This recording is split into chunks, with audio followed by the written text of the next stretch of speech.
Labrīt. Good morning, ladies and gentlemen. I'm happy to see you. My name is Viesturs Celmiņš. I'm the head of Refresh Innovation Movement, and I will be the moderator of today. I'm happy to see you in such a sunny day. It's great that the Latvian Land Service has taken care of such sunny weather. Latvian inhabitants usually struggle with a deficit of vitamin C, so please enjoy sun whenever you can. I'm happy to see you all in the conference, both in person and virtually. First of all, I will go through agenda. We have an interesting focus in today's agenda. Agenda is dedicated to urban planners, policy makers, specialists. Mainly we have thought of cadastral data in terms of buildings and building management, but today we focus on the importance of data in critical security, resilience, and safety. It is important not only for Latvia, but also for Europe at large. I am happy that today we are here to discuss this issue. Today we will start with a few opening speeches. It will be followed by an interesting panel. Panel members will be critical data holders. We will talk about the importance of cadastral data on a municipal, national, and European scale. Therefore, in the second part of the conference, we will focus on international experience and talk about the capacities and focuses that need to be strengthened now and in long term in the upcoming 20 and 30 years to make our critical infrastructure resilient and secure in longer run. If you need translation into Latvian or into English, you can get a headset at the entrance. The conference is broadcast on Facebook. If you have any questions or concerns, you know what to do. Just raise your hand. What happens next? We will come to you, give you a microphone. Please use microphone so interpreters can hear you, and feel free to ask your questions, raise your concerns, or voice your comments. We are interested in organizing an interactive and dynamic conversation. We will have wonderful experts here on stage, but there are also knowledgeable experts among the audience. Let us use the time for productive conversation and information and opinion exchange. Now I would like to give the floor to Lauma Baigkalna, Parliamentary Secretary of the Ministry of Justice.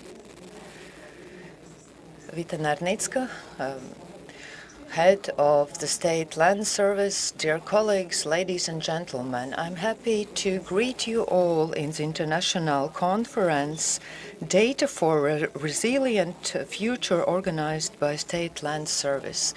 We live in times where security is an issue of, where data is an issue of security. Geopolitical situation in Europe and the changing environment clearly proves that state security is based on data. Data has become one of the cornerstones for national security and resilience. It is a strategic resource.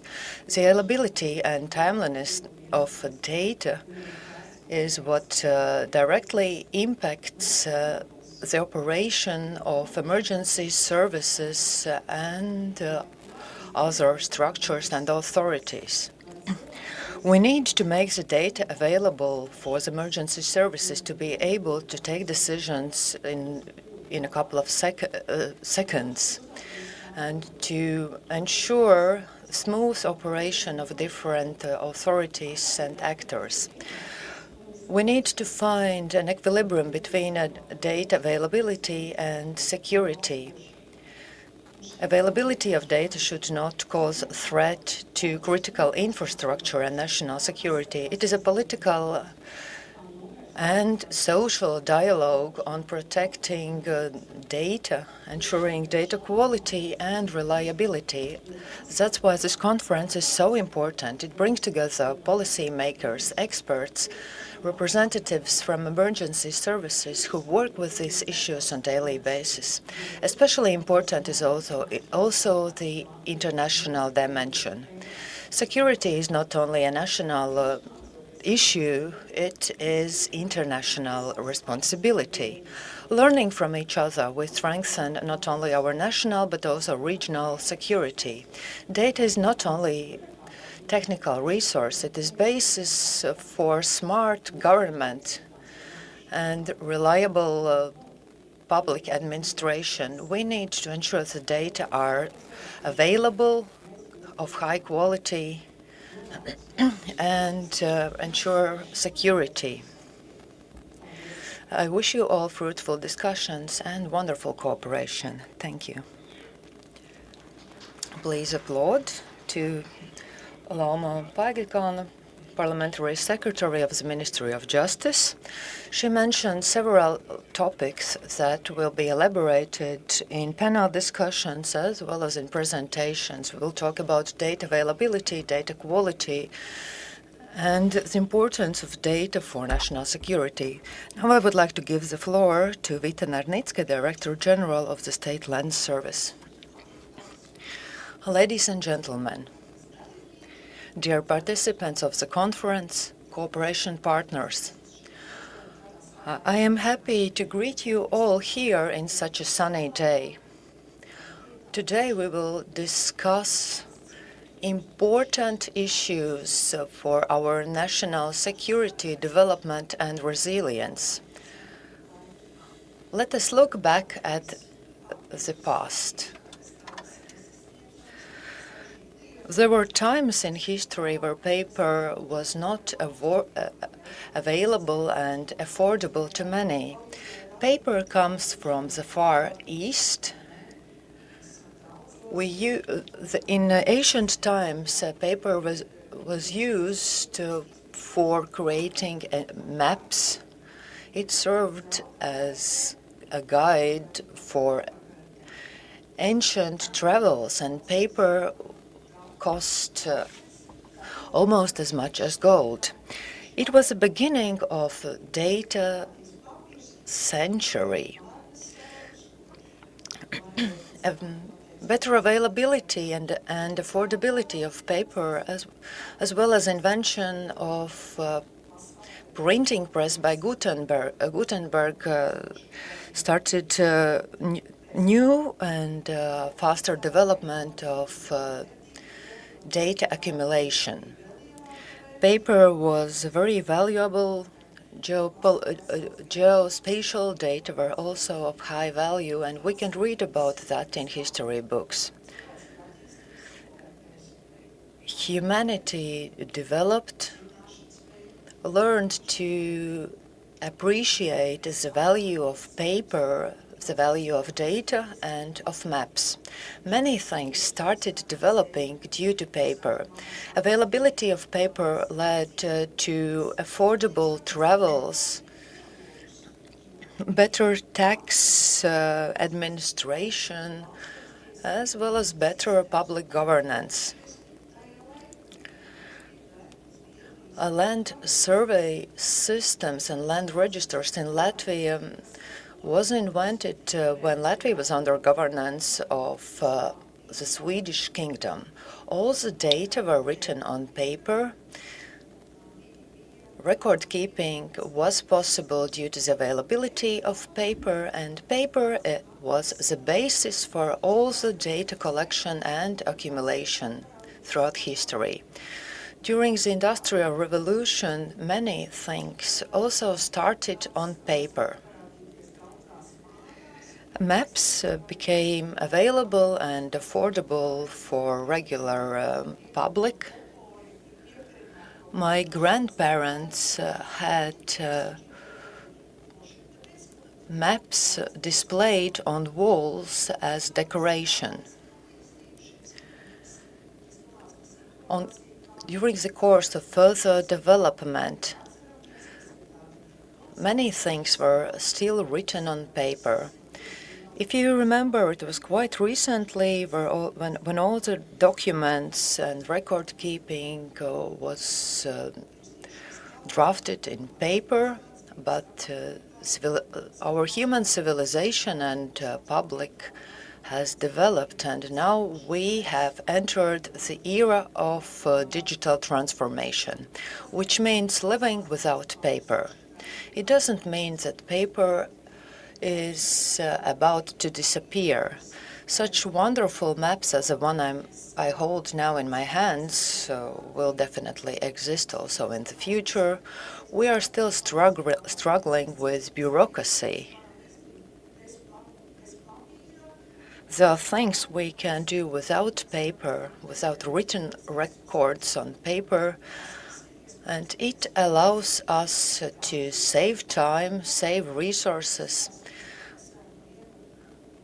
Such easier record management is possible due to digitalization. We don't have to bring paper records and documents from one office to another.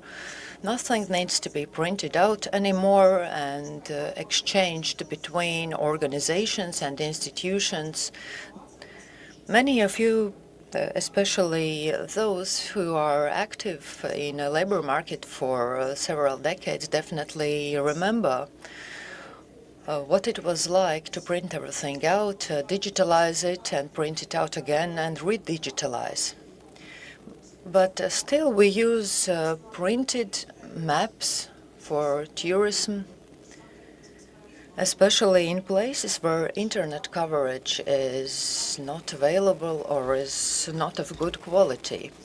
I am happy that at least once a year I have an opportunity to use printed maps instead of GPS navigation, especially when I travel to mountains. Yesterday I had a wonderful discussion with journalists who said, I can find all the data for my travel itinerary from GPS and Google Maps. And I asked them, where do those data come from? They come from the public administration, from government authorities. You have access to data because the data are opened by state authorities.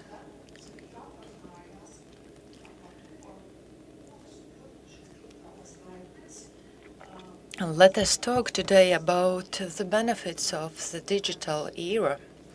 When it comes to the state land service, the first things that comes to mind are taxes.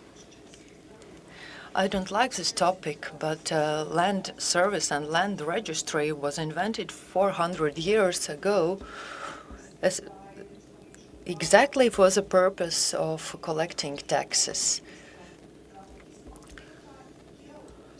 Property owners, holders, and managers are active users of data, especially of geospatial data.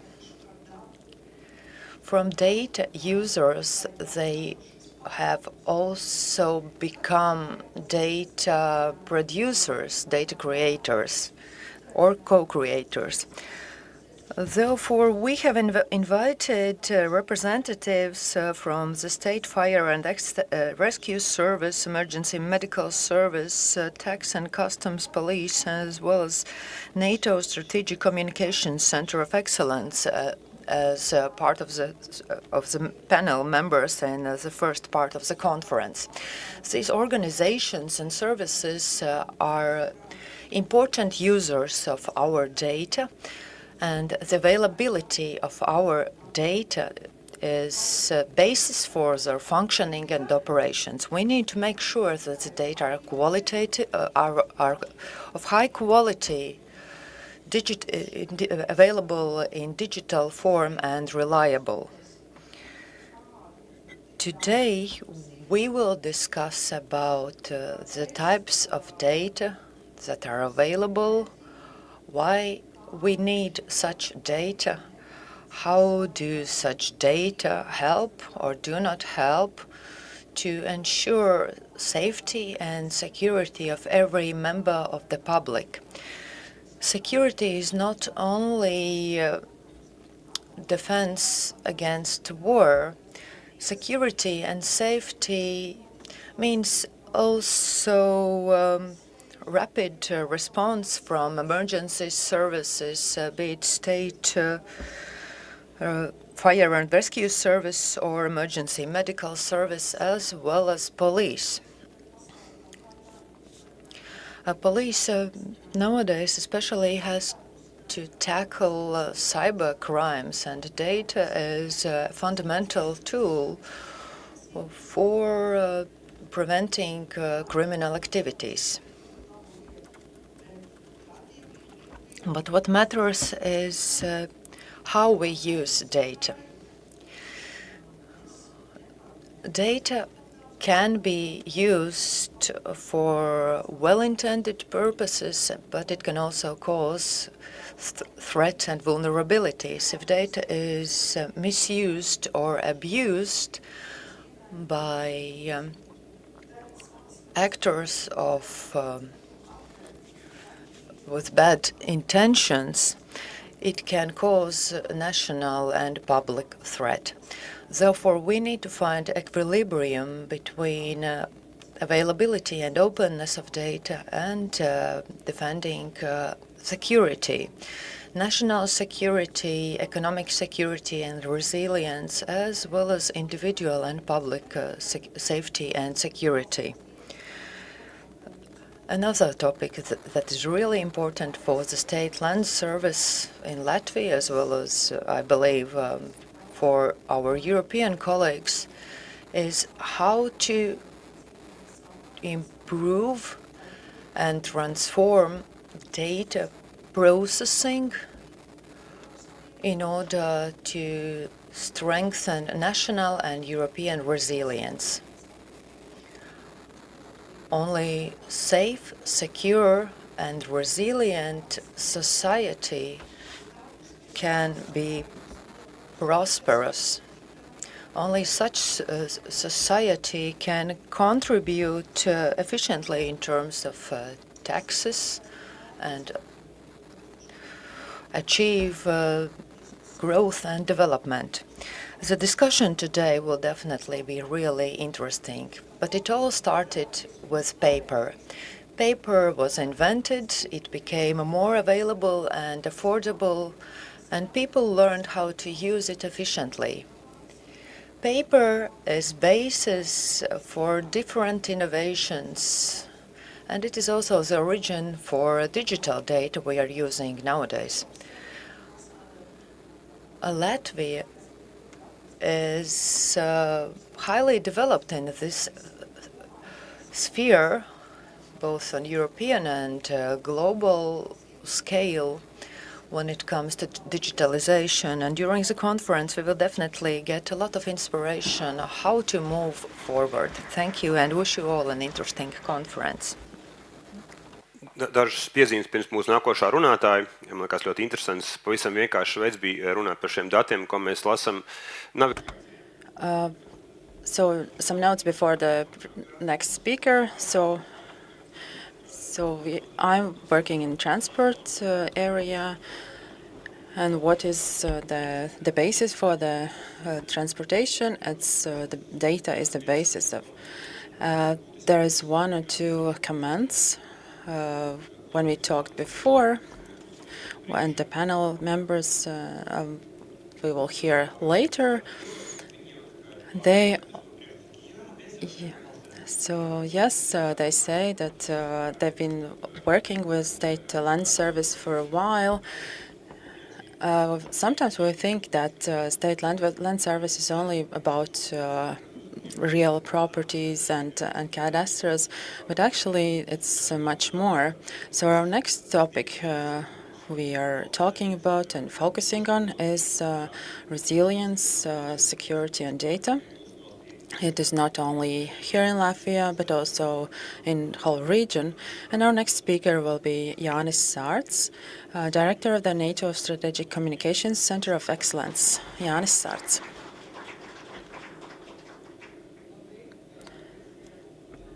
Good morning. I'm happy to be here in this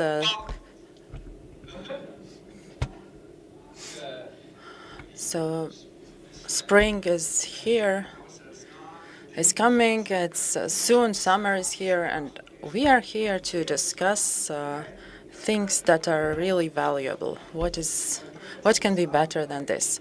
Why do I start with this?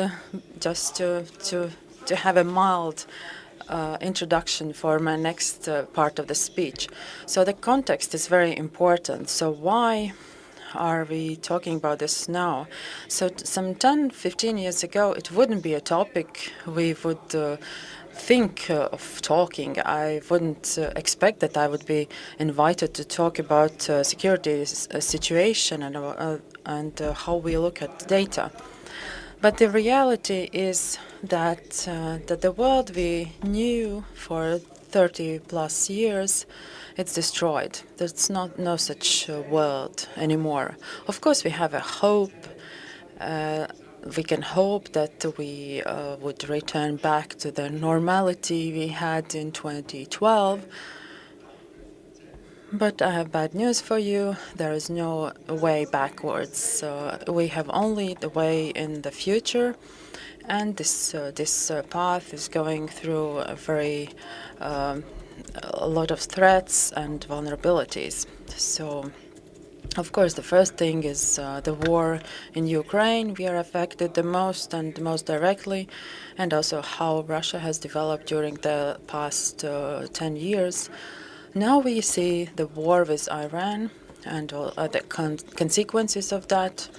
Now we also know that Pakistan and Afghanistan are also in war. This is also not affecting us directly, but there are some consequences. The cooperation forms we had before and we thought that they are really sustainable, they actually start shaking. I don't think we have gone through the whole cycle. This cycle is increasing and developing. The US was the dominating country before.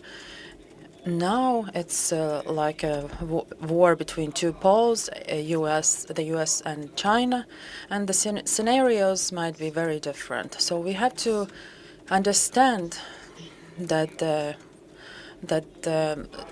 security issues will have to be discussed a lot, and there won't be getting back to normal, but we will have a new style or new type of life. We shouldn't. I don't like living in illusions. I think it's more important to be ready for the reality. And one more very important factor in this context is that the technological revolution is rapidly going on. As mentioned, the previous speaker saw a movement from the paper to digital world, but now actually more and more we can see how artificial intelligence systems get into every area of our everyday life and how they interact. Talking about the war,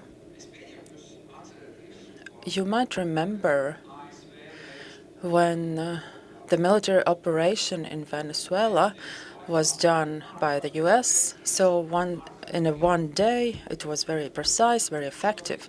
Now, when we look at the events in the war with Iran, of course, there is something different there, but we can see that these aerial attacks are very specific and very precise. That some days ago, the leader of the intelligence service of Iran was destroyed. But we know that the person in this post usually is freely protected.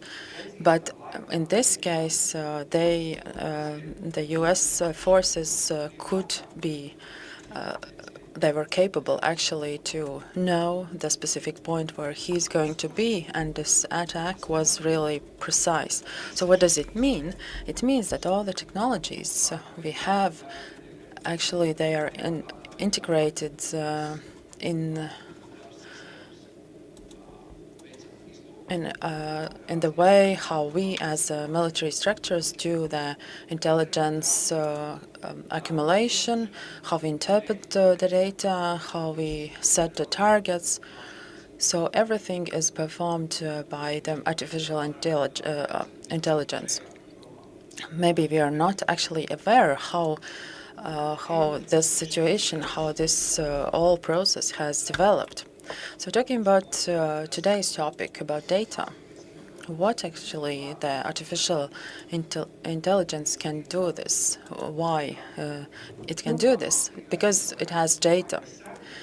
And I think that this discussion should be that we have to think about data in a different way, not like we as people have thought about it, but how artificial intelligence actually can use the data now and in the future to understand how it's done by the artificial AI. And it's very easy for the AI to find a tiny piece of data that we as people, human beings, are not able to do. But without data, AI can't work either. So why information space was something that everybody could access all the data and get data and big parts to get and for example do research. Now we have to pay for the data because now all this data can be used more precisely, and it can generate higher added value. So that's why the structured data has a very high value. But sometimes data that might seem something that's not very important, they actually can turn into something really big. If you talk about geospatial data, the correlation of these data with some social media phenomena. Maybe we can think that I took a photo and posted the Riga, side from Riga, and nothing was on the photo except the buildings. There were no people there. But sometimes when we take a photo, and that moment when we see a person of the photo, you actually can correlate the time and place, and you can use this photo as a data. And in case of Iran, you probably just something that has been just for the that initially was thought as something unimportant becomes really important. We have to think what we can do with the data and what kind of data we have. The structured fundamental data on which a lot of other small details, parts of data are placed on and layered. And this is how the AI systems with today's capabilities actually can do. The large language models we are using now, it's been here for a bit more than 3 years, and during these 3 years the development has been amazing. And I think what these systems can do now, we can't think about this that in 3 years everything will be the same. We have to understand this development is very exponential, and It means that if we build any system now, we have to take into account that in 3 years development will be very different. So all the systems and knowledge we have to build for the perspective that it will be very different. I think that we have to think that the data of that moment will be very valuable, but also all the historical data will be really valuable. And why? Because this is necessary for the AI to create the forecasting. So the next part of this development is going to be simulation models that will forecast the future and the way how they are going to do that. And that means that in order to train these systems, it will not only be the question about the current data, but also about the historical data, to understand the trajectory, the way how it has been developed. So we have to understand that we have to understand what we have to conclude now for us in Latvia and as a society. Of course, one thing is that we are living in a very specific geopolitical reality. The threats are very high. Of course, we have hybrid risks. They are also changing, and this data actually can actually allow hybrid attacks, comparing it as it was before. So the question is, do we lock up this data? I personally don't think that it will actually be a good thing to do, because now in this world, it's also a question how well we can lock and secure the data. But probably actually it's something we work against ourselves, and it means that we can't operate with these data ourselves. I think we should look at this in a different way. How we have to see in living in this data space where we have a lot of data systems, to understand how we can operate also in a crisis event. There are several things. So firstly, our data systems should be really technologically advanced. So you don't close the access, and it means that you can't develop yourself and use the data, but actually you give the access, but you become better than the other part. And the second thing that actually is a reality of today, if everything is based on the data and we are in the crisis and somebody attacks us, there is something that is called data poisoning. This is something that comes into our reality. That data poisoning event is that so there is a possibility to manipulate the data, where AI, for example, ChatGPT, talks in some different way. But for the future crisis and wars, we have to be capable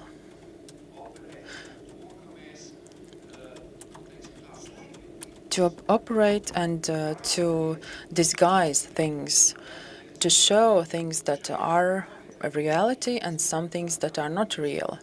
I think that there is something that should be more in our reality. I understand that there is something new for the land service here, because you are working with high quality data, but the reality of the world is different.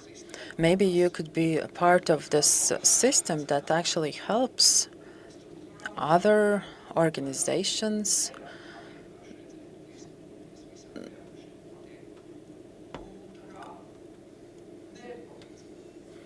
not to help the enemy with high quality data.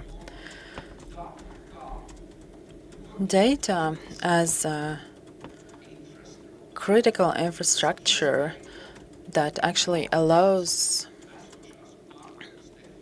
technologies of today and the future. And that's why in this infrastructure, actually, the war is going on. We'll talk about cyber space later. We, of course, understand that this has become a place of war, and all the institutions that counter-attack the enemies and attackers on our data. But there is another topic that I have also speculated on, the idea that the data are going to be really important. I think that the synthetic production of unreal data might become really high quality, and it will be almost the same quality and amount as the real data, because there are a lot of players in this area. Of course, for the large language models, the one problem is the data availability. So they have taken all the data on the internet, but what data can they use for training the modules? One thing is that they can actually make new data, synthetic data that are not real. But in these systems, if we have a lot of high-quality synthetic data, they can actually be used the same as real data. And finally, as I mentioned before, data system integration of different data systems, actually they make the additional value to everything. I'd like to say that here in our country, we have a lot to do in this area. If we are able to integrate different types of data in different ways, then we can put additional technological capability for the AI. Then it will be easier to add something for the AI. I think this is one of the most important factors of resilience. It's the same as there's no reason to think that we will go back to the old reality. We have to understand that everything is changing. There will be robot systems more. All of us understand that this will be our reality in 10 years. But only those that will be capable for use these advantages in this system, they are the ones that are going to be resilient. I was looking to a podcast, General Allen, who is a veteran now. He was the mission leader in Afghanistan. He was commenting on the events that are going on in the world, and he was also talking about the future wars. There was one note I found really interesting, that we see that in Ukraine, we know that Ukrainians actually lack troops and ammunition, but despite of that, during the past 4 months, actually, Ukrainians got back more territories from the Russians than before they could attack, because they are actually going in the way of technologies. They are using robots and technologies, and it means that actually they work more wiser than more. I think that this is really important for our small country to be resilient, that we have to use the technologies. We have to maximally use it, because we can change this situation into, and so we can advance in this. And of course, there are a lot of threats, but we have to take into account. But I think we can do that. And finally, not to become very sad, there was a Roman emperor in Rome, Mark Aurelian.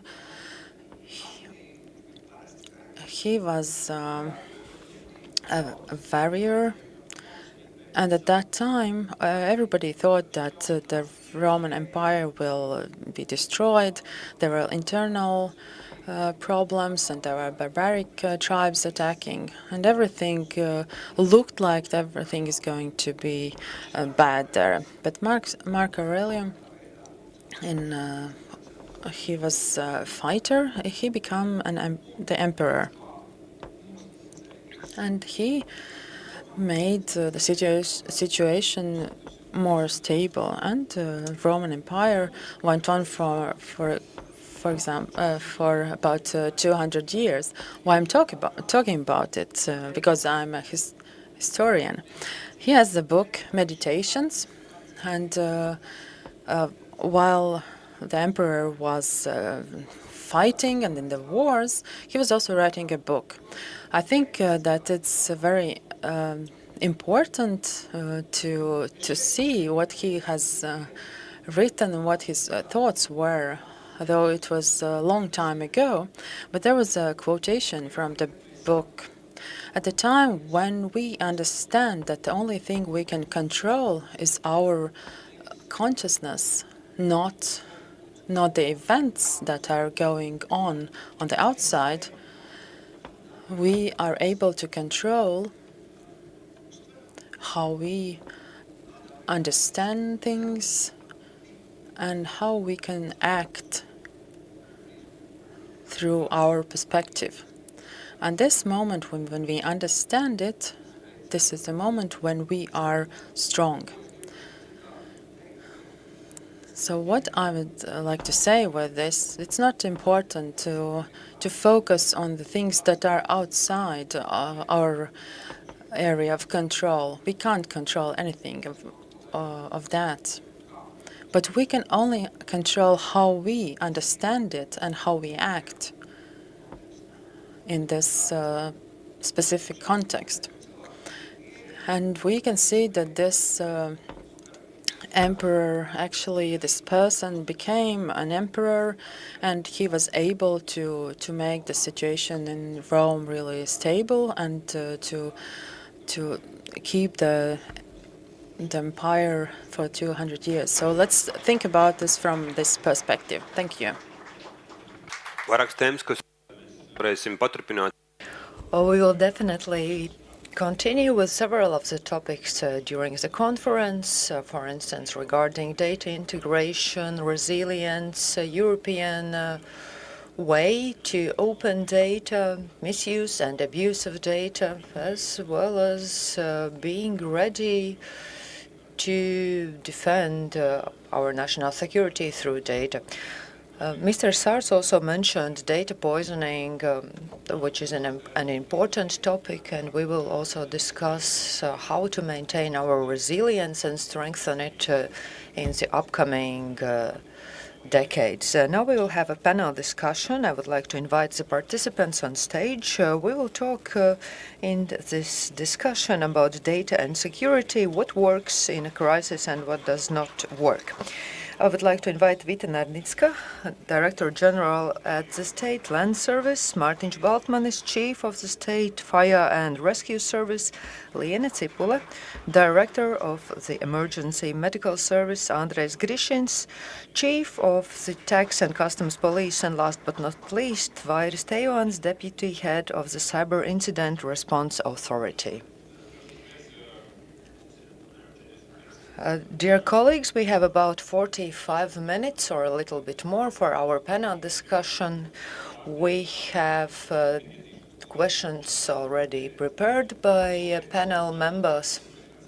But if you have any other questions, please raise your hand and introduce yourself, and feel free to ask your questions, voice your comments. Data by itself are useless. You need to know how to use the data, how to read it properly for data to become valuable. Dear colleagues, what kind of data do you use for your daily activities, for your daily work? And what would happen if any of the components of data would get lost or won't be available? How it would impact the society? Since Cyber Incident Response Authority is working with data, our fundamental data are telemetric data, as well as data that are needed for operation of different software and computer systems. What is also important is the so-called data enrichment. In a cyber incident investigation, we can also use sometimes cadastral data. Does it mean that cadastral data can also be misused and abused by criminals? In order to understand details of a cyber attack, for instance, to find specific locations or other traces and cues valuable for investigation, we sometimes use cadastral data. From the technical point of view, we also use API interface data. Mainly, different technical processes are implemented through such API interfaces.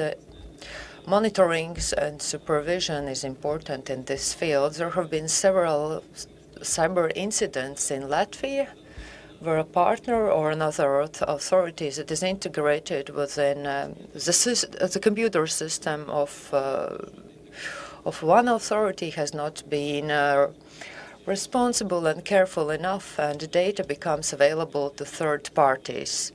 Hypothetically speaking, if I'm a cadastral partner and I have access to API interface and I am not careful enough, I can actually make the cadaster vulnerable. So, for instance, if there's a car in family, dad has one set of keys and 9-year-old son has another set of keys. He can simply unlock the car, drive to shop and buy himself candies. So if dad is not careful enough, it means that the family car can become vulnerable. Exactly. And entities tend to fall in the same pitfalls. Sometimes the access and access channels to data are not considered enough when integrating different systems. The technologies will definitely develop, as Jānis Sārts previously mentioned in his speech.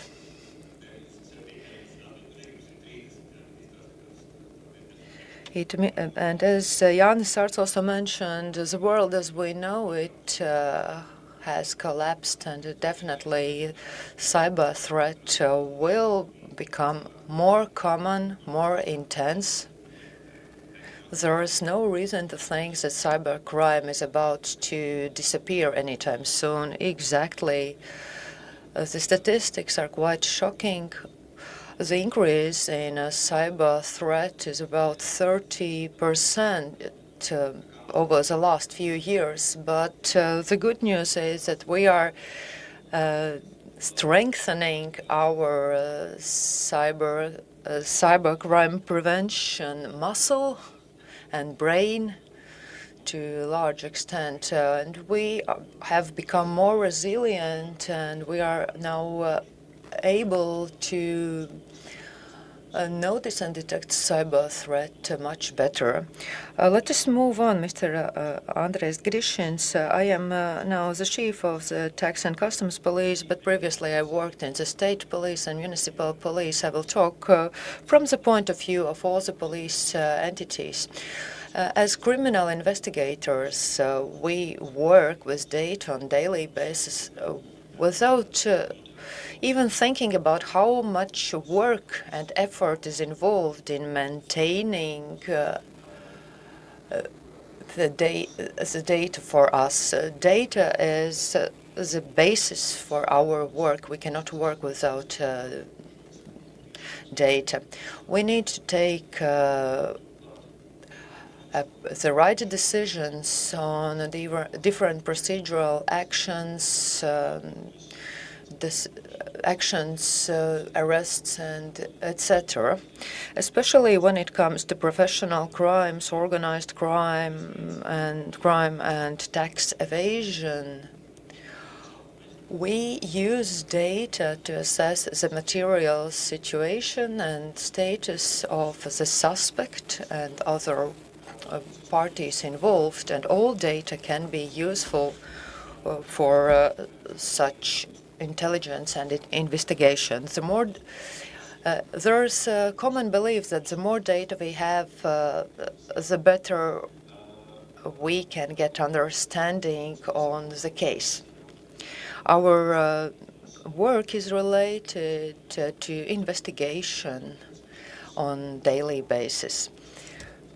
Data are a vital part of our planning, of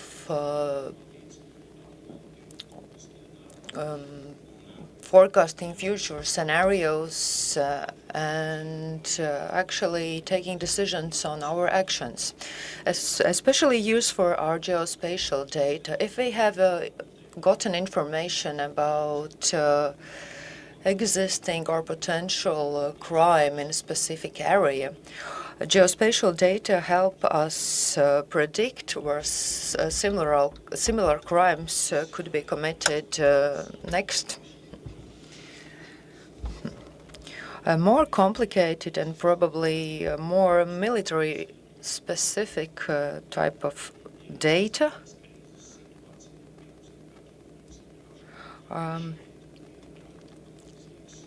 So geospatial data can also be used for more military purposes, for instance, for kidnapping cases or also critical situations, emergency situations. Geospatial data help us plan the intervention in order to make it as safe as possible without causing a threat to any unrelated parties. We use different cadastral data, including floor plan, location data, building plans. There were also units in the police that were responsible for maintaining and keeping such data in written form, in paper form, in police departments, but it's not useful, it's not effective nowadays. In case of military or semi-military crisis where intervention is necessary, we use digital data to ensure as rapid response as possible.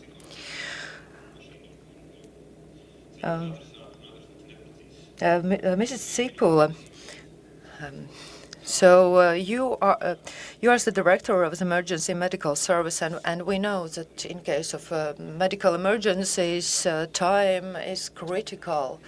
How do you use data to provide rapid response and arrive at location as soon as possible? What do you think is the first question we ask people when they call emergency medical service or ambulance? We always, first of all, ask for the address. If people start feeling worse and they cannot give any other information, what we need first of all is the address. Sometimes we can use GPS data or location data.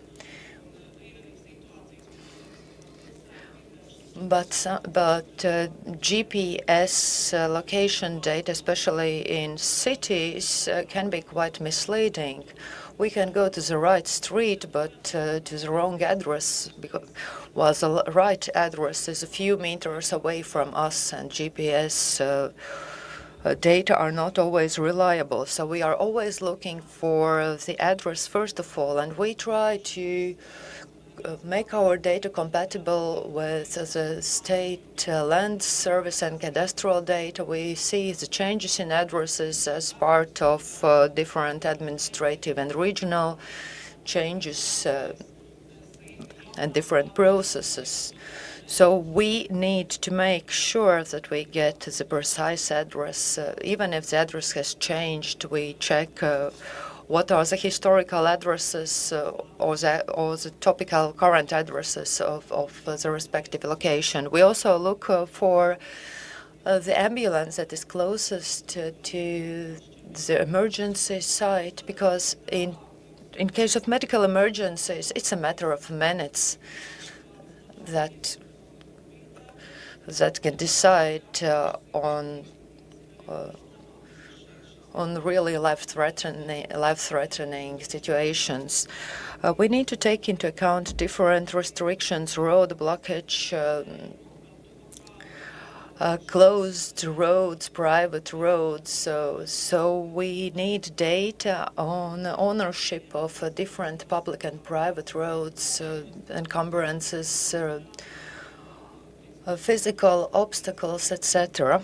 Over the last years, we have worked a lot with the critical infrastructure in hospitals. For instance, entrance roads, all the exits from the hospital in case where emergency evacuation is necessary, and we also try to plan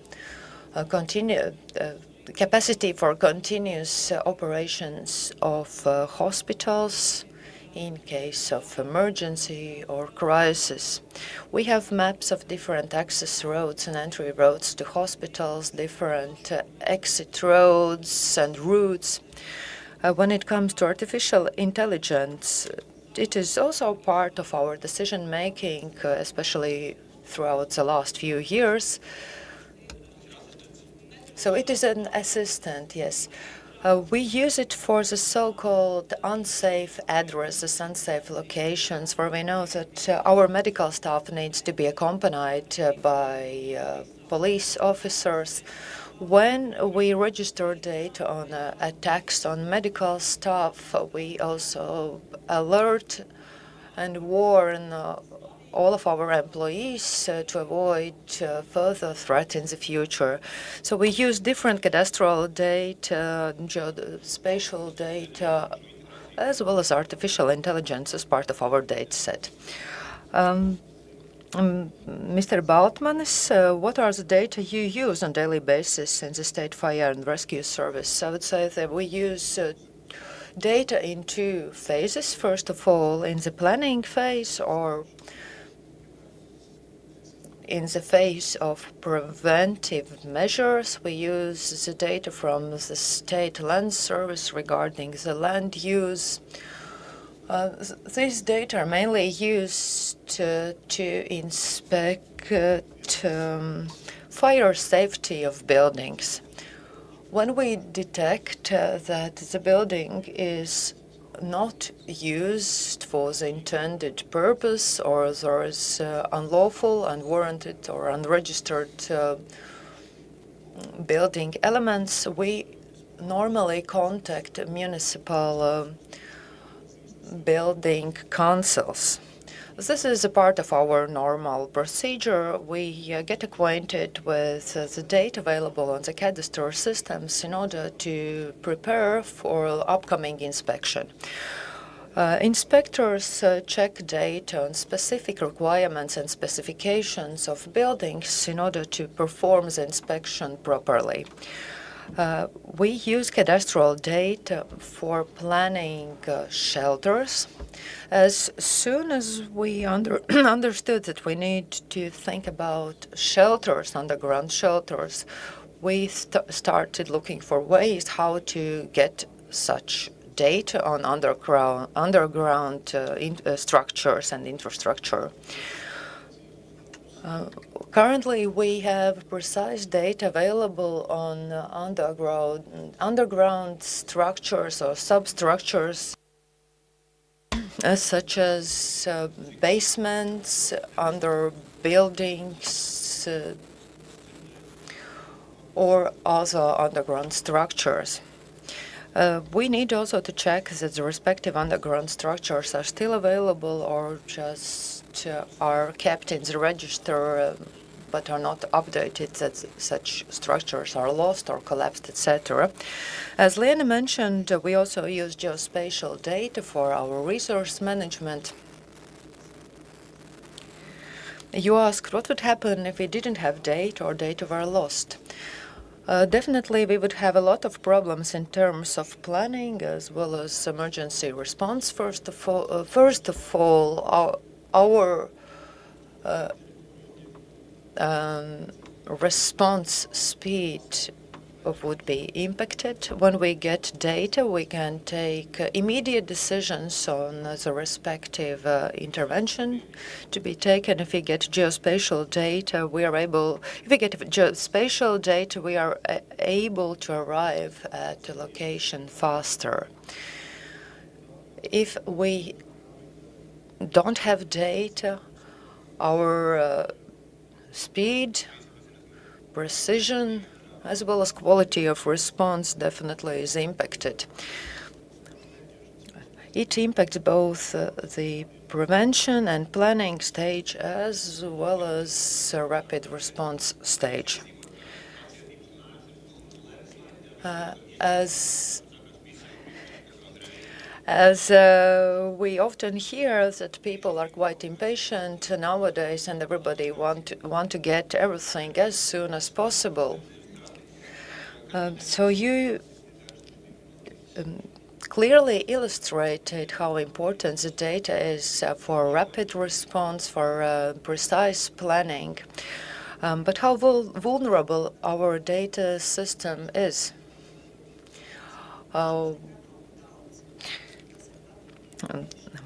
Philosophically speaking, there's no such thing as too much security.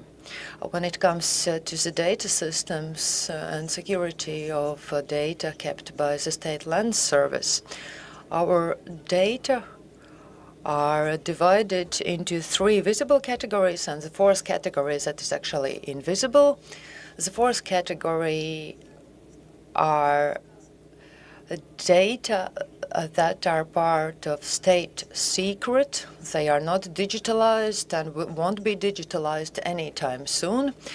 The rest of data include open data, for instance, address registry, all the address data, including historical data, are publicly open in our systems. Somebody could speculate that criminals that we make it easy for criminals to access different address data and so. But such data are also available in different other services, for instance, satellite photos. So there's no reason for us to restrict such data. So basically, even if you made these data restricted or limited the access to such data, criminals would be able to access such data in different services. Exactly. So address data are available also in historical printed maps or current printed maps, and when such maps are overlaid with satellite data, it's really easy to identify specific addresses. We use such data integrated with satellite photos in order to ensure that all the land boundaries and building boundaries are correct and precise. Several people have also mentioned nobody should know the specific location of Latvian military objects like Ādažu military base. Well, but at the same time, you can clearly see it in different space photos, satellite photos. You cannot hide it. If people won't find it in the systems of the State Land Service, it is available in Google Maps or whatnot. There are other type of data that are public to limited range of users. These are data that require authorized access or authenticated access. So in order to access such data, you as user need to authenticate, so that we know who has looked at the specific data, and it helps to trace the vulnerabilities. Such data include floor maps. On the other hand, floor maps and several data can also be traced and inferred from Google Maps or other services. The third category of data are available only to state and municipal authorities, and such data are provided to authorities and institutions only when allowed by state security services. It includes, for instance, data on underground structures, underground objects. Such data are provided on the need-to-know basis. This approach goes probably against the open data regulation stipulated by the European Union. But what does the European Union say about it? By now, the State Land Service has not received any objections from the European Commission regarding restricted access to such open data. We invented such approach in 2024. At that moment, all the laws and regulations were not adopted. We had to take bold decisions. We discussed with security services, security experts, and decided what to do in case if somebody wants to know more about such data or get broader access to the restricted or limited data. We had working groups involving different field experts, different stakeholders, as well as data security enthusiasts. We discussed on what kind of data would still be available even if we hide it. And it, first of all, is quite expensive to keep the data hidden or restrict the access to specific data. And on the other hand, such data can be found in different services by those who are knowledgeable in finding data. One of the factors for Latvian national resilience is a strong economy, strong governance principles, and as well as a strong public. Therefore, we always need to find balance between defense and security, as well as development in terms of opening the data. It's a question about what was first, chicken or egg. This is an ongoing discussion that is never going to end. Mr. Sārts also mentioned data integration. We know that there are the same street names, same addresses in different municipalities, or one object, one building in one municipality can have different imprecise addresses. How is the process of data cleaning and improving the accuracy of data going? The data cleaning process is something that is always ongoing. We can never make it perfect. Another thing mentioned by Mr. Sārts is data poisoning, intentional or unintentional corruption of data. The State Land Service is one of the authorities that has a dedicated department for data quality, and as it is always mentioned by the experts from our data quality department that it's never possible to make the data quality perfect. It's an ongoing process, and data quality can always be improved. We have a lot of experts and enthusiasts in terms of data security. Data enthusiasts are keen on finding bugs, errors, vulnerabilities in our data and report it to us. When cooperating with data enthusiasts, we have managed to arrive at more efficient data algorithms. Therefore, I'm really thankful to all of those who contribute to our data security on a voluntary basis. So it is a voluntary movement. Yes, exactly. Volunteers who need data for their personal or business purposes, they are really helpful and have helped us a lot of times. There are also municipalities that are not really helpful and willing to cooperate, but people step in and contribute and ask us to improve the quality of specific data, to improve accuracy. Data also helps to coordinate boundaries between real estate and improve a relationship between different owners or neighbors. For instance, when one of the owners refuses to change the name of a house, of a building that is historical name, so we try to mediate between the parties to solve the conflicts and or to give them grounds for changing the address or the name of a building when there are several buildings with the same name in one settlement or one village.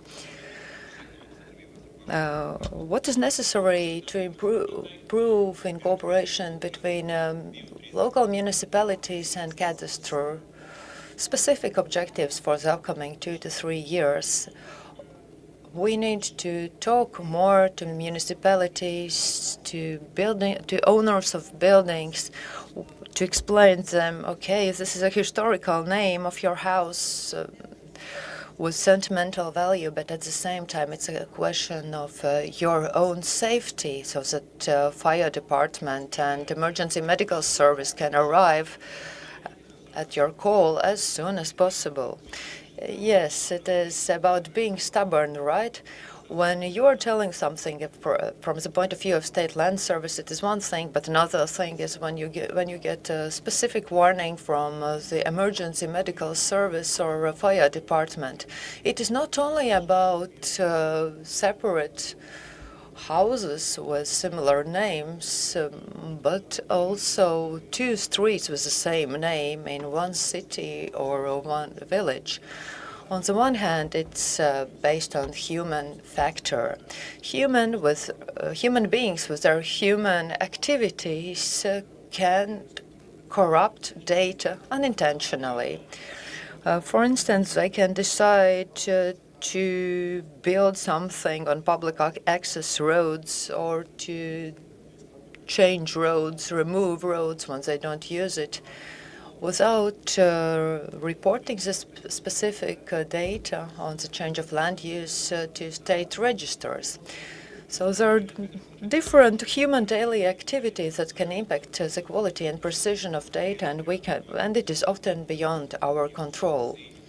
The local municipalities are responsible for reporting to you that somebody doesn't want to change the name of their houses, buildings, other real estate properties, etc.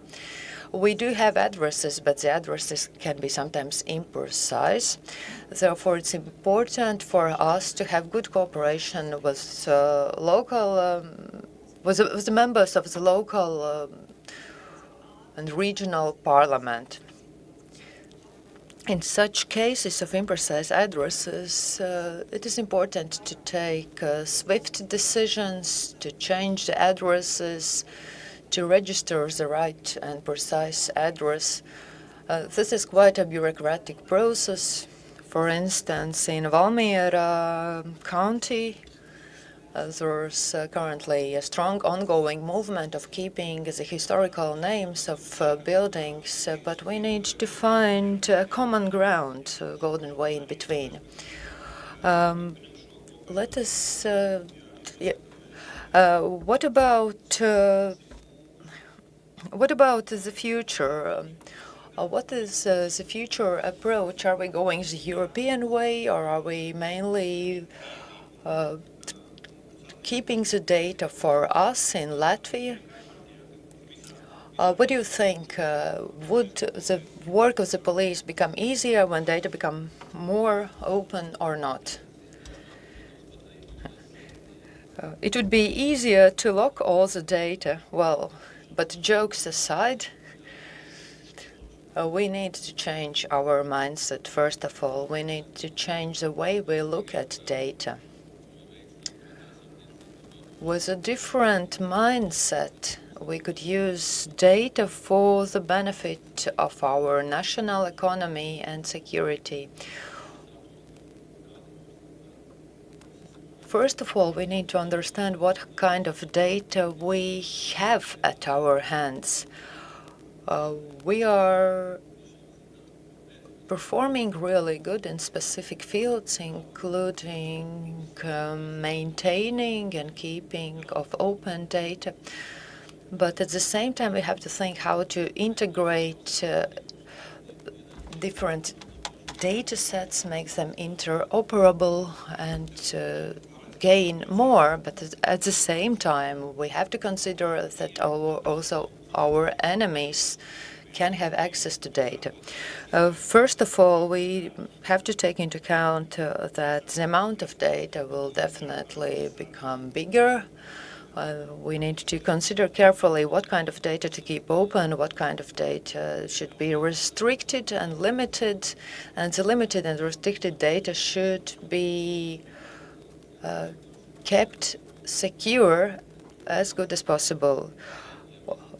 First of all, we need to continue the open data approach to make data open for society, but at the same time, we need to make sure that the data cannot be misused and abused by criminals. We have discussed with different other security organizations and municipal organizations, as well as data security authorities, that there are different, and we have arrived at the decision that it's not only Google Maps, there are also other services that provide high-quality maps in different perspectives. There are a set of maps kept by the Road Traffic Safety Agency. Many of the modern cars also include monitoring devices for geolocation. It's not it's not wrong to say that we are being constantly monitored. Global monitoring is a current thing. Monitoring of public can be used as it's used in China or North Korea for public control, but at the same time it can be used for the convenience and safety of the public. As a regular human being, I cannot trace the geolocation data of specific cars, but it can be done by using bots and automated solutions. When the different data sets are combined, geolocation data as well as satellite data, social media content, this correlation can lead to specific subject. So it's a real-life James Bond, isn't it? Exactly. I wanted to add about the open and closed data. So we have this Copernicus system. In Europe, now anyone can write in internet in Copernicus Storm 2014. So you can see that all the data that were more than 800,000 people are living. So in the events like storms, this information is available. So all the satellites are used not only here, but also in our enemy countries. They're opening this. So one thing is you can open is a map, and also there are data in Excel files. You can also find how many roads there are, what kind of different usage of land is there. So where is the water, where the power lines are, where people live. So all the data are open to anyone. And then you can also look at the map, and the satellites can analyze also all these data. So if we hide any data, so anyone can actually get this information. So it's almost like for senior people. Sometimes they use bank cards, and they write their PIN codes on the other side of the bank card. It's almost the same as we show where the key of our entrance door is. Is it an absurd thing I'm saying? No, or is it really something similar? Because if we use resources for hiding data, but there are a lot other systems where the same data is open. So if we talk about the data openness and hiding them, different organizations use data for secret operations. And those people who are taking care about the safety and security of the people, we have to take care of those who are actually guarding us. Police is using data for secret operations. The information is a part of a state secret. It's not digitalized, but there's data that are not safe and hidden. Then they are sometimes. So we are securing and hiding some part of information, but we are giving some other information accessible. So there is no suspicion that there is some other information available. So for our operative work, and we have to think also about security and safety of our colleagues, and we are using the methods as mentioned before by Jānis Sārts, that we are changing a bit the data or poisoning them. So then we can also see how enemies can actually access and who is interested in our data. I think that we don't have to hide the data, but we have to show the data in a logical way, so we secure ourselves against enemies that would be interested in the data. So this topic that actually we are actually shuffling our cards, we are not telling the whole truth. So how is it? So is it true that is it true that we can keep the data open? We just don't tell where the data are. Of course, we can't openly speak about it now. Do you have any comments on this? I think that the mindset of people and the society as whole, we have to change a bit, not to. We have to understand that there is no data that is absolutely somebody who wants to get your money, but sometimes it's just advertisers, and then you're wondering where did they get their phone. So there are a lot of places where they can find phone numbers, but there are a lot of places where people actually voluntarily leave data about themselves on internet. We also have to inform people more and change their mindset that they have to also take care of their data. They have to understand that not all data can be secured by the authorities. They also have to take care about their data.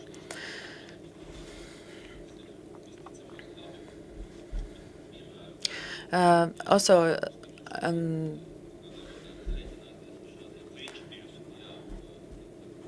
for example, if there is information available on people who are some criminals, but it's a simple thing that if the data would be open, that someone would maybe use this data to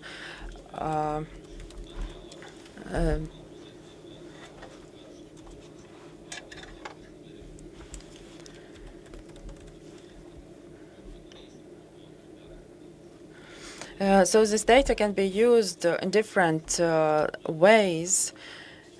Of course, police officers have also found in their daily lives very different ways how people use and abuse data and how they actually do it. But I think we have to be more understanding what is available. And this is the way also how we can see where the vulnerability is of our data. So we have 10 more minutes, and I have a question.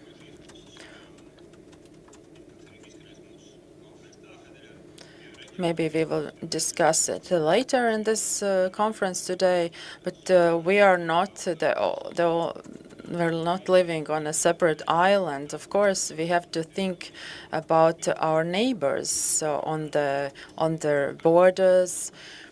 So what about this information there? We have also heard that the problem is the border with our bad neighbors. So how the institutions deal with that, and also with Lithuania, Estonia, but we also have other neighbors. So if our data is available for us, then they're available also for others. So this is a different topic. It's we have to understand that a lot of data are produced through the satellites. Also, our registers have data where we check the quality of the data through the satellites. As we think of us as a cadastre institution, we have never had our countries, Estonia and Lithuania, about reacting in emergency cases. In case our colleagues are closer to this event scene comparing to our neighbors. Sometimes maybe the person is on the border, maybe the person is in Estonia, but actually as the phone signal might be connected to the Latvian emergency service. So as we have this agreement that we can help the person in need, we will work on this. It's a good thing. So we always say that we have to cooperate with our neighbors, but we have to understand if this cooperation just for the sake of cooperation, but we have to understand what this cooperation actually addresses and helps in which area. We also have the cooperation. We don't have enough data. They also see, our colleagues from the fire rescue service, they also see the smoke. We don't see the smoke. We can just hear some screams probably. But of course, there are situations when we are asking for help, but there are a lot of situations where we don't have enough information where the person might be found. The next question about the hospitals. Are you simulating situations in case of emergency if anything happens? Are you getting prepared for that? Are you training for that? For example, to how much is the capability of a hospital and so on. So, of course, there is this practical thing how the countries should cooperate. Of course, I think that this is the first time we actually cooperate. So we have to sit down at the table and talk to each other. I think that Estonians and Lithuanians are really open for cooperation. In Lithuania, it's bit more complicated for cooperation, but we sometimes can find the points of understanding. So we have two homeworks for our services. Mr. Grišins from Tax and Customs Police, do you have any comments on that? So what are the things we would like to see to happen? So this was not a typical panel discussion where too much good situations and good experience has been mentioned. So what are the things that could improve your work and to give more security and safety for the public? So accuracy of data is one thing, and updating of the data. Of course, we have to invest huge resources to integrate the data, to make automation of the data. We are doing it now, but of course we can improve. As to the cooperation with other countries, we have also very good cooperation with Lithuania and Estonia, and it works really good. Of course, in the future, data processing and police actually work in the police is also actually based on data. We can't do anything without data. And Mr. Teivāns from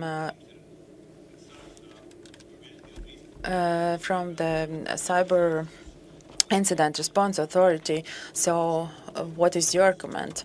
We are working on the complete fire rescue and civil security and safety platform. One more thing, we could think about the building information system, and also in construction there is a new regulation that to make a 3D model for all the buildings. Of course, it is something we are starting to work with. Of course, as police representative mentioned that they are using also such data. So those who actually go to the place of the scene, they might look in the database before they're going there to understand what is the real situation there, what the building is looking like. So you can predict and also to act in and well informed. As to the previous speech by Mr. Sārts about the forecasting, so I think that we should be able to forecast what is the future ahead of us. So there is an example. When I started working in the emergency medical service, so when I remember that we didn't have a barrier at the small market, where while I was searching for money to get this gate closed, a drone actually came. So it means that while we're dealing with the problems, with the current problems, we actually are losing track on the future technologies. So it means that the forecasting is very important to understand what is going to happen in the future. What about the future tasks? For the institutions, we are talking about public, municipal organizations and institutions and authorities. What is the border between pros and cons, and keep the data open or hidden? Because we know that these data are actually actively used by people and organizations. Of course, so we have to change our mindset to understand how valuable data are, to foster this understanding in the society. Because everyone who is here, we should be able to understand how the country would inform us in case of emergency. Of course, we have this app 112, but I'm not sure that it actually would work. We have to understand that in the future the threats will be more active, but I don't think we should move into a victim position and to fear everything, but to be ready more for the future threats. So some years ago, there was the information that a person needs 72-hour bag, so everything for the next 72 hours. But what could be a similar information for the data, to manage them, to keep them, and to use? So what could be a good example for that? I could speak an hour about that, but I will try to be concise. As to the accessibility and about the classified information, it's not a mobile. In case of emergency, you can't use it. And also, if we look at the higher category information systems that should be guarded, and they are just in Latvia, it's not okay. We see the Ukrainian example that we have to take into account our geography. If we talk about front line, if we look at the situation in Ukraine, and if we look at the Baltic states, we can conclude that the threats towards data has increased. Data are a currency that can be used a lot, and those who are able to use, they are the ones who will win. State land service data are very high quality data. They're valuable, and this our land service has also gained a good reputation in the foreign countries, and also our homework. This integration of data, and also we are responsible about our information, our data, for example, our place of residence, our home, our village, and so on. Of course, as we heard in the first speech by Mr. Sārts, that we have to understand that the situation has changed. So thanks to our panel discussion members, and we will be back in 20 minutes. Now we have a coffee break until 11:24, when we have the part with the international experience. Thank you.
about the status quo from Mr. Jānis Sārts. We also arrived at a conclusion that data can be used both for increasing the resilience as well as can become a source of our vulnerability. We heard from different representatives of emergency services how vital the data are for their activities, for such aspects at arriving at location on time, to arriving at the right location.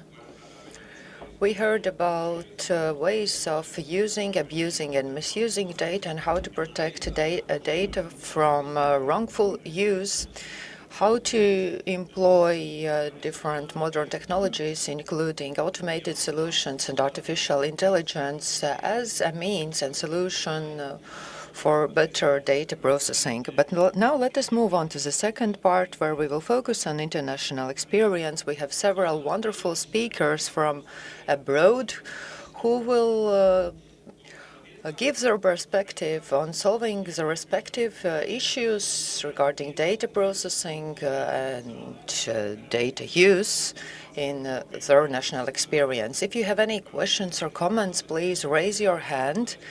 Introduce yourself, and please use microphone for speaking so that interpreters can hear you. Ladies and gentlemen, you are knowledgeable, experienced, therefore we highly appreciate your contribution. Please use an opportunity to ask questions and voice your comments to everyone, especially foreign experts.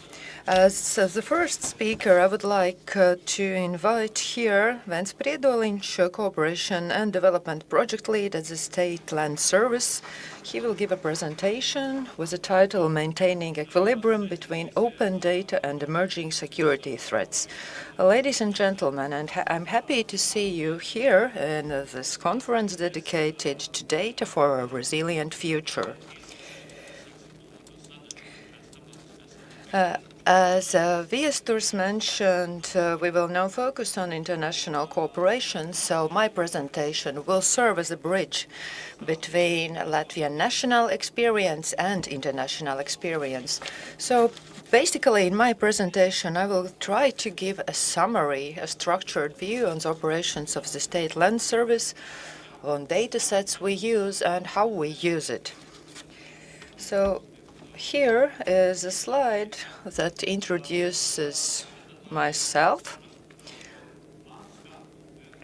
Who am I? I am a person who is interested in data, and I have worked with data in the State Land Service from my first day of employment there. So I work with data quality development projects as well as international cooperation. Therefore, I'm happy to see the colleagues from abroad, from our peer cadastral authorities. We will learn from their experience in the upcoming presentations to know how data are obtained in cadastral and land register services and authorities, both in this region of Europe and further countries.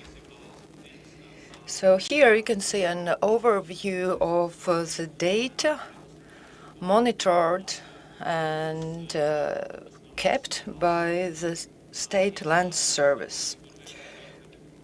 State Land Service is the authority that holds one of the largest information systems in Latvia. We have a separate information system for addresses.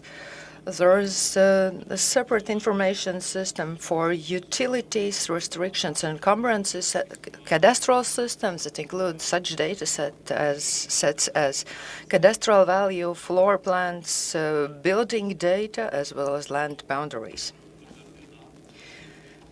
Now let us talk about open data. We discussed previously in the first part of the conference whether data should or should not be open. Previously, there was an approach or mindset that all the data should be open for everyone in all the formats possible.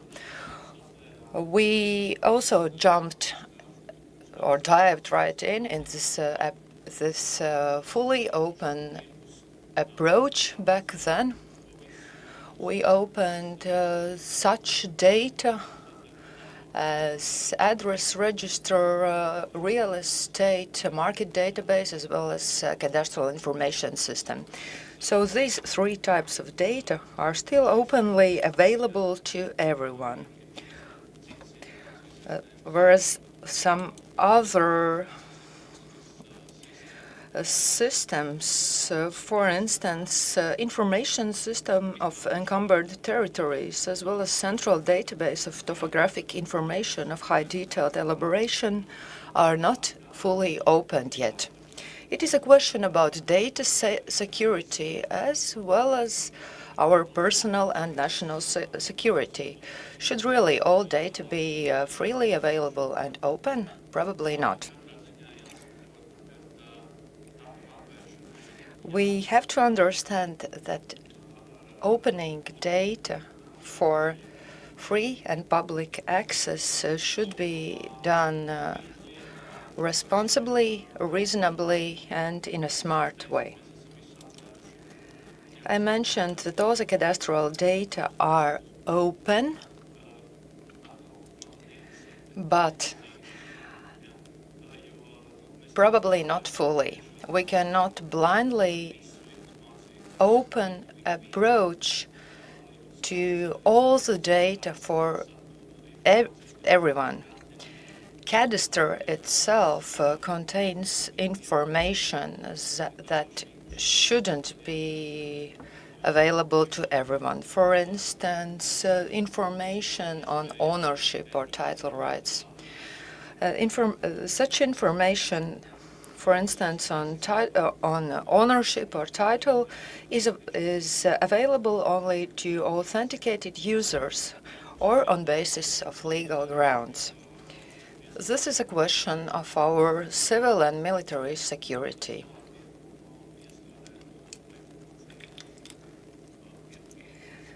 Civil and military security grounds can serve as substantial grounds for access to such data. We talked a lot about geospatial data before, and we will definitely talk about them in the upcoming part of the conference. Geospatial data or maps as such have always been available without any access limitations. The maps can be freely purchased or they can be obtained for free by 3 taps on your phone. You can open any map collection service like Google Maps or anything. This is an open source information that is freely and fully available to everyone.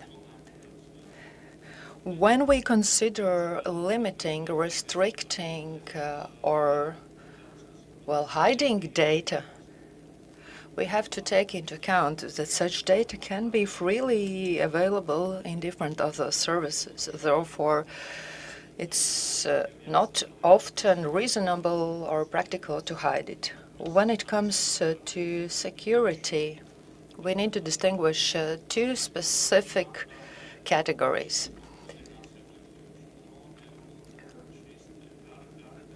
Security often is related to military maps, drones, etc. But this field is slightly different to what we are actually doing. The State Land Service is not engaged in production of maps. We will hear from colleagues from abroad who represent organizations, institutions that are involved in mapping, in map production. In Latvia, we have our authority Altia that produces military maps. But at the same time, the data provided by the State Land Service form an important and integral part of military mapping or cartography. Often we mention the so-called X hours, emergency or crisis hours. Security and safety can be put under threat not only due to war. X hour or crisis can arrive due to other reasons. It's not always a question of X hours in terms of hour or in terms of time. It is often a question of minutes. It's a matter of minutes where rapid response is essential.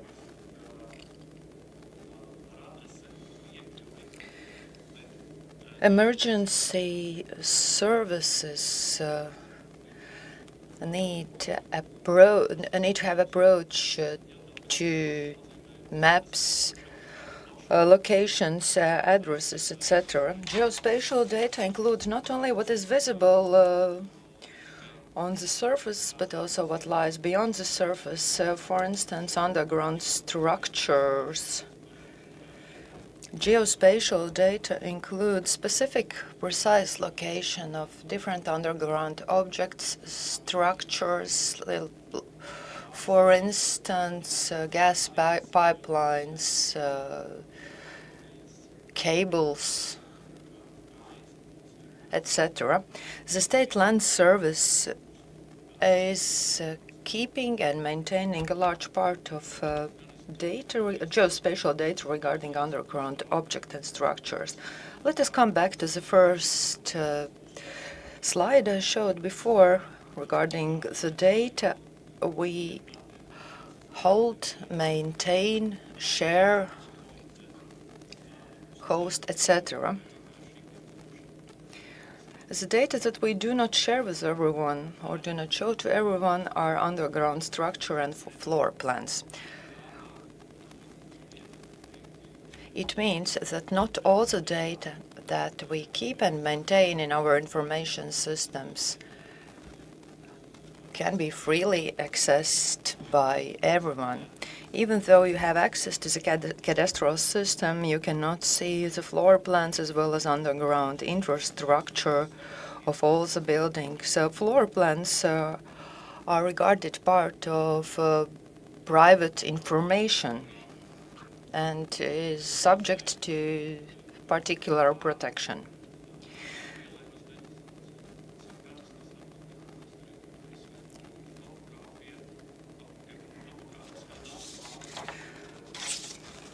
Regarding the critical infrastructure, information is mainly stored in the information system of encumbered territories as well as central database of topographic information of high detailed elaboration. Although the cadaster is open, not all the information is really freely open and accessible to everyone.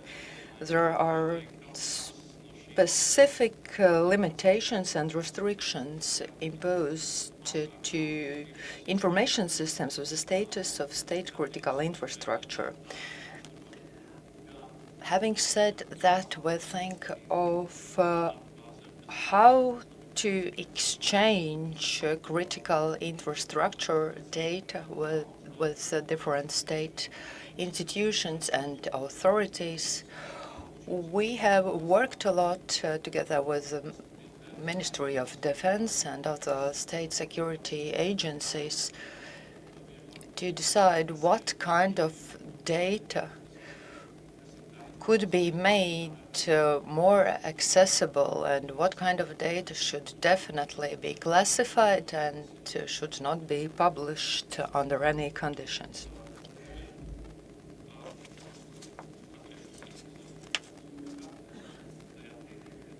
Coming back to maps. Mapping, or the science of cartography, has played an important role in different historic events on global scale, also in the previous century. As Robert Ronsom has said, cartography is an essential part of the world arrangement process. I would like to paraphrase it. It is not about maps, it is not about mapping, but it is about information and data.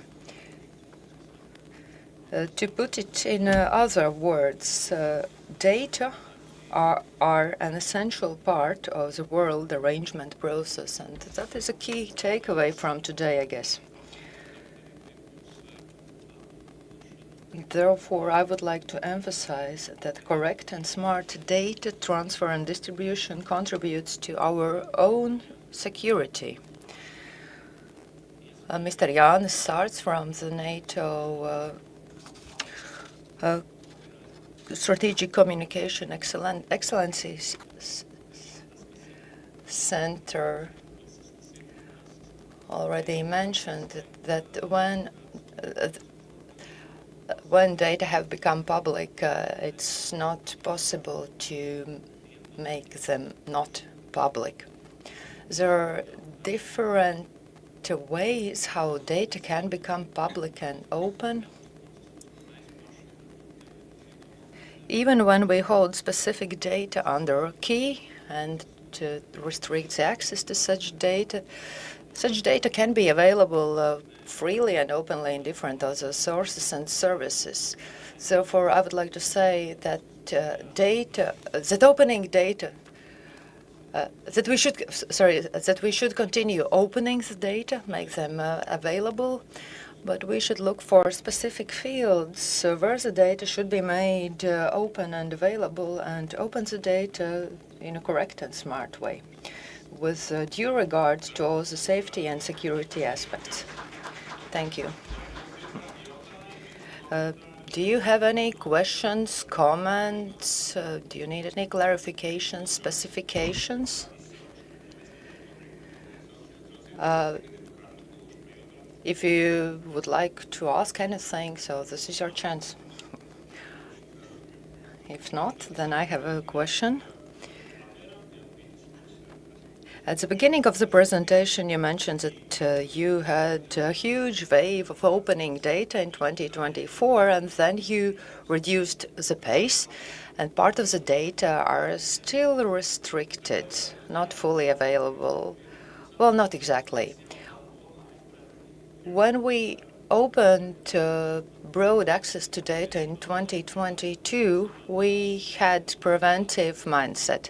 As our Director General, Vita Narnicka, said in her opening speech, back then all the legislation, laws and regulations were not drafted yet, so we did not know the specific approach of handling sensitive data.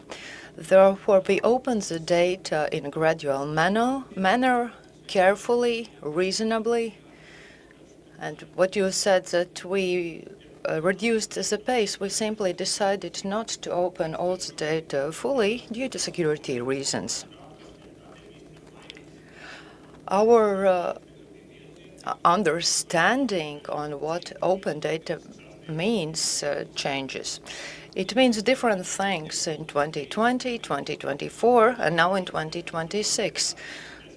During different geopolitical crises, the meaning of open data can also change in the future. Therefore, we need institutions to be flexible in terms of opening data. Exactly. I would like to invite everyone who is generating, keeping, maintaining, distributing data to consider that. We cannot always anticipate the future, but we need to be ready for what the future holds and all the challenges, potential challenges we could face. Do you have any questions?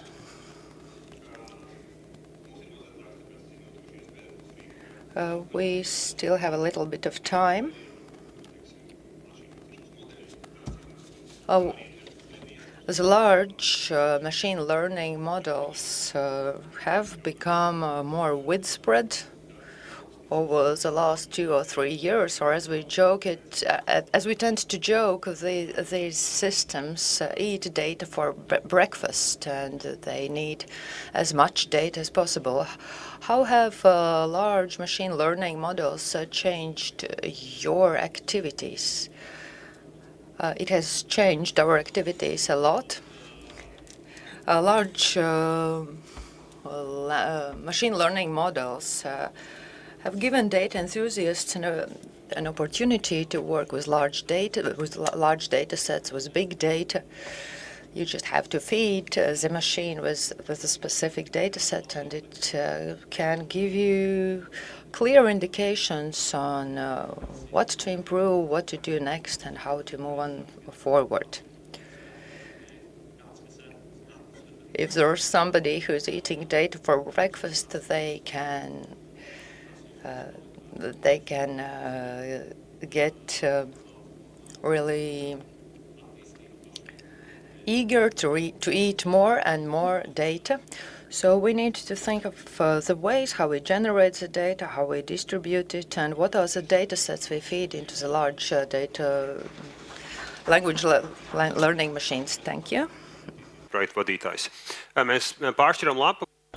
Now we turn the page, and our next presentations will be from the Nordic countries, where the topics were also these the topics are very important, as the situation in Europe has been changing in Europe during the last 3 years. Sweden and Finland have joined NATO. We will have 4 presentations. We will hear about data from our foreign colleagues. So our first foreign speakers will be as our Swedish colleagues Magdalena Andersson and yeah.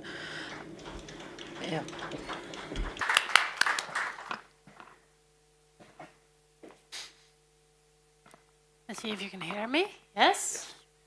Thank you so much for having us.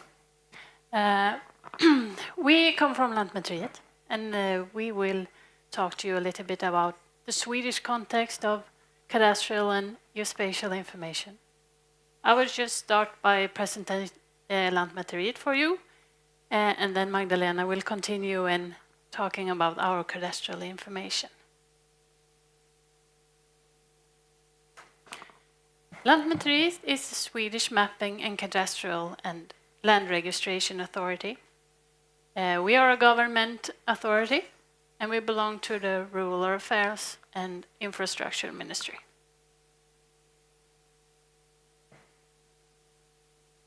Our organization is quite simple. We have the board who is in charge of all the operations, and then we have our Director General, Fredrik Holmberg, is leading the authority. And then we have the main divisions. We have the cadastral services. They are the one in charge of the property formation. Makes all the decision about new properties and changing the existing borders. And then we have the land registration division. And this division is responsible for all the decision of and registration of title deeds and mortgage deeds and different kind of rights that is in the real property register. And the land registration division is also doing the preparation for taxations and sending the deeds for the tax authority in Sweden. And last but not least, we have geodata, where me and Magdalena work. And geodata is responsible for collecting, storing, and updating the information in the real property register. Geodata division also makes this information available in society.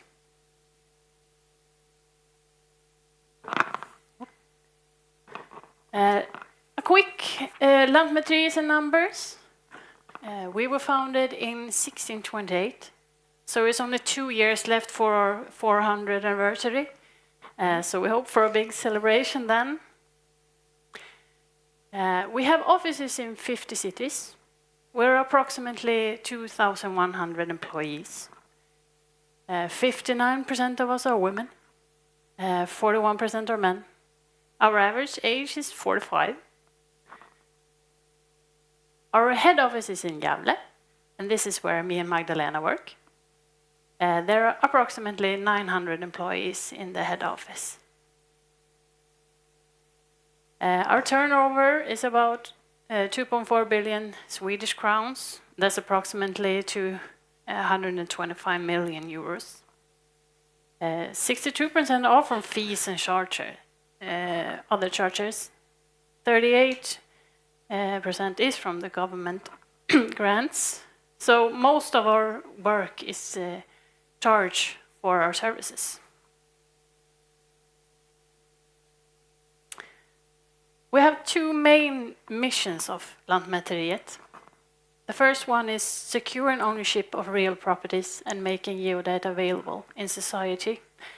And this is the primary mission for our operational work in Lantmäteriet for all our divisions. And the second mission is taking the lead in digitalization of smarter planning and building process. And this is the mission where Lantmäteriet works as a coordinator for what we call the National Geodata Platform. And the purpose of this platform is to gather information from different kind of sources, so you get everything in the same place, and this makes it easier for making smarter and quicker decisions.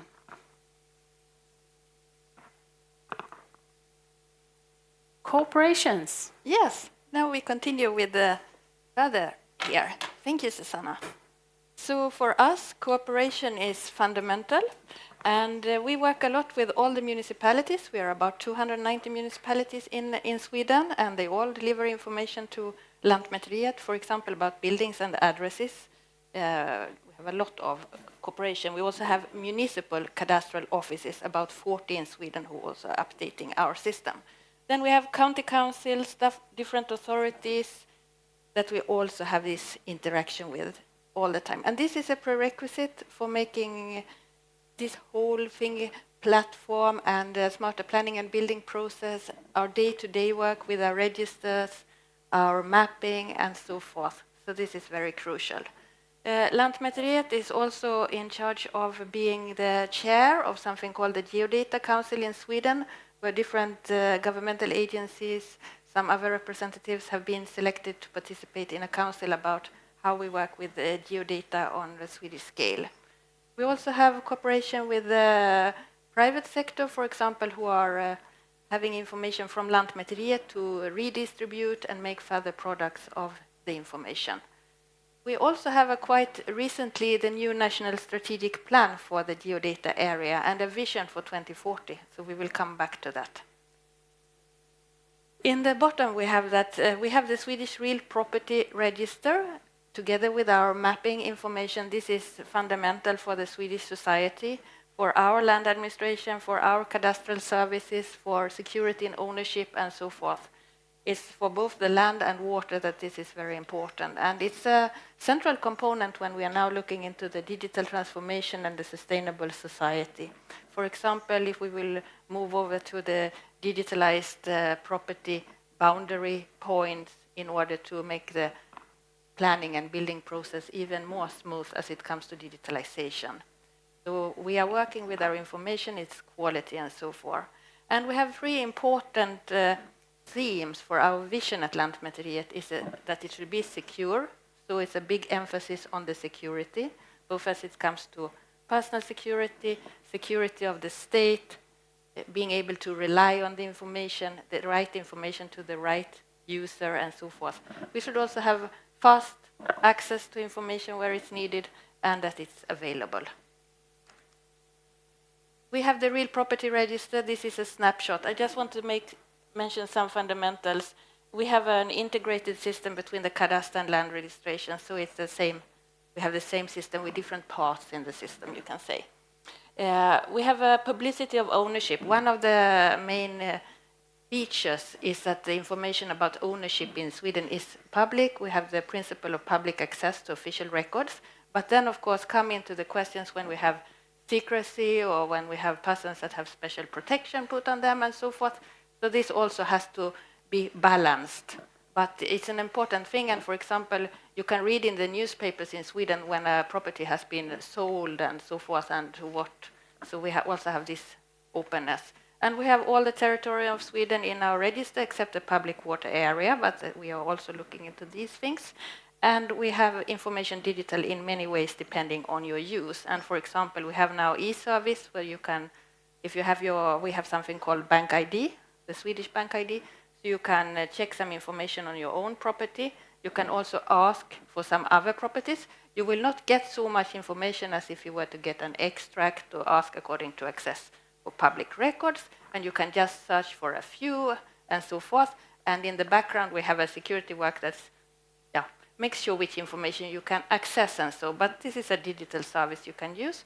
And one that is very popular now is My Map, where you can search out different areas in Sweden. And we are also now integrating with some information from our National Heritage Board, so you can make your own map and print out if you want to do something. Go out in the nature. Here you can see a picture in more details about our property register. And as I said, we have this integrated system between land registration and the cadastre, but we also have different other parts that is in the property. We have the address register, the building register, and the taxation in the same. And then we have some other registers closely connected, but not in the register. For example, we have special legislation and regulations for these, like, for example, the apartment register. And now we are busy with the register of condominiums. That is something we will build up. You see a lot of frames outside here, and we can say that there's a lot of focus on this type of information in Sweden. So we have a lot of governmental inquiries and investigations going on how to handle various issues. And for example, we have a proposal on the overview of the legal framework for the register as such. And in that overview is also included specific security issues. That's also a part. And it's about changes, for example, about how you get the use or if it will be a permit. So there's some changes there. We have a big focus on quality, for example. And what I wanted to mention here is when it comes to new items also, we are looking into stricter requirements for some land registration. For example, if you're a foreign owner in Sweden, if we will have in place some specific rules that it has to be approved, depending a bit on where you are coming from in the world that we don't have right now. And also if there will be some preemption right for some type of properties because it's situated in a sensitive area, for example. We have not had some of these parts for some 30 years, something like that. So we can find now that we have some property owners maybe that are in some sensitive areas that, maybe we will. This is one of the investigations that are going on, and also there are questions on digitalization further and so on. We can also say that we are updating the handling system for cadastral services and our interface. Let me see how the time is. Here are some more examples of the inquiries. We have also several on environmental related issues. So, for example, a big packet on forestry. Maybe we will have some more information about some, if you have, for example, received money for not taking down forest in some areas or saving forest for carbon monoxide deposits, these type of things. So there's a big forestry package. We also have issues that concerns how to protect the areas close to water, how we are projecting this information in our register directly or via the regions. Modern legislation for fishery, and then several issues on the electricity supply, like, for example, offshore-based windmills, and if you have windmills on land, like if you will get some compensation if you are living close and you are getting a little bit disturbed because of the noise, because of the shadow, etc. So a lot of issues also in this land use and environmental areas. I wanted to mention that we have a new vision for the geodata area for 2030, and this has been developed in cooperation with our sister organizations, the ones who are in the Geodata Council, for example. And we see that geodata provides new possibilities for Sweden, and in the public sector in Sweden, we are working together. We are building a common foundation and with geodata and data about real reality. And with this, we are also developing Sweden for security, democracy, growth, and sustainability. And this is a platform for all of us. This then have been broken down. We have a strategic plan for the geodetic area 2026 to 2030. And there are proposals and activities on how we will move forward. For example, we are talking now about ecosystems in the information area, how to handle governance when we are many different governmental agencies involved in the same project, financing, so that we can sort of have tasks from the government, but it's not for one government in specific. We can see how the financing can be for several governmental agencies in the same task. And we are getting financing for continuing with this. There are several legal aspects, cooperation programs, security, one important issue, and quality and interoperability. So this is something we are working on right now. And we have information on this on our website. It's in Swedish, but maybe can be checked if you can see something. This is the brochure for the plan. And then here are just some examples. What are the proposals for activities that we will work on during 2026?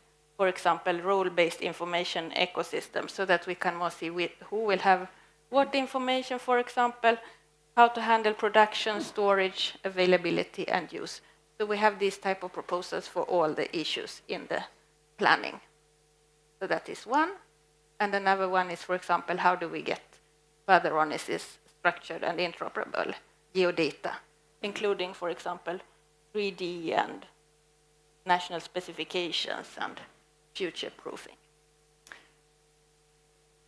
So we wanted to take you a little through what is our organization, what is our systems, what are we doing right now, and the importance we see in the area of geospatial data for the years to come. Yes. Thank you. Round of applause. Applause kolēģi. Thank you, Susanna Orzen and Magdalena Anderson. Kolēģi, vai kādam ir jautājums? Do you have any question?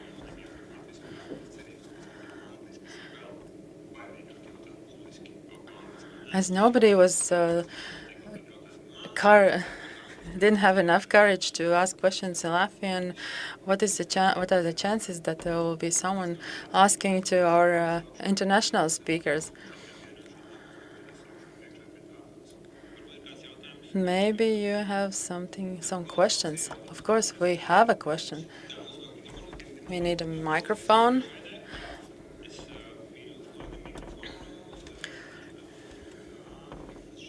Yes, so the microphone is there.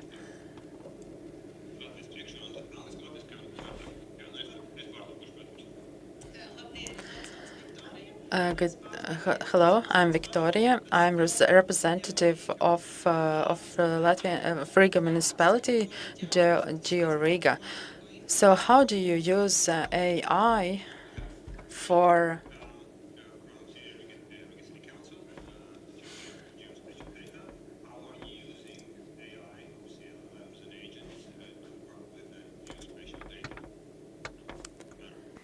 That's a long question. The question is about how we are using AI in our organization. Exactly. We're having AI for some smaller items that we have introduced. For example, we have this chatbot when you contact our customer center that you can chat with. We had a project where we were looking into using AI for reading and interpreting older files. As Susanna told, we are a very old organization. We have a lot of old files, difficult to read if you are not used to them. But that one we had to take a pause because of different security issues, how to store this data, and so forth. So we will see what we can do with that. What we are using more right now, you can say, is maybe more connected to the machine learning when it comes to information on buildings and our geographical side, where we can use some machine learning and so forth. We are looking into how can we maybe use AI when it comes more to cadastral information and so forth. For example, we are taking part in the European group in ELRA, where they have a special working group for this with artificial intelligence and how it can help in our agencies. We're also looking actually with our Nordic colleagues, what are they doing and what can we learn from them. And we have also had some internal training on AI, like just in a, how to say, closed environment, like you can ask on some reports and see, can you combine this for me and so forth. You can say we use it quite carefully. Yes.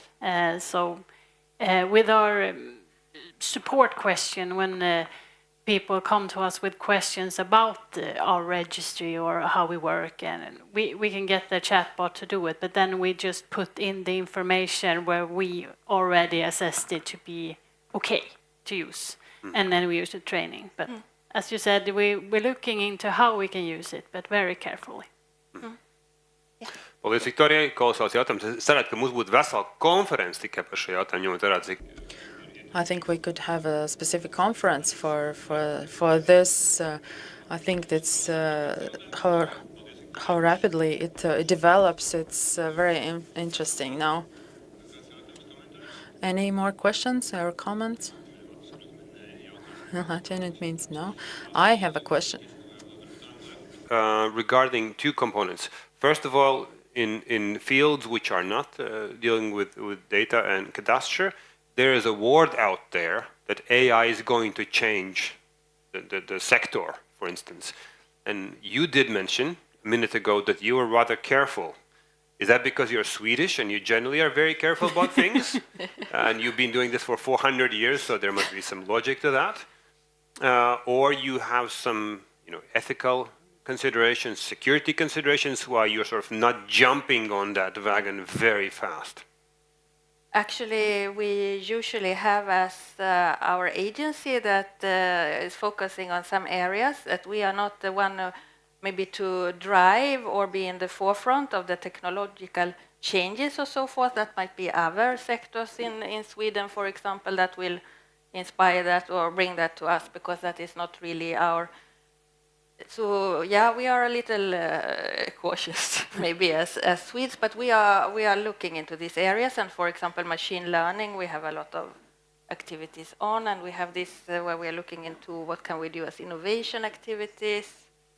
But yes, we take it a little. I believe it's just what you said. There's a war, and AI is changing our scenery. So I believe, yes, we are more careful because we don't want to jump in, and then there's both the national security, but then there's also the personal information. We have a lot of information about individual, and that has to be secure. So we... Yeah, and maybe we can say there is some EU directives on data communication and so forth coming up, where EU is looking more into secure communication, maybe cloud-based services for Europe, easy to exchange data and so forth, because we are also not open right now. We are not using cloud-based services. We're not even using Teams because it's running on the cloud-based. So we are also following what's happening in the European Union in these cases. Yes. So maybe we'll come and have a focus from there too. We become running from behind. Okay, very well. I have another question, but I'll address that during our panel. Question regarding I was very intrigued by the timeline of the national strategy, 2026, 2060, in the way the pace of things are going. That's a very long. Or 2040. The 60 or was it 40? 40. 40. Oh, then it's okay. Then it was my bad. So 14 years is a long time in the AI age. So that's something we can also perhaps pick up in the panel discussion. But as Susanna is saying, also we have a lot of data. We have a lot of issues. We work on quality. We work together with all these agencies. We see we have a lot of steps to work on. So And this activity plan that is there, it's a little bit shorter time, but then we have a longer period and we are looking forward to more issues to come ahead. And something we haven't mentioned, for example, of importance is the integration with the domains, like our land domain with the marine domain, and how we are interconnected with our neighbors and in the world and so forth. And that is also very important for us to work on. And there we are also different scales. Different scales, and there we're also working towards the future. That is very important for the ones that come after us. So we also have to do that and to include younger people in this too. So we are looking forward to this. 4 more 100 years. Yeah, maybe, hopefully. The vision is for the next 400 years. Yes, excellent. Okay, thank you so much, Susanne Ozen and Magdalena Andersson from Lantmateriet. Thank you so much. Paldies, kolēģi. Mums būs arī kolēģi arī. These two colleagues will also participate in panel discussion in the third part of the conference, where we will talk about data technologies and society. This was interesting to hear about the conservative and careful, cautious approach of Swedish authorities in terms of using AI and machine learning. We know how aggressive the Western countries are in introducing AI to broader scale, so it's interesting to hear such a refreshing and conservative approach. I would like to give the floor to Irma Lahtegas from the National Land Survey of Finland, who will talk about understanding the role of the Finnish cadastre. Everyone, it has been so interesting morning to this conference, and so glad to listen to so interesting issues and that kind of things. And I was so delighted when you get to invite to me that conference. So. You just listen to Swedish colleagues, and I must say that National Land Survey, we have a quite similar service in both countries because we have a quite similar history and background. So when you listen to me, just comparing to Swedish, because we have a lot of similarities, and I think that my presentation I have a little different aspect today. Okay. You have a very good technology today here. So easy to use, I must say.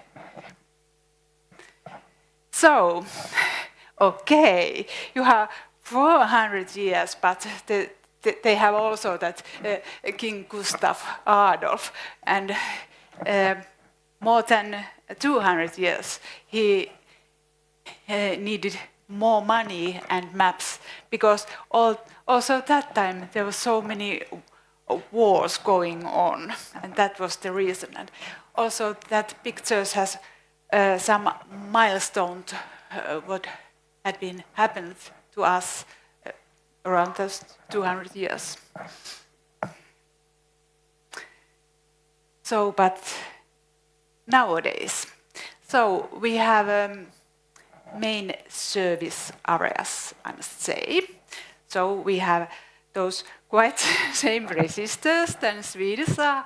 So we have property registers and housing companies sales register, and we produce map materials, and we do everyday cadastral surveys, and we call geospatial data and positioning service, and also we have a big research department in National Land Survey. So that is some picture in our nowadays organization. Next year we will get a new organization, but that is nowadays. We have 4 main divisions, And production division, of course, it's the best and biggest one, biggest mine. So under mine is our all legal services.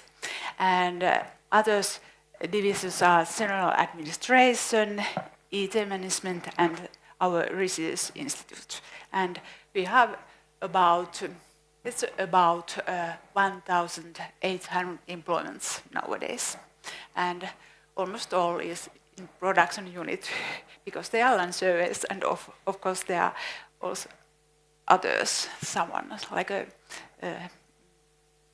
what is in English? Jurist. Lawyers. So sorry. Yes, we have a lot of lawyers.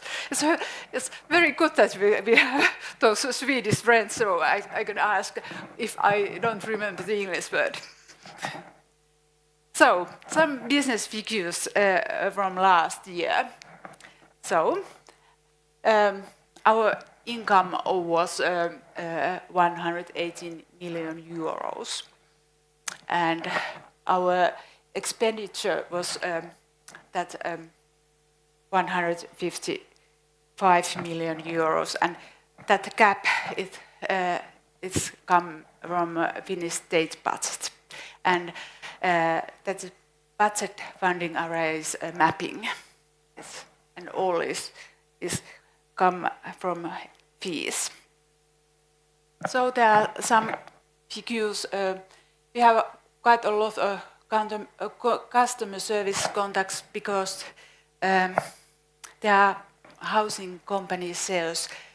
Early there was a paper format, and now it's digitalization is going on. So many owners just give us the paper things, and that is why we have so much customer contacts nowadays. And cadastral surveys is about 14,000. It's a little less than early because we are not so. It's so that property transfers has a little down, has been some years, and it affects also our cadastral surveys. And expropriation compensation was quite high, almost 16 million euros. And the reason is that there are so many wind turbine, and they need those electricity lines, and that is that is so high. So there are also some other numbers, but I think that you can read it.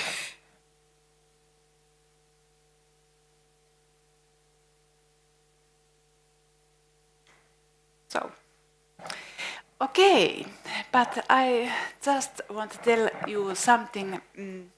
What is societal role of the Finnish cadastre in Finland? And that is my focus on. In Finland, we just thinking that cadastre, land register, and spatial data information are all regarded as a part of single integrated entity that support efficient land administration. It's some wholeness, not different part at all.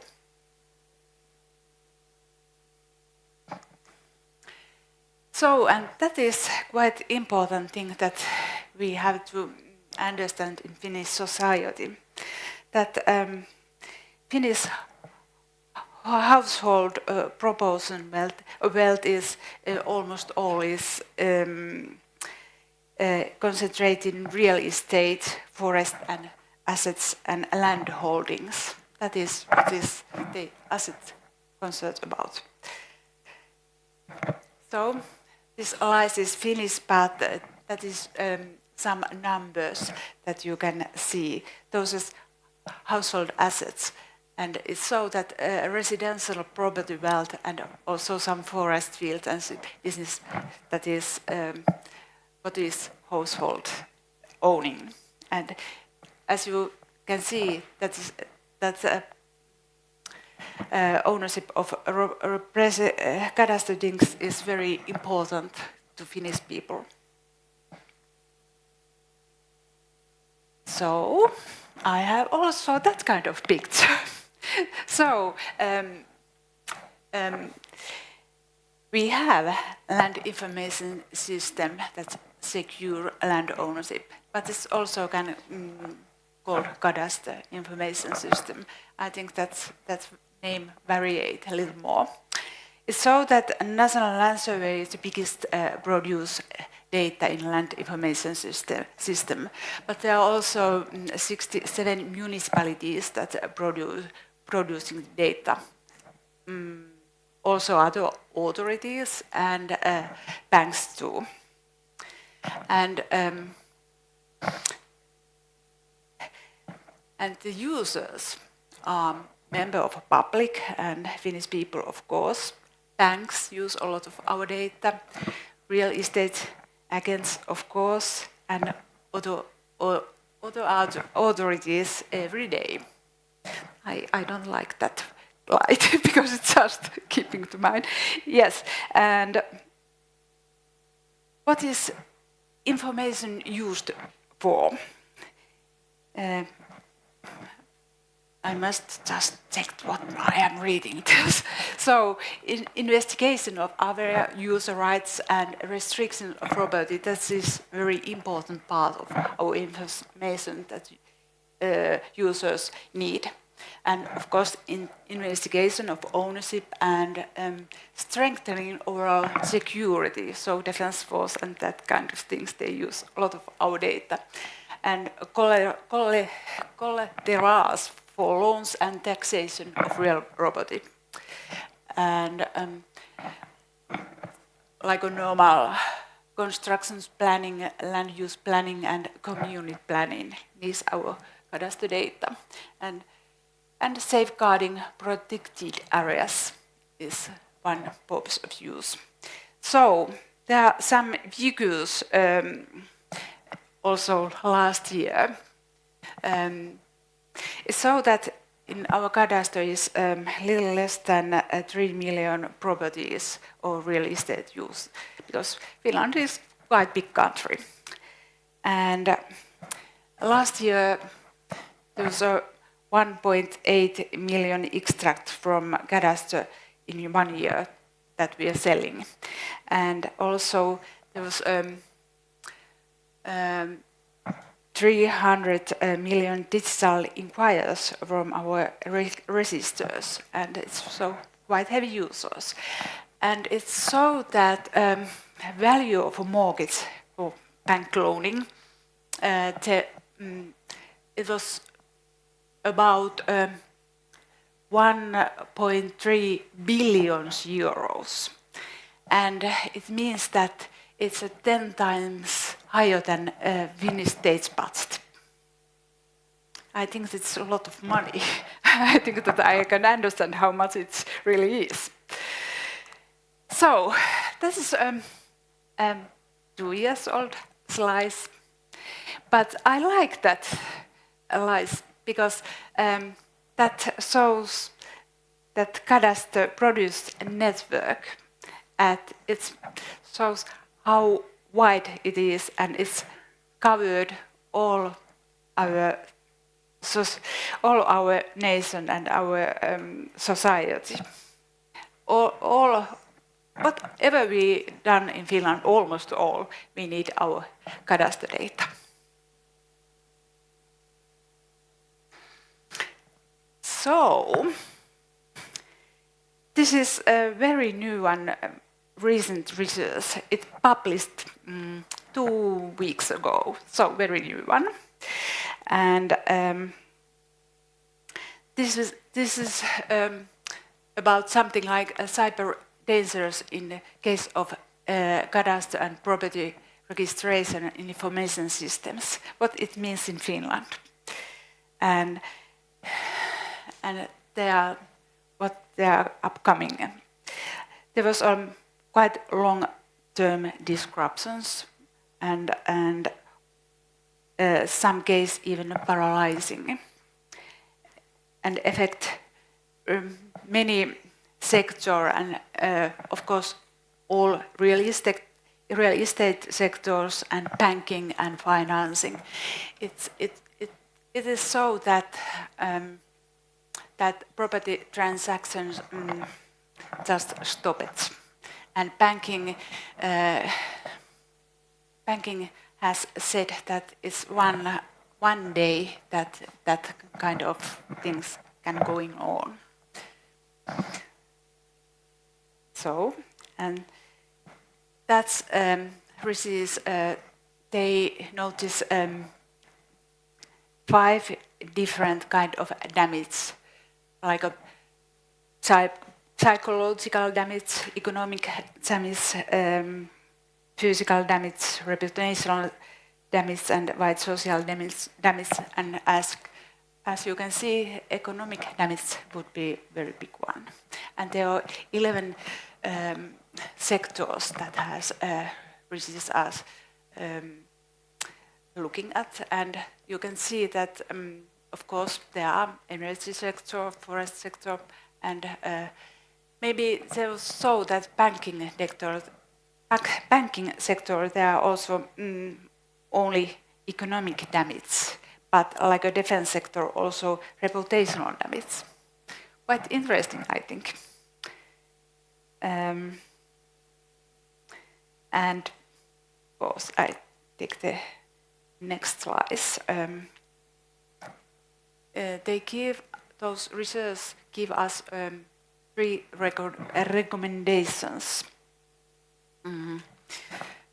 We have to preventing and managing cyber incidents proactively, and I think that we do it every day. And we need a communication strategy focused on cyber incidents that we have when it's. Oh, of course, I hope that never happened. But if it would happen, we will know that what we can communicate and what we can say. That is that.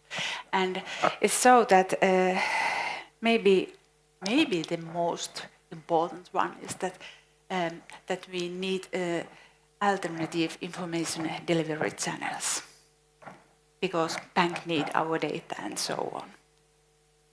And maybe you ask why on earth we want to do that kind of research. It's so that next year is new parliament election incoming in Finland, and the reason is that we want to tell to our political decision makers how important cadastre data is in our society. That is the reason. And we don't ask money from them, we ask new legislation, new modern legislation. So, my conclusion about that is, in Finnish society, well-functioning real property information system often take for granted because it's invisible foundational element that supports the functioning and stability of entire society. And I think that there are so many people in Finland that they don't realize that. So, thank you. Thank you, Irma. Thank you, Irma. Ladies and gentlemen, do you have any questions to Irma Lahit-Kangas from Finland? Any brave ones? If not yet, Irma will be also participating in panel discussion. You put quite a bit of emphasis on a societal role, not just technical operations, but on societal role. Why do you think that was an issue that you have to bring about? That the invisible, or called invisible labor, that however sustains so much of the system, the banking, economic sector, societal sector, those are very important ones. And why is that the work is invisible, number one? Number two, why do you think you have to sort of defend it or protect it or make it more visible? Why do you think that's important for you working in Finland?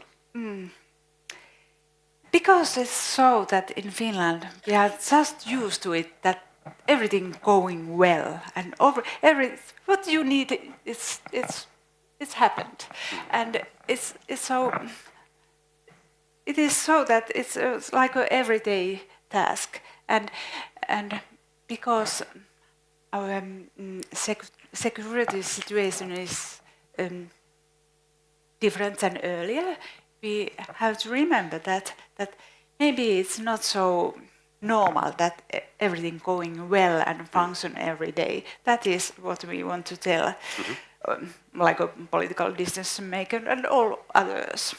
And because we have quite old legislation, it's not secure enough, I think. Okay. So that is what we want to tell that.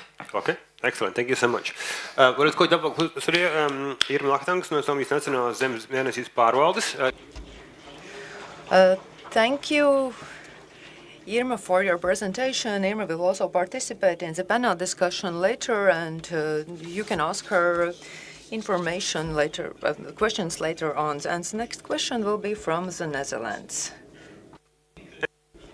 So the next speaker will have the similar topic, cadastral and land registry as a basis for stability and certainty in the land market and society. Mārtiņš Baltmanis from the Netherlands. And basically, what I wanted to start with is that I would state that we are, as an agency, because we're an integrated cadastral land registry and mapping agency, are very similar, but I have to be more modest than that because the Dutch cadastre is not even 200 years old, so, I mean, I'm just new, so it's...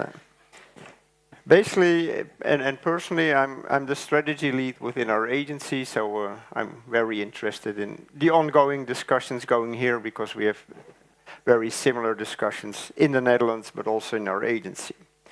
And I think what I will do, I will start more from a policy perspective, and if you have policies on data security and whatever you want, how does that affect the cadastre, but also the other way around, how operates the cadastre, or what things do we do to evolve in this more and more digital society. So basically, if you look at policies, if you look at the European policies, you see very nice words like autonomy, sovereignty, resilience, security. Basically, the question we pose ourselves, if these are the policies both at the national and European level, if we apply them and apply them well, do we then have a resilient cadastre and land registry? So that's basically what we're doing. And if you look at the words, they're all very clever words and they are interrelated, but I often see that they're kind of combined together. The way I look at sovereignty is basically that you take care that you operate on the national and European law. Say that if you look at data sovereignty, I mean you're in charge and you have oversight of the location, the processes, and the access to data. If you look at more at autonomy, basically it's more, I mean, you have some self-determination on how you do digital things. And basically what you care about if you're talking about autonomy is that you're independent or at least managing the dependencies you have. And if you have those two in place in one form or another, you get quite close to resilience. Basically, your foundations are led, but resilience is very risk-based, basically, but it has to do with continuity, liability, and also accessibility. And then usually if you look at the public, basically the most interest is in security, in daily security, and this is a case that happened now a few weeks ago in the Netherlands. Cybersecurity is very much top of mind. So not the other words, but these in society, these are the words in mind. And what happened is that we had a hack attack on a Dutch telecom, and basically they released 6.2 million, the data on 6.2 1.2 million inhabitants of the Netherlands, which is 1/3 of the population. So the triggers in society are often not these nice words, but it's cybersecurity and especially personal data protection. So these are the things that are happening right now, and this was a very large breach of security. And what we have in the Netherlands, and some of you might have seen that before, we have a system of key registers in the Netherlands, which are basically the foundation of our basically public data world. And if you look at our agency, if you look carefully, there's a lot of numbers in it. You see the cadastre is a key register, topography is a key register, the large-scale topographic map is a key register, buildings and addresses are key registers, and those are the registers we are involved in. Sometimes we are the source holder, but in many cases we're also the national node for providing information. So this is basically the backbone of our information platform we have in the Netherlands. And then you say, okay, you have it probably very well connected and very well organized, but now if you look at the new world, and we have the Netherlands Court of Audit, which are always very critical looking at government agencies, and what they said, because I mentioned the word autonomy, that you have self-determination on the things you are doing. Basically what they found that the Dutch government as a whole was quite ill-prepared in using the cloud, for instance, because what you see in the cloud is that what you see, almost a quarter of the agencies and governments didn't even know if they were in a public or private cloud, for instance, and then it gets tricky. Basically, they didn't access the risks which have to do with, am I in a private cloud, where you're more protected, or in public, say the open cloud? And how tech dependent are you? And this risk analysis was not done by more than 60%. And basically what they also saw, most Dutch agencies, like we ourselves, are already making extensive use of the cloud by the big tech providers. And so they were so upset basically that they said, okay, what we check now, or they are doing that right now in this year, is that they say, we're quite concerned about the resilience of the key registers. And you have to take care of the confidential data, but also the basic question is the data processed securely? And so accessibility and availability are big points. And basically, to give you an insight, what we have done as a cadastre, because we have both the cadastre and the land registry, and the cadastre itself consists of the cadastral registration, but also the cadastral map, is that the cadastral registration and the land registry is in a private cloud. The cadastral map is open data, so that's in a public cloud. So that's how these terms and concepts affect us. And what you then have to, what this Chamber of Audit is looking at, I mean, how do we deal with confidentiality for the sensitive information? Should we go to procedures? And that was a lot of this morning already in the presentation. How should data be accessible, or should it be accessible to a limited number of parties? Are we sure that we have data available when needed? Because that is inaccessible when it's needed. And a worry we have with all our data sets, basically, how do we warrant the data integrity so that they're not third parties who can basically destroy our data.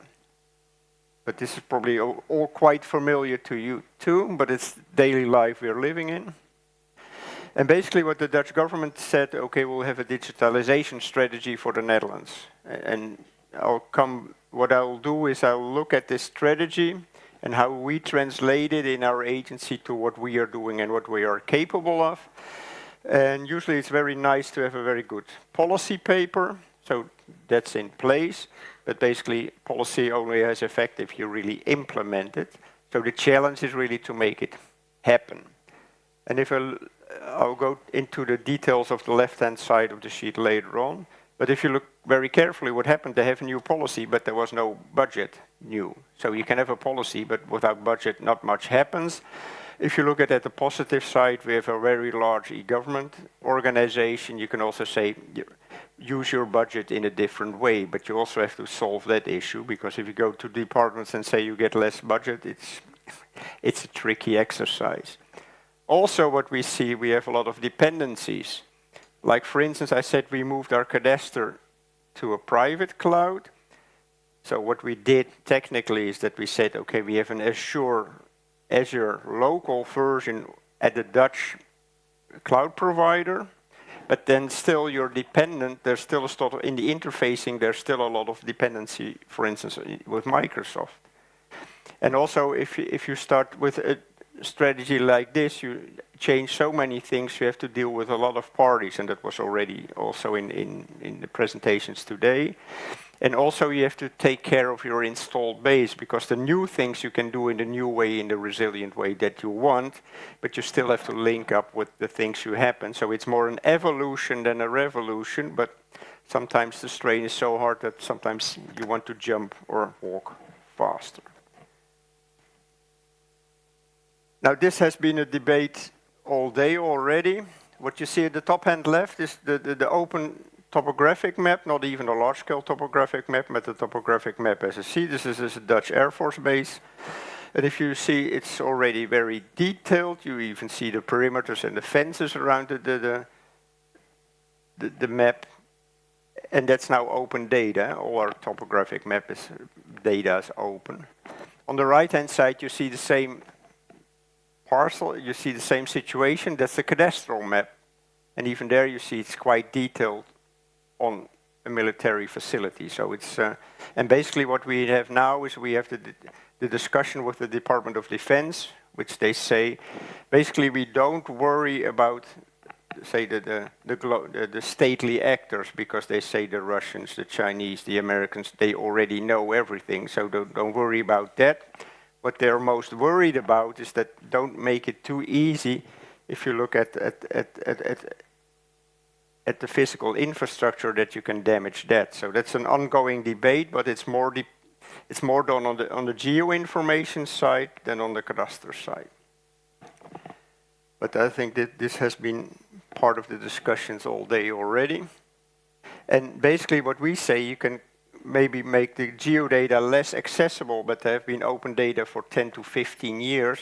We don't even know if we switch them off, what would happen in society, because the Dutch society is so used to open data that even we as an agency have to rethink what will happen then. And this is what I was already discussing. This is the discussion we had all day on geodata versus publicity of cadastral info. It's the Department of Defense that has triggered it, but basically they're worried about the critical infrastructures. So they're not against open data, but they say be more careful on what you do or don't do. And like I said, the dilemma is that if we switch something off or make it less accessible, I mean, probably the damage within society is quite large. And basically the cadastral data, because there's a lot of personal data in there as well, of course, that's not automatically open data. And also what we have, for instance, in the Netherlands is that networks are also cadastral object. So you're registered in the cadastre, which is basically open, but then you could plot cables and pipelines. So those are the types of discussions we have with our Department of Defense of what's now clever. At the same time, you want an accessible land registry and cadastre. On the other side, you have to worry about national security. Then I get to cadastres, and if you look at this, for those who we have from the United Nations, we have a very good and fine framework for effective land administration, which basically says how to deal and build up and maintain a cadastral land registry system. What you see there, data on the right-hand side, was an important issue, but what you see, it's now about 6 or to 10 years old, this framework. It was written in a time that the world was doing well, and there were less security issues. And what you now see is that even a framework like this, you should kind of recalibrate it for the society we're in now. Then getting to this national digitalization strategy, basically what the government, the main yes, challenge for the government, we have 4 layers of government. We have the national government, then we have provincial governments, then we have municipalities, and we also, because we're so under sea level, we also have we have water boards. Basically what the governor said, we should deploy the cloud technology, we use technology-wise in the same way, so you don't have to have the same solution, but that's one. And basically, like I said, we said, okay, we'll, as a cadastre, and those are the italic texts as we said, okay, we have a new cloud strategy, so that's one, so we move our cadastral or the sensitive part to a European cloud provider. The second part, like I said, that's the big challenge for our government, is that that to share and utilize data across all levels of government. That's the second part of the strategy.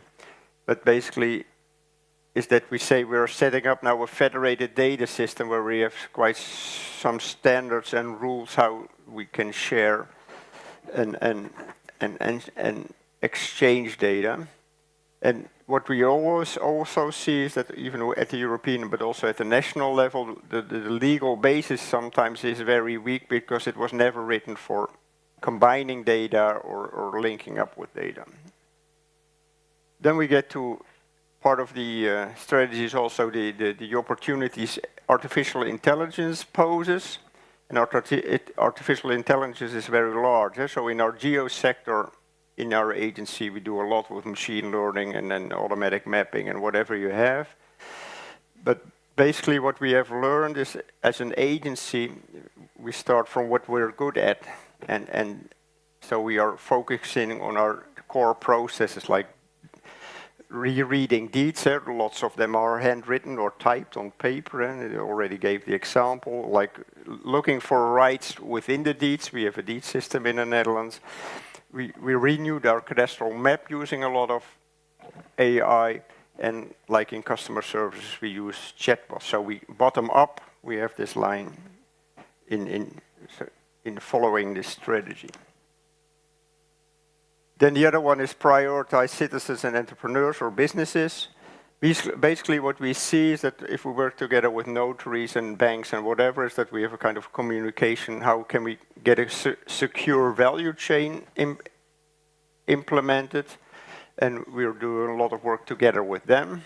And also they are moving their parts to private clouds, for instance.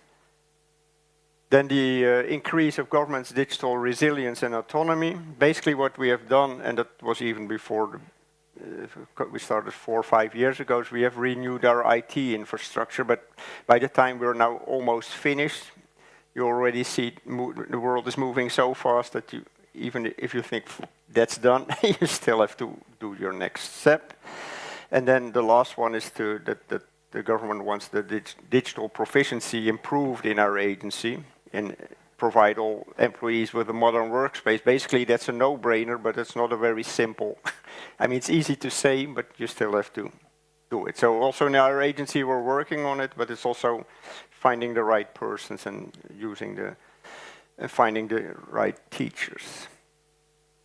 And then basically, if I get here, so basically what you see on the left-hand side, I started my presentation with autonomy, sovereignty, resilience, and security, and how does it affect the cadastre. On the left-hand side, you see we have a top-down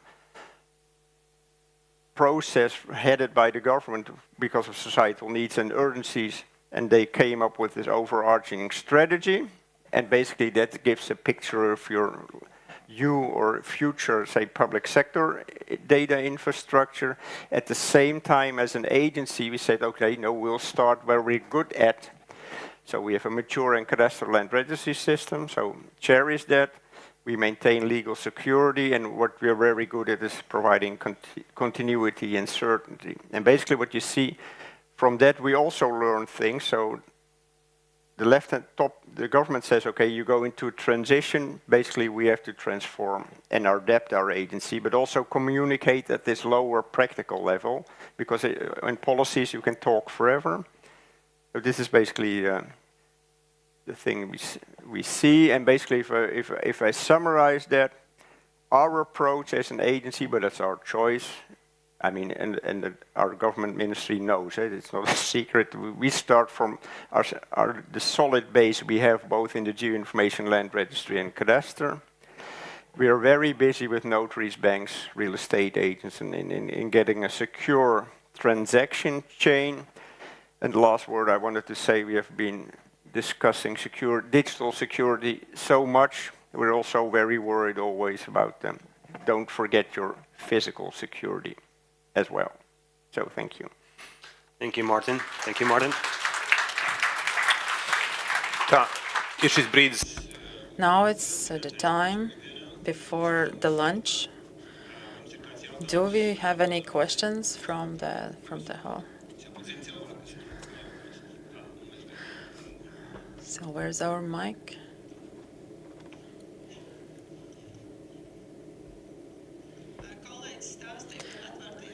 The colleague was talking about the open data. I have a question. From our closed data, what are the data that should be open to society and civil security aspect? Or we consider opening for the inertia that Dutch society is expecting from data. Yeah, but basically we don't have that much closed data. Even the cadastral data is open access. So that's and basically the discussion we'll have is how secure you want to organize open. So are you willing, for instance, are there cases where you need authorization, for instance, to access the data? Or are there cases like, for instance, in the geo sector, it's quite open. There the military says, basically, if I blow up 1 or 2 electric substations, I can take out the whole city. It's a bit like Irma gave the example, what happens if it collapses. And basically what they say, what we want, they say, you can keep your maps open, but remove or don't show those parts that are part of a critical infrastructure. So basically, and as a cadastral agency, basically we like to have it as open as possible because that gives a lot of trust and continuity in society. And on the other hand, I started with my second sheet with this data hack of this telecom provider, is that we have to look more closely in it. How can we secure it much better? But that doesn't automatically mean that we close it. So that's the kind of debate we're in. Apkopojot, tātad, kā mēs dzirdējām, Holandas sabiedrība ir. To conclude that the people and Dutch people have get used to the open data, and it would be strange to close the data. But if we open something else, the recommendation would be to open the data, but not about critical infrastructure. So hide some parts of the open data. So that might be the most important question, which was set in the beginning of the presentation. So what about land data? They are under the threats, but what happens? When it's open? Later we will talk about in the panel discussion about cadastral data, about land data. But from the other side, on the other hand, we're talking about the handling and management of the data. It's more, maybe even more important how we secure them, how we process them, and also the discussion will be interesting how in the management and changes management, how to provide this service about land register, but also to have it secure.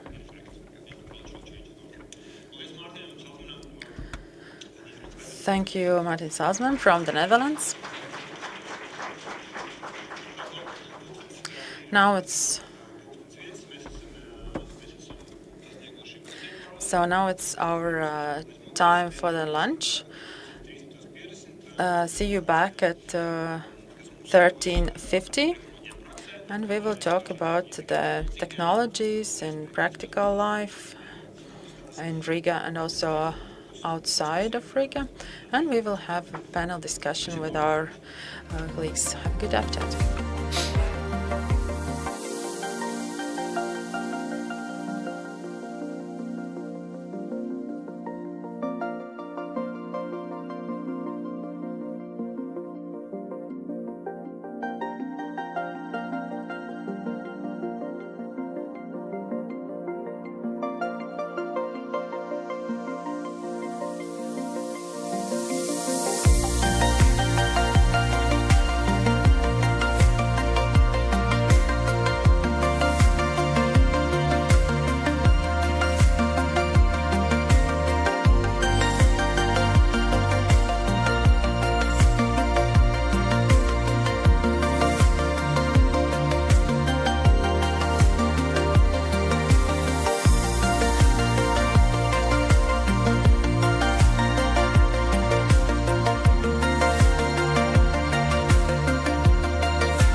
Prieks visu atkal redzēt atpakaļ. Mūsu bijuši.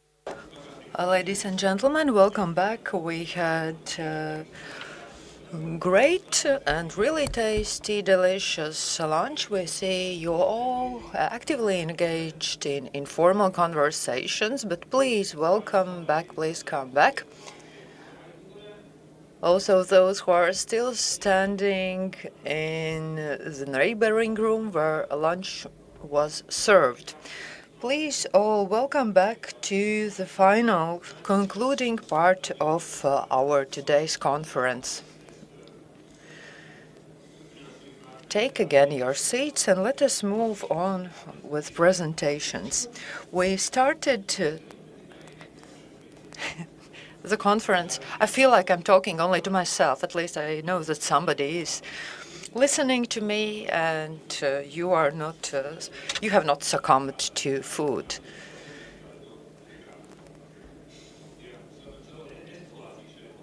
Otherwise, I will have to ring a bell or make some kind of escalation to make more people listen to me. It's really impolite that you have not all taken your seats. We would like to resume the conference. We have several interesting presentations still in our agenda. It's like a third bell, third call in a theater where you know that it's the final call. You have to come back now, really, for sure, seriously. We had quite a good lunch break for 1 hour. It's reasonably long. You could enjoy your lunch without any obstacles. You didn't have to work during the lunch break and so. Yes, but coming back to data, we spoke before about the value of data, that data by itself doesn't mean anything.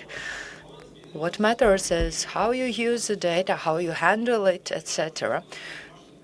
As it was mentioned by colleagues from Sweden and from Finland, cadastral data are often taken for granted. It's like when you push a switch and you can switch on electricity, open a tap and water runs. We tend as public to take it for granted. We do not see the invisible work, the invisible effort that is underlying the smooth operation of cadastral data. This was one of the things that we discussed in the second part of the conference. We also discussed security issues, how to distinguish which data should be open and which data should be restricted or kept close and classified, with public society in forefront.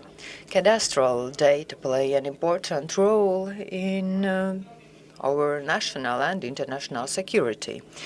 But now let us talk about data technologies and cooperation. The first presentation will be from Liepāja, then from Riga, and we will finish it off with Malta.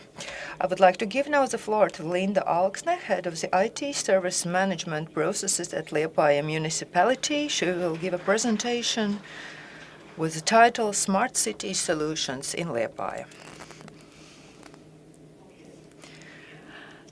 Thank you for the introduction. Hello, ladies and gentlemen. My name is Linda Alksne. I represent Liepāja municipality. I would like to say that Liepāja is a smart city, but not yet. We are still on the way of becoming a smart city. Over the last few weeks, we have been going through an ISO standardization and inspection process to obtain the status of smart city. There are specific requirements that have to be fulfilled, for instance, regarding availability of particular data. Unfortunately, we don't have particular data. We cannot make them available to public. So we need to look for sources of obtaining such data to make Liepāja a smart city. there's still a way for us to go. There are still several challenges that we face on a daily basis. We hear about data as a buzzword, data this, data that, data transfer, data handling, data processing, data input, data output, etc. We recently organized workshops for people, and what they mentioned as their first requirement was data. They said, we need data. If you give us data, then everything is okay. But data is not the beginning and end in itself. And local municipality or city council consists of 13 institutions and 2 agencies that provide around 140 municipal services. In order to provide such services, there are about 50 different information systems in Liepāja municipality. These systems accordingly have different external hosts and developers. There's not a single unified host or developer, and if we organize a public tender for a new information system, new hosts, developers, and data handlers, information system handlers can participate in such a tender. Actually, the challenge lies not in data itself, but in data interoperability, compatibility, and integration. You can find whatever data you want in all of our 50 different information systems, data on different levels of education, institutions, public transport, etc. The problem lies in data management, how to get all those data in a single unified data warehouse. This is a challenge we are currently trying to tackle. We want to implement a single unified data warehouse for the whole Liepāja municipality. This is the way we have chosen for us. It might sound simple. You could ask, why can't you just organize a public tender, get some kind of external service provider to implement the data warehouse for you? But we have funding and budget restrictions. It was interesting to see the presentation from Finland. Finland National Land Survey Authority has such annual spending as the total budget of the 3rd largest city in Latvia. Therefore, we cannot at the moment implement one single unified data warehouse. Therefore, we have only external data hosts and developers. And there is no automatic automation of data and transfer of the open data portal available at the moment. So currently, we are using several different solutions, different service providers, and it works for now. It's not that we don't have any data warehouse. So we have a strong BI tool, MicroStrategy, that is used as data warehouse for financial data. Financial data is a resource that we want to have under surveillance and monitoring and constantly updated. Therefore, a MicroStrategy tool serves not only as data warehouse for financial data, but also for other important data sets. It includes development projects, target indicators to be achieved, financial reporting, as well as municipal budget. All of the institutions and authorities that form part of Liepāja municipality have implemented this tool, MicroStrategy, and use it on daily basis with more or less success. The next system that we use is the system for geospatial data. Previously, the system was used mainly by Utilities Council, and it entered their information data on all the objects available in the city. Like all the communal objects in the city, playgrounds, landfills, public transport, etc. It was also used by construction board. If previously these two tools, SunGIS and ArcGIS, were mainly used as internal tools for communal or utilities council and construction board, and it included publicly available information, now the license and training for ArcGIS has been extended. These databases or these tools are now available and are used by public relations department, environmental department, public transport department, education department. We try to involve also other authorities and institutions from the local municipality in using geospatial data contained in SunGIS and ArcGIS tools.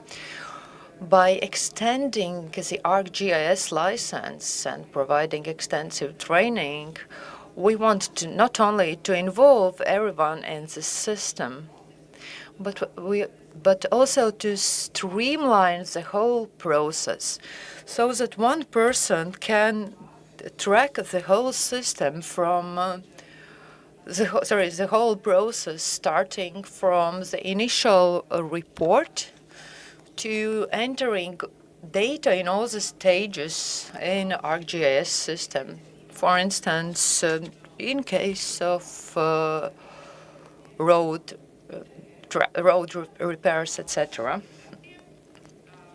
Integration of such systems as well as extended implementation thereof have been started as part of Interreg Europe project. This project focuses on open data, and as part of the project we got some reality check. First of all, regarding the public opinion, we conducted a public poll on what people think open data are. Sometimes people thought that public data are information people publish on, let's say, advertising portals. We try to open the data, make them public and openly available to the society, but sometimes people do not know what actually open data are and where to find them. There are specific data sets we have to focus on. European Union calls us for opening all the data, but at the moment we mainly publish and open the data manually. Why? This is also related to our budget restrictions. Development of one data set costs around 3,000, as it was estimated by our IT partner. So we thought about how much it would cost for the municipality to make all the data sets anonymous and publish them as open aggregated data. It would cost too much for our budget restrictions. We also asked the public what are the data they would be interested in, what could be useful for them in their private life and business on a daily basis.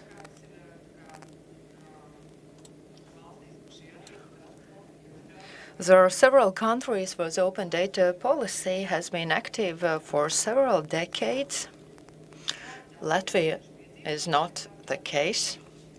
So we are still trying to find our way of making data open and to decide what to start with. We asked people in a public poll what are the specific data sets they would be interested in. And here are the examples like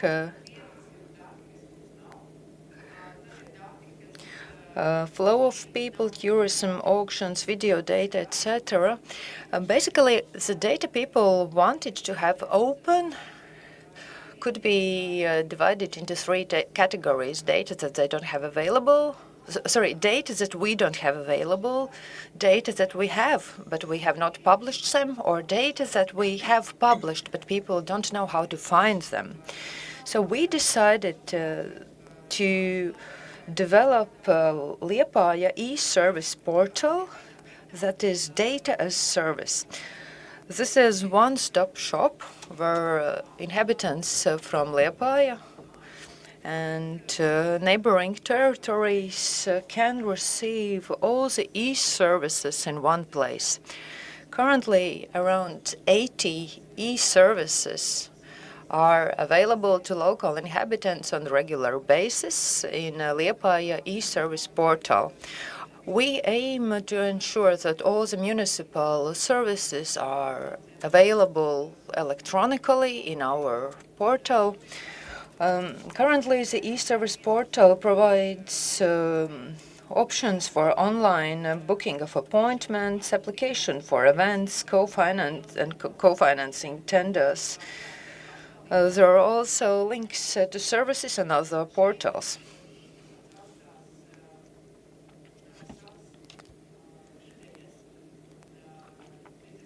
Since this portal is specifically dedicated to our municipality, it is easier for us to have it flexible and adjusted to our needs. It is like our playground or sandbox to learn from.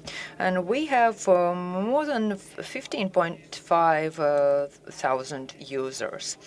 In the e-service portal, there's a specific section, Open Data, where all the data sets are visible with clear, specific illustrations.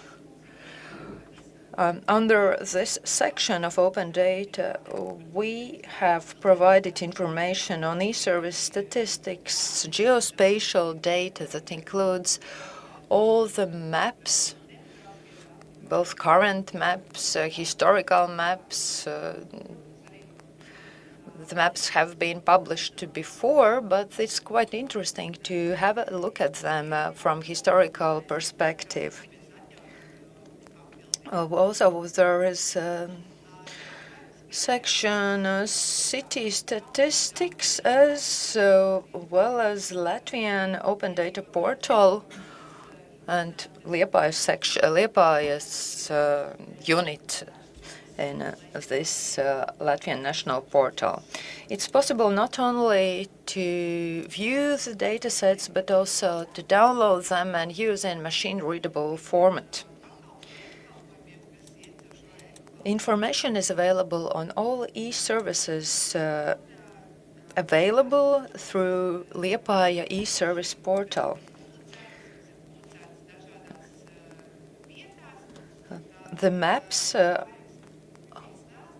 including geospatial data, have been developed and published on different sources and platforms, but we are actively working to increase the number of maps, geospatial data, and to make them more available to broader public. If data are openly available on our e-services portal, it is easier for everyone. Our municipal agencies get less calls, receive less complaints, because people can find data and solve some of the problems by themselves. Alongside with the larger tools that we use, we have also smaller initiatives. For instance, Smart City Roadmap. We developed it with clear, specific priorities and objectives.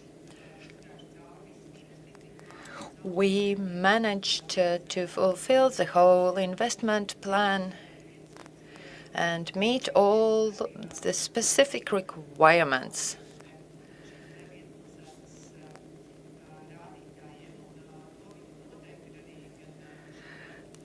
From around 500 indicators or requirements for smart city, there are several indicators that are related to open data and roadmap, and this is what we have developed, Smart City Roadmap. This is one step closer to Liepāja being smart city. Another project is EDIC support for data audit. EDIC support means that as part of the project we can decide on one of the three specific approaches or direction for action for the further development of Liepāja city. We use a lot of pilot projects, starting from waste sensors to red light control or traffic light control. Although the data from pilot projects are not stored in our data warehouse, so we have published these data on our open source data section on e-service platform. The next project is related to public transport, passenger flow tracking and e-tickets. For over a year, it is possible for people to pay with electronic means in Liepāja public transport, so we can track the number of people who choose to pay electronically and those who pay in cash. So we can decide whether to implement some new or additional solutions or to simply raise public awareness on the possibility to pay electronically. Another project is related to digitization and accounting of meal discounts at school. This makes the whole accounting and reporting system easier. Together with Ventspils City, we are implementing digital twin platform project.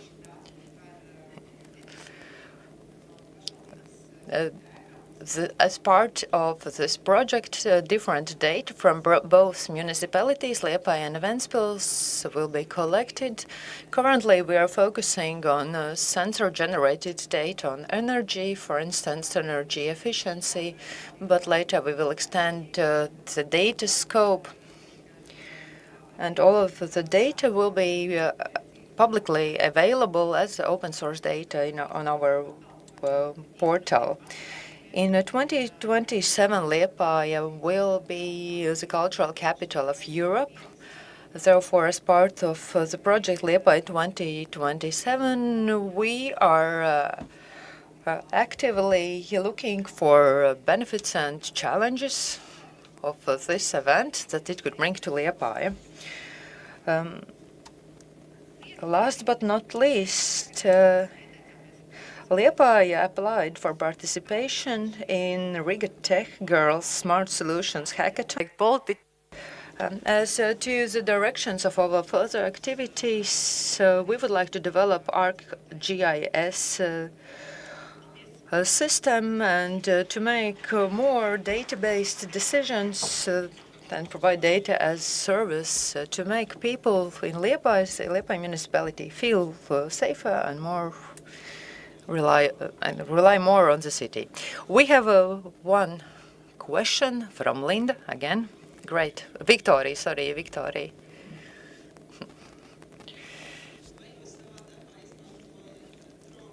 Do you use drones for your operations? What are the data you generate with help of drones?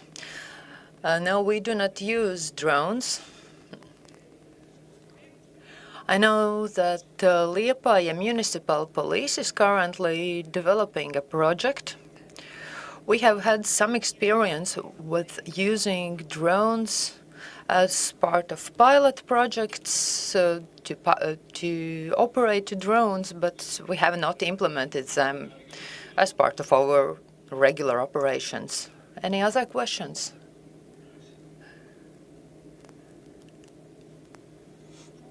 Hello? You mentioned that Civil Protection Unit is also getting involved more in your activities. What do you mean? Is it just engagement in training or in generation of operational data? Currently, we train the Civil Protection Unit in using ArcGIS system. We have critical infrastructure in our city, and we want all the data on the critical infrastructure to be collected in one database, in one system, under one map. Or will you give this information later on to emergency services or make it public? Initially, it will be intended for internal use, but it is up to the Civil Protection Department to decide whether to publish the data or not.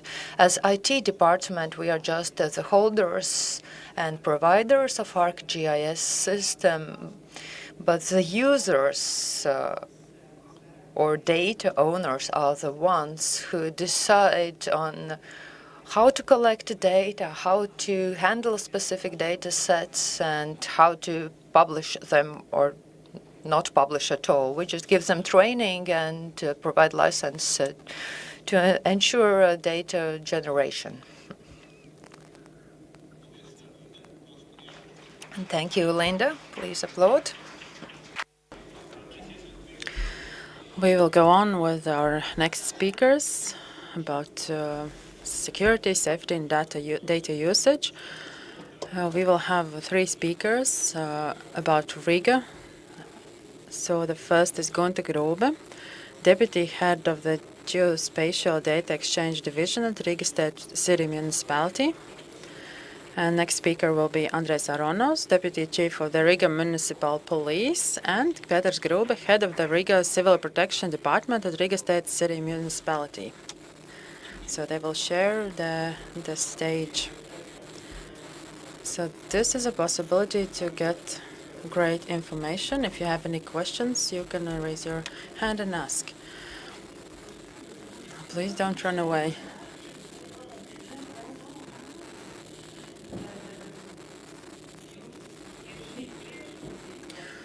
You have the possibility to see the first time this trio for the first time. We've never worked together. We are, all of us, working in Riga City Municipality, but we are just 3 of us from some thousands of employees of Riga City Municipality. But this is a good example for cooperation. I think that cooperation, as our speech is in the part of this conference, data technologies and cooperation, I think that for us, cooperation is the most important. We are representing 3 different areas, but we can show how we can cooperate and work together.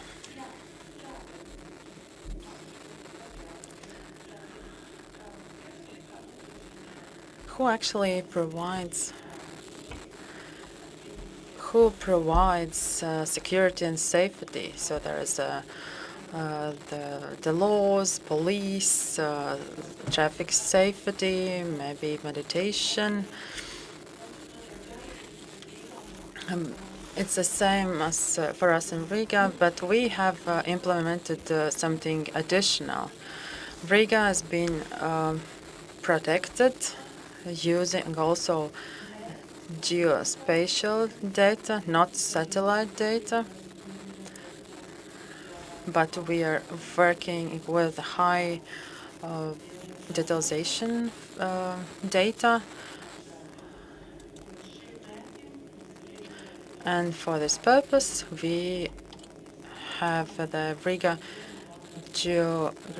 Geospatial Information System called GeoRiga. So it's a centralized place for data. We have centralized all the geospatial, almost all geospatial data for Riga. We have trained our colleagues of GeoRiga. You might think there are a lot of us. Actually, we are five legal GIS specialists and 2 illegal GIS specialists. We are the core of all this process, who are poisoning people like Andrejs and Pēteris with geospatial data. So GIS Riga is not only a small portal, it's a whole ecosystem. We have technologies and solutions and people. Here we also have Latvian land service. It's the biggest data source where we use the geospatial data from land service. Riga uses these data and adds their own layers and create their own data. So this is work we are performing together with our GeoRiga team. We are also training other employees of Riga City Municipality from different areas to implement and use these systems for their data. It's not only about data storage, as Linda mentioned in Liepāja. We have data storage for basic data and also for geospatial data. So you can see in the slide in the middle, the black object in the middle is the central database, and from that all these data are disseminated to other systems. These data go through the quality checkups. We are checking if the data are correct, if they can be filtered and selected. One of the quality requirements is metadata, according to Inspired Directive, and each set of data have their own metadata. So people who use our system, they understand who is responsible for the data and from where they come and so on. So it's a full information. For now, we have 201 data sets. This is more than 630 different data layers about different aspects, things that are going on in Riga. So they're historical data, high resolution data for the territory planning, about the species that are not natural here in Latvia, and so on. We are making this GIS system, these layers, 630 layers, they are connected, and so there are different layers, and these layers are interchangeable, and everyone can put together different layers. So if we can choose the layers and put them together. So both those who are able to work with data handling processing systems, but also this GIS portal is available to everyone and everyone can use it. I hope that you are using it, and after this conference you are going to use it. I'm really happy that there are different sensors placed around Riga, and we have also a project with the sensors, so it will so all this information for the geospatial data will be shown in our portal. As I mentioned before, that Geo Riga team gives support to different all our colleagues, so we train them and we prepare specialized apps, specialized maps. Then we also have different solutions, everything that's connected to geospatial data. So GeoRiga is the competency center, and we train and educate our colleagues to use all these geospatial data. So in the morning, Mr. Sārts was talking about data as a weapon. So we understand that the data we collect and produce, it's not only supporting people, but it's also this is also very important to be sure that these data do not play against us. We use the principle need to know. It means that whether you really need to know. So it's the same like state land service. We have different boxes for information, and different people or different departments can access. So personal data, we frequently, at least once a year, we are testing the attack. We are performing attacking tests. Well, last year we had two tests. We had planned attacking test, and in fall we actually had some people from the Cyber Incident Response Authority, and we actually did well in this test. And I will hand over the floor to Riga Municipal Police Deputy Chief Andrejs Aronovs. So I would like to say that I think that Gunta forgot something, that in the beginning there is a fanatic attitude, and then generating of kind of crazy ideas, but actually that people are ready to really implement. We have a lot of very complicated regulations and rules. There are different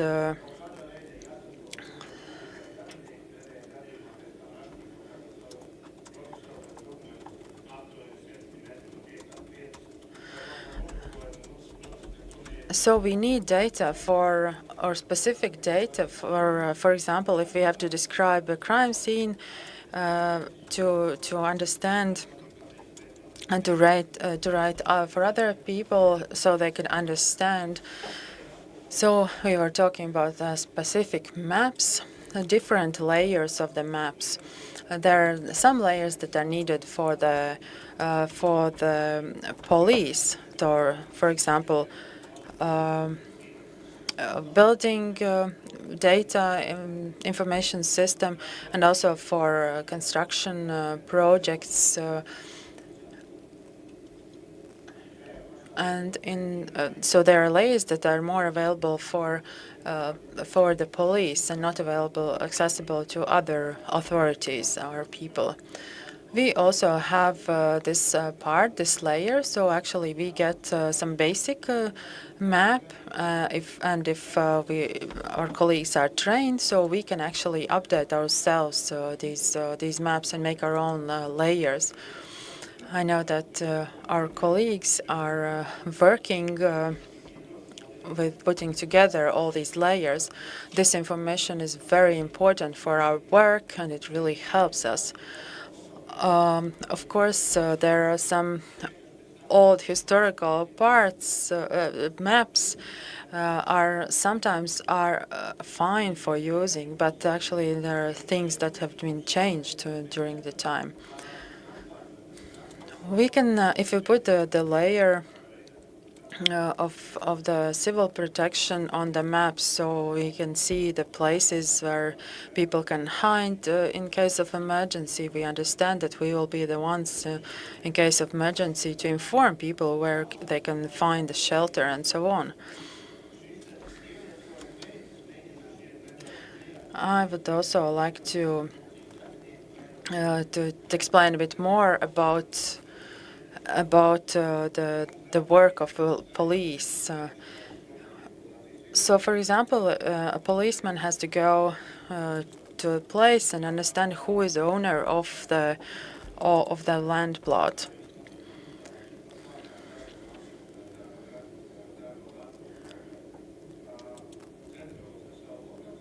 So the person can locate where is the specific parcel, the land plot. So to see who is the owner, if it's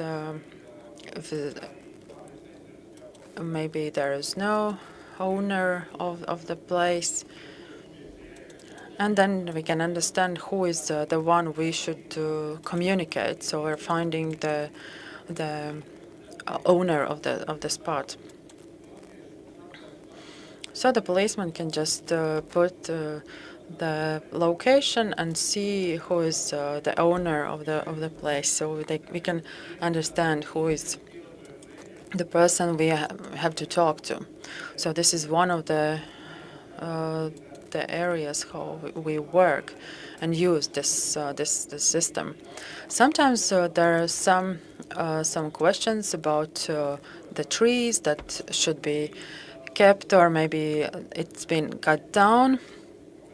So, for example, the owner says there wasn't any tree before. I haven't cut it, but then we can look at the historical data, old photos, so we can see some couple of years ago. We can see that probably there was this tree, so we understand what was actually the situation, who is lying. As to the micromobility means, for example, these scooters, electric scooters, there are a lot of prohibition zones where we can't use electric scooters. Of course, there are some deviations from the place, but actually the maps are quite precise. So we can centralize we see all the data, and we can actually spot that this, for example, electric scooter has been parked in the wrong place. So this is how we are using for our work all this data. We are the ones who are taking care of the security and safety of the inhabitants of Riga.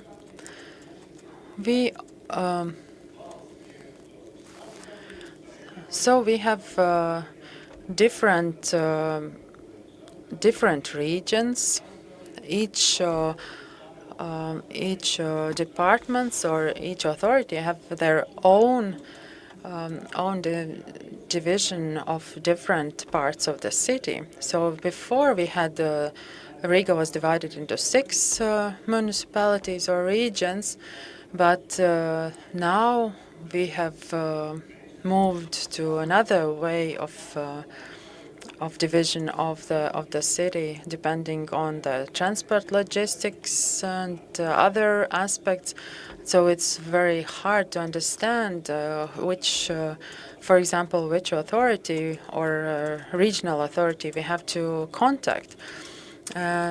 this is a way how we use the system for exchanging the information with other authorities to understand who is responsible for each region.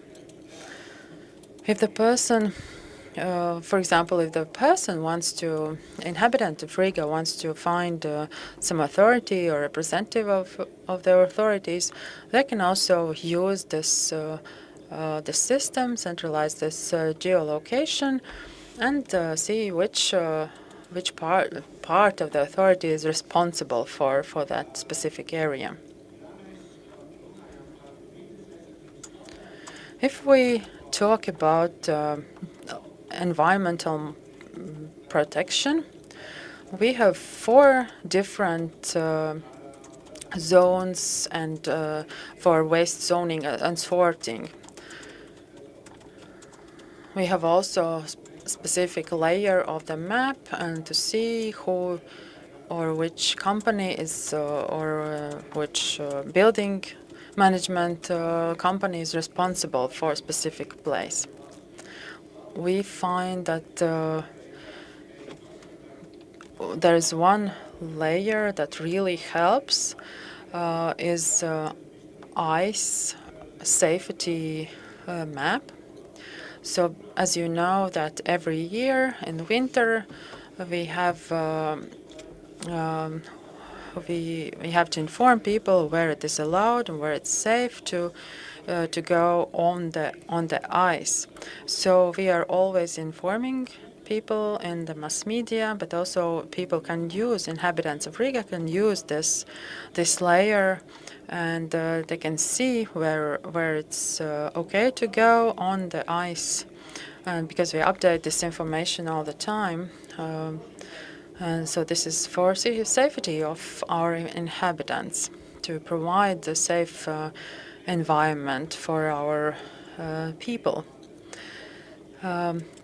One more area it's I'm interested very much in is 3D possibility, where we need to find, for example, distance or space of specific areas.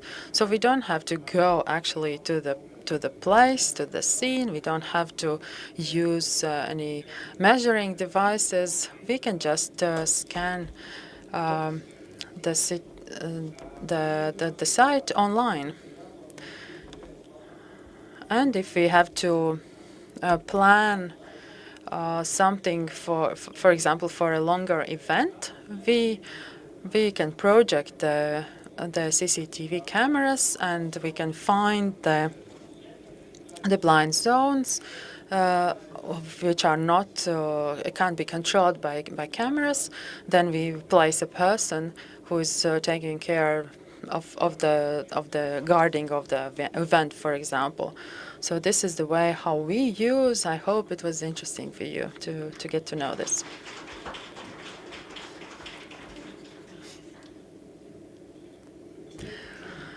Hello. Civil protection. Riga is a big city. We have a lot of inhabitants. Civil Defense Department is the authority that actually coordinates all the departments of Riga City Council. There are different things we can control, organize, and inform. So there are different ways how we use these maps and layers. First, of course, is information of the society, informing the public. The most important thing, of course, is places suitable for the shelters. Also, muster points in case of evacuation. Critical ATMs, also potable water intake points, so people can find them and see where to go. And also there are some other information we are using. For example, GeoRiga data for incident management, coordination and support. So we can find where is a problem and we can send, for example, the water tanks to help people. We can also see the underground infrastructure and to see where we can take the potable water and to bring to places in need.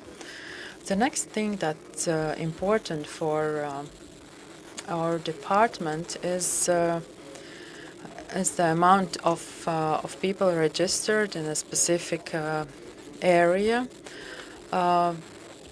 So we can understand how many people are in need, for example, for a specific region. It can be anything starting from the water pipeline problems or anything else. So we can know we know the amount of people that need the service, and we can provide all of them. And here we have in the picture there's a possible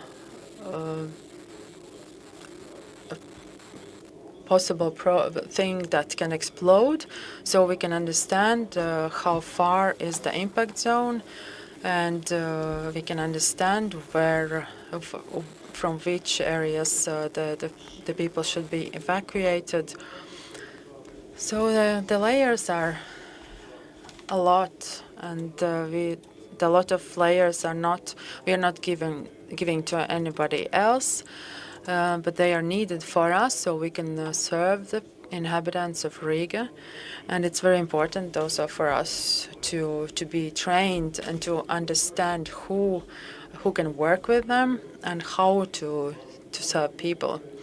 And we can kind of play with these layers, but and we can also get some new ideas and to work and develop all of this. Thank you.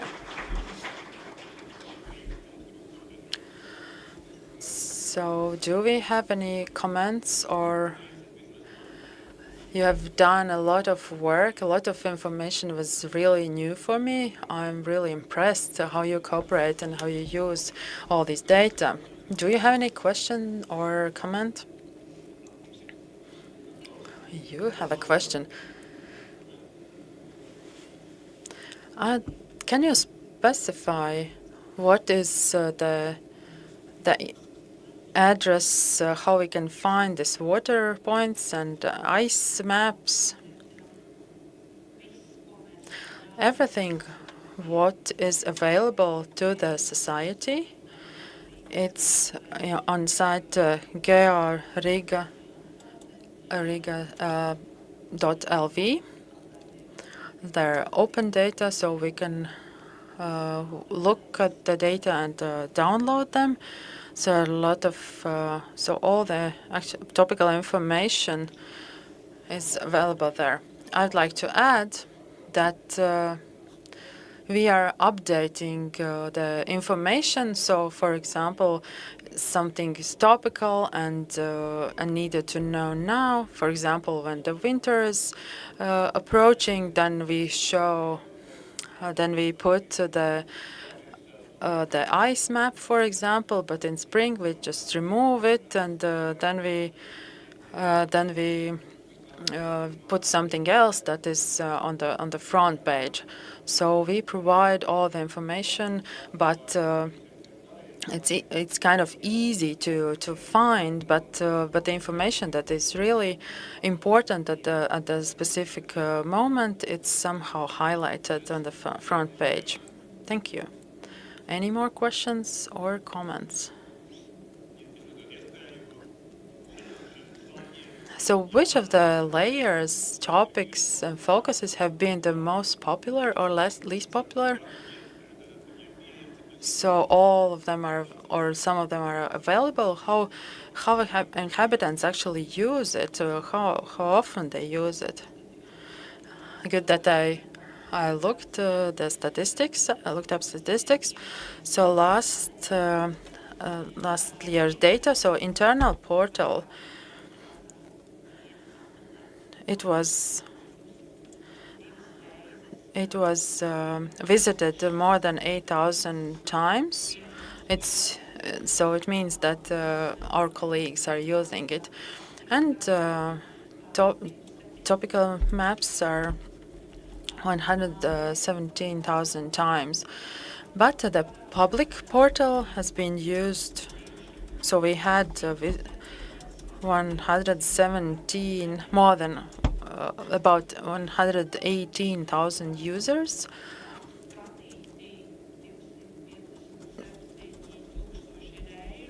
So 257,000 times the data have been reviewed and downloaded. I think that it means that these are great amount of visitors. So what about the trends? Are the users visiting more, and are they returning? I think that all the numbers I mentioned, comparing to year 2024, the increase is about 30%. And actually, we have also different areas of representatives from the areas. They are calling us and informing us, getting information from us. For example, for Song and Dance Festival, for making the decoration of and lights for the shows. They actually used our data, and they could see where the shadow goes and how the lights will work on the specific place. And also there are people actually can see in the areas, for example, the buildings that haven't been built yet, but they're in the planning process. The people can actually go and see how the area will look after the building is built there. We are also working with students. If they can't download the data, or that they need additional data that are not on our open data, they can ask us for other data. Thank you very much.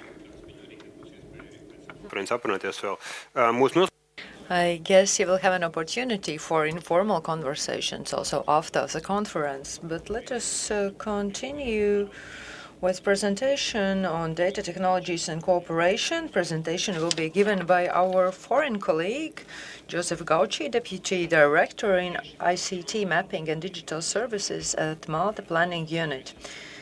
Malta Planning Authority. He will give a presentation on geospatial solutions for Malta, a small island. Malta Planning Authority. The Malta Planning Authority is responsible for spatial planning on the island. Besides responsibility for spatial planning, it also processes all development applications happening on the island, and we're also the de facto mapping agency of the island. So our responsibility is obviously to keep our base map updated. So that's my context. I'd like to give you some figures to go for the spatial context. I'm a spatial planner at heart, so I like figures a lot.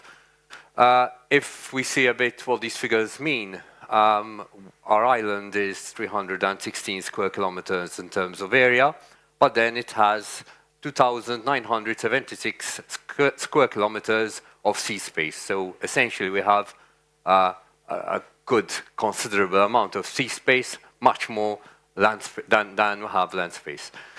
We have a population of 575,000. This has increased by around 20% in the last 15 years. And we have a population density of around 1,800. Now that is simple, because all we did was divide the 575,000 by the land area. But later on you see that the population density in our urban areas is much, much higher, because the figure is over there, 23%. Only 23% of the area of the island can be developed. So that means that the 1,800 is actually quadrupled, so the population density is very, very high. We also have 51% of the island being agriculture in nature, and we have 144,000 population over 60. I'm giving you this context because this is the way we need, obviously, to work. The map over there also shows where activity is taking place. And I can maybe focus a bit on part of the island, which is the Grand Harbour area and the environs. In terms of development, the country started out from the port way back 1500s and started spreading out. And obviously, one of the key facets that we need to decide as a country was, what do we do? Do we spread more, or do we regenerate what we have? Well, the decision by our politicians was to, yes, regenerate what we have, and it's working because 81% of all our houses are essentially built on recycled land, and around 73% of all commercial development is on recycled land, but that also means that we have a lot of activity happening in a very small area. The brown area over there is the principal urban area, which accounts for around 11% of our land area, and it's quite the most important part of our urban area. Well, that accounts for around 75% of all people movements every day. So as you can see, we have a lot happening in a very small area of the island.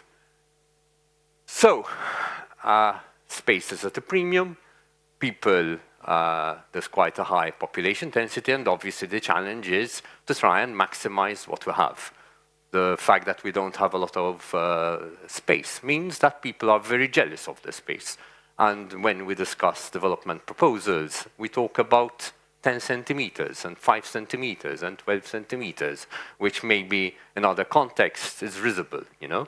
But in our context, people like to be very precise because obviously land costs money, and every centimeter means that you pay quite a premium. And that is the challenge that we, as the entity responsible for our base map, need to look up to. This is the Grand Harbour area. The Grand Harbour area is, most of it is a World Heritage Site. So we have Valletta, 1565, which is slowly being regenerated. Well, not slowly, maybe the pace is debatable. And we have other areas which were docks, and they were housing areas and places where warships used to reside when we were a British colony. And these have been slowly regenerated, and obviously the challenge is always, what sort of regeneration do we want? Do we want a physical regeneration? Do we want a social regeneration? Well, it's always a debate. People, we're Mediterranean, obviously people get very volatile, you know, and they get very, very, you know, excited about these sort of things, and our public consultation meetings are always very interesting. But ultimately, at the end of the day, what we need to do is conserve our space in a way which allows us to look forward to the future.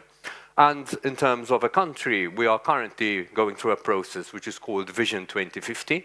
And Vision 2050 is looking at the needs of the country for the next 25, 24 years that are left up to 2050. And this implies that we are looking at where we're going in terms of economy, in terms of social dimension, and in terms of environment. So that means that we need to have very precise information of what we have, okay?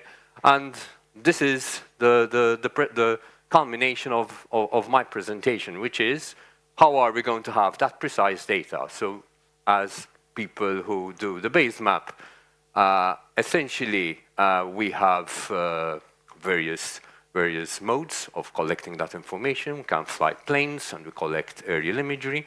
We can also use satellite imagery. And we were always a bit disappointed because the level of detail was not enough. Why? Because obviously, if you have a restricted area, it means you're going higher. If you're going higher, it means that you have a situation where you have relatively high buildings, 4 floors, 5 floors, 6 floors, 7 floors, in a context of very narrow streets. So we're always a bit disappointed with the quality of our aerial imagery. When we ventured into satellite imagery, well, the first problem was the shadow that always characterizes satellite imagery. And the higher it is and the narrower the roads you have, the more shadow you have. And we engaged AI in order to come up with an algorithm which actually cleans our satellite imagery of the shadow, and it has, to a certain extent, worked, but we're still not happy with that. And therefore, our biggest challenge was, okay, so we have limited space, we have affordability issues, obviously, because the population is increasing and the number of houses that we need are quite considerable. Transport and infrastructure are obviously related to the fact that there is an increase in population. And then we have the other challenge that we have a situation where we have World Heritage Sites in the context of a regenerating and changing context and environment. We also are going into forecasting. Do we have enough space? Where can we look into that? We're taking past data and we're also forecasting into the future. And we also monitor what is happening in the planning domain and the development planning domain to make sure that we take cognizance of what space is left, how much space is left, and where it is happening. Obviously, because this will influence our infrastructure development and changes over time. So there, for example, we have housing, we know where it's happening. We have logistics, which is warehousing. We have commercial. We have offices, you know, and so essentially we know where it's happening, we know where it's completed, and we know what sort of development we're having. Now, we come to the base map. So in order to ensure that we can live up to our expectations, we need to make sure that we have a very, very precise base map, which is down to 5 centimeters, to make sure that when we carry out developments, when we carry out land surveying, when we carry out interpretations of road alignments, we make sure that, as much as possible, the data is correct. So we ventured into drones. Now, why did we do that? We did that because we felt that using drone imagery will give us a more versatile and more precise way of collecting spatial information. We started this in 2020 with the onset of COVID, which was very, very good, because it meant that we were out and everybody was in. So it was very, you know, so the start was good. Obviously, people had to get used to having drones flying over them, which is, you know, takes some getting used to. We had some issues, you know, with some people, and we even had court cases. But at the end of the day, we have now been flying drones for the last 6-7 years, and we will obviously continue the approach. It's not easy flying drones. We have a team responsible for logistics, so it means that they need to do the flight plans for every flight that we do. We need to get the relative clearances from all the entities and authorities concerned, and even if there are embassies or anything which is of importance. And this is complicated by the fact that our island has a very, very large Zone D. And the Zone D means that that is all, the area in red is all restricted space. So restricted space means you need to coordinate with the air traffic team, with the airport. Sometimes we even have to have windows. We have 1 hour because we have essentially 4 runways on the island. So essentially what we do is that if a runway is not being used, we can obviously utilize that time window in order to capture the information. As I said, we also inform people about that we're flying the drone. So we inform the local councils, we have adverts on our website, and we also have legally and officially, it's called the Government Gazette, where oral flights and the areas where we're flying are made public 15 days before, so that as much as possible people won't get irked by the fact that there are drones flying on their area. As I said, it's a learning curve. We have started off because obviously when you capture drones, you also need to anchor the imagery from the drones, which implies that on the ground you need to put marks so that the people who are editing and updating the base map can anchor the imagery, which is easier said than done. Well, I've been accused of being a vandal because I put marks on the roads, you know, and this now has changed because we have now changed our drone fleet. We have drone fleets which are RTK adapted, which means that essentially they capture the X, Y, Z and they put the imagery into place. We still need some marks, but obviously the number of marks that we do today is nothing compared to the number of marks we used to do back in 2020 and in 2021. As I said, there are severe restrictions, so if there is an embassy or if there is a sensitive area, you need to get specific clearance from that area, from that entity, but in general, we have adapted to that. What we need to do is plan ahead. We have a program, so obviously the logistics team always plans ahead that if we're going to fly in a particular locality in 15 days' time, we start doing the flight plans, we see if there are any constraints, and if there are any constraints, we start dealing with them. Why do we require this sort of information? Well, we carry out two types of flights. We carry out a 2D flight and a 3D flight, okay? Why? Because we are very interested in a 3D base map. So essentially, internally, we have developed a 3D base map. This gives us, it's an internal tool, and obviously we anticipate that in the coming months it will be externalized, not every function of it, but the idea is that we will start now moving towards 3D. Why? So that when there are developments, people and architects can do things better, okay? In a 2D dimension, it's difficult to understand the impact of a proposed development. And as planning authority, I can assure you that when you have so much development taking place in a very small area, everything becomes political, everything becomes controversial, and obviously we're not there to get compliments, but on the other hand, if we can make things better, I think that we should do that. So we have developed an internal, we call it GeoMaps, which is an internal 3D base map, where essentially we get our 3D imagery and we have this map. I can show you some parts of it. So why do we use it? We use it so that our case officers, when they are processing development applications, can obviously assess, for example, the profile of a particular site.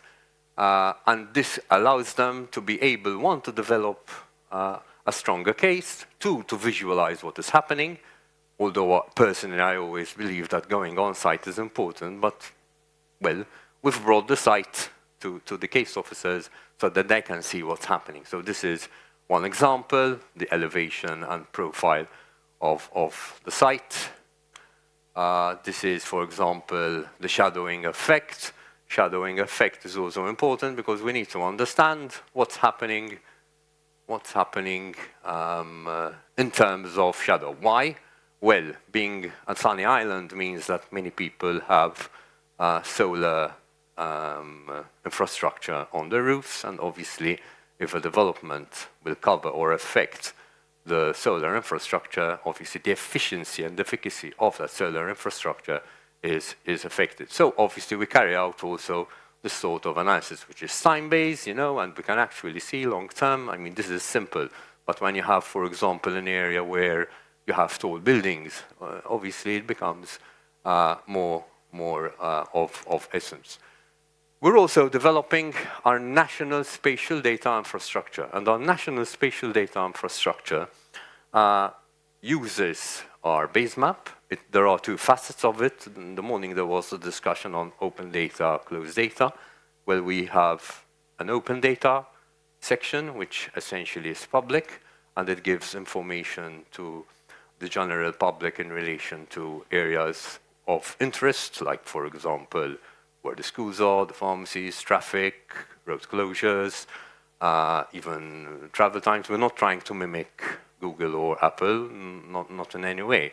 But we would like government entities to utilize our base map. So going 3D, we feel, will obviously enhance that prospect. Why? Because we want all entities to speak the same language. I mean, if you meet an entity and they use Google Maps, the other uses Apple, we use our base map, we're talking different things. And there is a difference. So we're trying to harmonize the way we deal with spatial information on the island. So the open part is available to the public.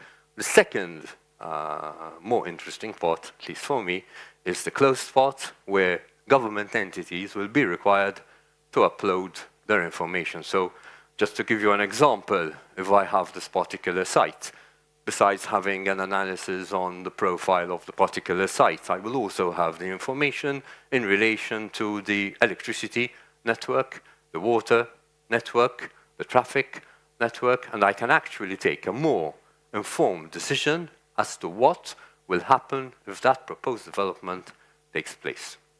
And that is why we use drone information. We use drone information because in a restricted area, we need to be precise. If I have a mistake there of 10 centimeters, it's going to be a problem, you know, and down the line, when my surveyors go on site to mark the territory, and there is this discrepancy, obviously, that is going to be an issue. And I can assure you, people are very, very jealous of the territory. We also did viewshed analysis, so this is the shadow analysis. Viewshed analysis is another tool that we developed, which is always how will the development look? Will it look bad? Will it look good? From where is it visible? From where is it not visible? Again, this is a simple example, but in certain cases, and we have strategic viewpoints that are protected at national level, they become very, very important. So this tool allows our officials to be able to carry out that analysis and carry it out with a certain degree of accuracy. Where are we going? So as I said, we're going 3D. So this is the viewshed analysis. So the green is visible, the red is not visible. So there you have it. And where do we want to go? Well, our dream is that we don't know, with respect to certain types of developments, which we call major projects, we won't deal with plans at 2D. We require a model by the architect, a 3D model by the architect that is interpolated in the system, and there you have the assessment taking place where everybody can see what's happening. There can be a discussion on materials, on how it will look, on the impact, and hopefully have a better standard of living for our people. Thank you very much.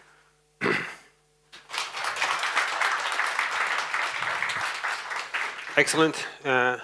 Thank you for the fantastic presentation. Do we have any questions from the panel? Any questions for the panel? Questions for Joseph? Nope. Yes. Andres, you warned me you want to have a question. Andres warned me he wants to have a question. A word with Joseph. All right, there we have. There we go. Sooner than later. Fantastic. Running for questions. There we go. Andres, all right. Thank you very much for your impressive presentation regarding this base map with all the information. So could you please share a little bit intel, how many people and for how long, let's say, collected all that data together and ensured the functionality? Okay. All of us are drone pilots. So in my team, all of us are drone pilots. We do the exams, we go out, because it's one thing staying behind the desk and getting the information and I always just have internal debates, because this has to be this way, and oh, okay, no problem. So everybody's a drone pilot, everybody goes out, so everybody knows what it means going out. Facing people, in the elements, operating the drones, it's not a simple task. So we have approximately 6 drone pilots, of which 2 teams go out, and then I have a team in mapping of around 10 people. And for how long? How long did it take actually to start from the idea until the final solution? We have a rolling system. So we started 2020, finished 2025, but now we're looking at, so we're monitoring urban areas here. Now we're going to try something a bit more avant-garde, which is, there are drones which have a capacity of cameras that allows us to fly higher. You capture more information, you do it 3D, you also capture LiDAR information, and since the island isn't that big, we are hoping to carry out flights along the whole island and gather the information maybe in a week. And that will obviously change a bit the scenario. You might tell me how much is this going to cost? Well, my organization, by the way, is self-sufficient. We do not get a government budget, so we need to find ways of generating our income. Okay, so we provide. Isn't government providing? It is. We are a government entity, but since we're the planning authority and nobody really likes us, they don't give us money, so we're self-sufficient. We get money from development applications, obviously. All the money stays with that. Any profit, obviously, government takes. So we make sure that we spend as much as we can. But we also give lots of services to other entities. And to That's another conversation. Okay. How to fund it. Thank you very much. Okay. Joseph Gauci, applause studijā. Thank you. Thank you, Joseph. Excellent. Mēs pārējām pie mūsu noslēdzošās. Let us move to the final session of today. We are slightly behind the agenda. We know that all of you definitely have better things to do at the end of the day, so we will try to be as short as possible. I would like to invite all the participants of the panel. We will focus on the Baltic Sea region in terms of security and development by using cadastral data, not only about data collection and handling, but cooperation with partners, etc. Cooperation involves also political aspects, etc. We have to consider the latest geopolitical developments of the last few years. I would like to invite the participants of the panel. If you have any questions, you can ask them in Latvian or in English, but the panel discussion will take place in English. So the participants, first of all, Erik Ernits, Director of the Data Acquisition and Land Cadastral Division at Land and Spatial Development Board of Estonia.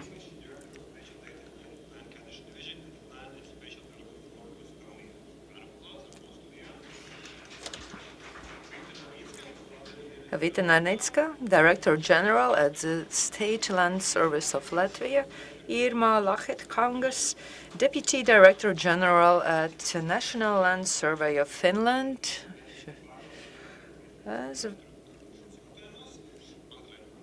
As well as Magdalena Andersson, business developer at Lahtemaateriet Mapping Cadastral and Land Registry Authority of Sweden.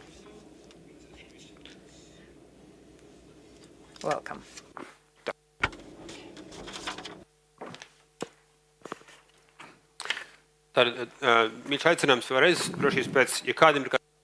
If you have any questions, here is the microphone. We will try to make this discussion interactive. Saying to the audience that questions are welcome. Our time together will be discussed, divided into 3 parts. One is obviously security, resilience, openness in data openness, number 3, and last but not least, the governance issue. That you are governing your ecosystems, governing your employees, you're obviously governing data, and you also mentioned the future-proofing, the kind of work you're doing, I think was an excellent sort of concept to unpack a little bit. Okay, so that's the 3 areas we'll be discussing. You are more than welcome to contribute to each other's points or follow up if you think that something has been missing out. Again, you represent Sweden, Finland, and Estonia here, obviously Latvia by Karita here. Okay, so we're starting out with the first question, and that is on the role of the data in resilience of critical infrastructure and critical services. And the angle is that how has the work changed over the last 2 or 3 years? I think some of you reflected about that in your presentations, but I think we can sort of go to the table for at least a minute or so. So how has the work changed because of the sort of geopolitical threats and challenges as well as the technology? Want to start with you? Yeah, that's fine. Okay, go ahead. Yes, so we can say that this has been a strengthening of the focus on IT and the information security and the resilience of Lantmäteriet, our cadastral organization. And for example, in 2022, we became a contingency agency, like part in the contingency planning for Sweden. We have an organization for civil contingency planning.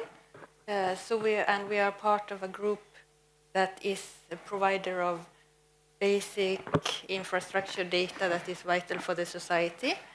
So since we became part of that structure, we are also working on enhancing our capabilities in these areas, for example.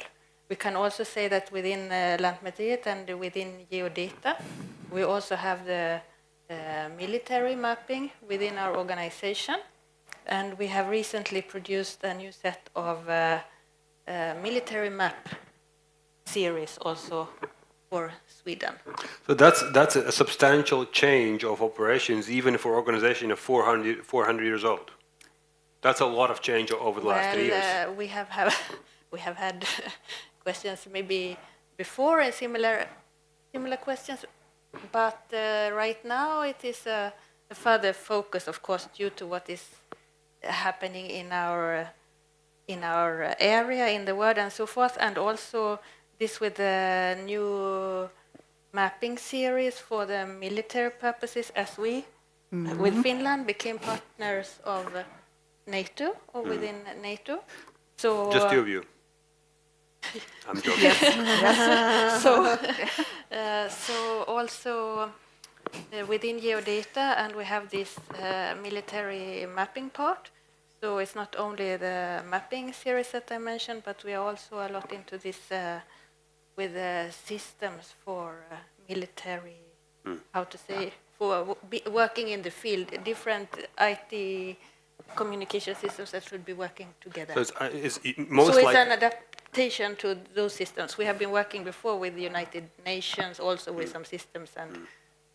So it's a new field, technically. It's new responsibilities, new IT systems, and new positions and new capabilities, I would assume. Maybe not a new field, but an adaptation to the changes in our surrounding area. Irma, over to you. Yeah. Of course, our awareness of cyber threat has increased, as all of us.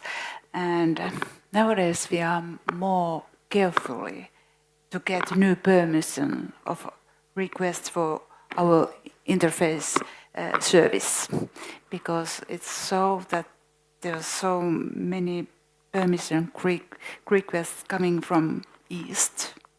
Maybe you understand, and I'm coming from Finland, what that means.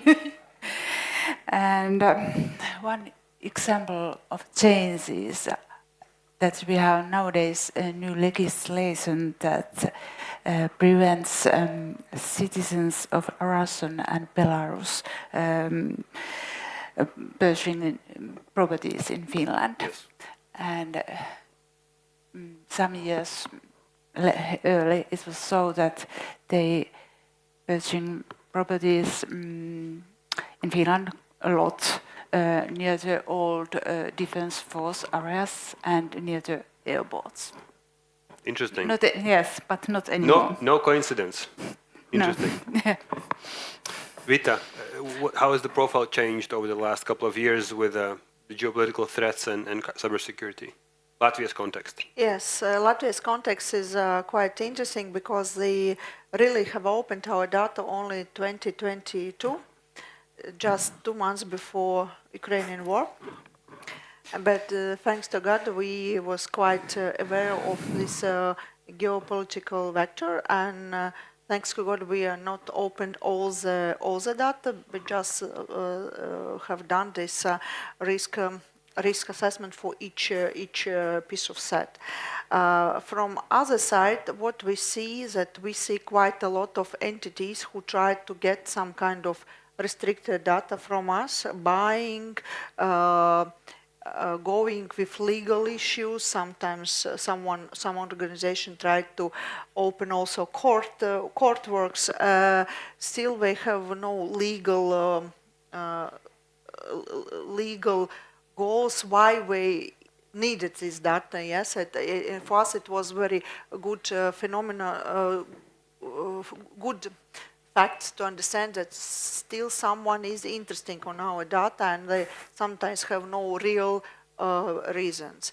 This is one part of things that has changed. Yes, we have often much bigger cyber attacks, yes, and for us we was very concerned on that we have this old-fashioned IT infrastructure, and that is why we make decision to join this central government pilot and sometimes experimental project about this cybersecurity and moving to this government cloud, because for us it was like it's much better than to maintain such old-fashioned infrastructure. And third one is also one interesting fact about our procedures. We are working in Latvia also with working with sanctioned person data, yes, because yes, we have this land register, it's like under court, but there's a lot of properties which not in this system due to because they're not important and so on. Not important.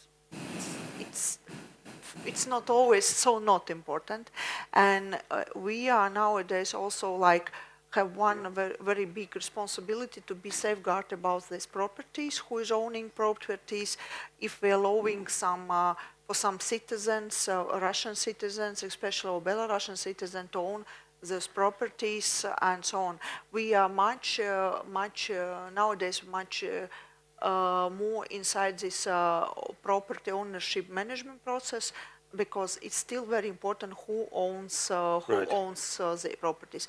Of course, we're doing quite a lot of extra data analysis and science for defense sector and for state security issues, but I do not want to speak about it. But still, the amount of work became much bigger than it was 5 years ago, for example. Excellent. Eric, to finalize the Baltic tour here. Okay. Our organization isn't actually a part of our contingency plans in Estonia yet. We are working on that, and will you become one? I believe so, yes. But we have had quite big changes, and we have influences from the escalation in Ukraine. The direct influences can be, for example, if we have to spend more money for our defense, then we have less money for other areas, and our budget is not rising, it is decreasing, so we have to manage with that somehow. But it's everywhere almost the same. But one more example, GNSS jamming. You know that Russia is jamming and spoofing GNSS signal. It is used by our land surveyors. It affects our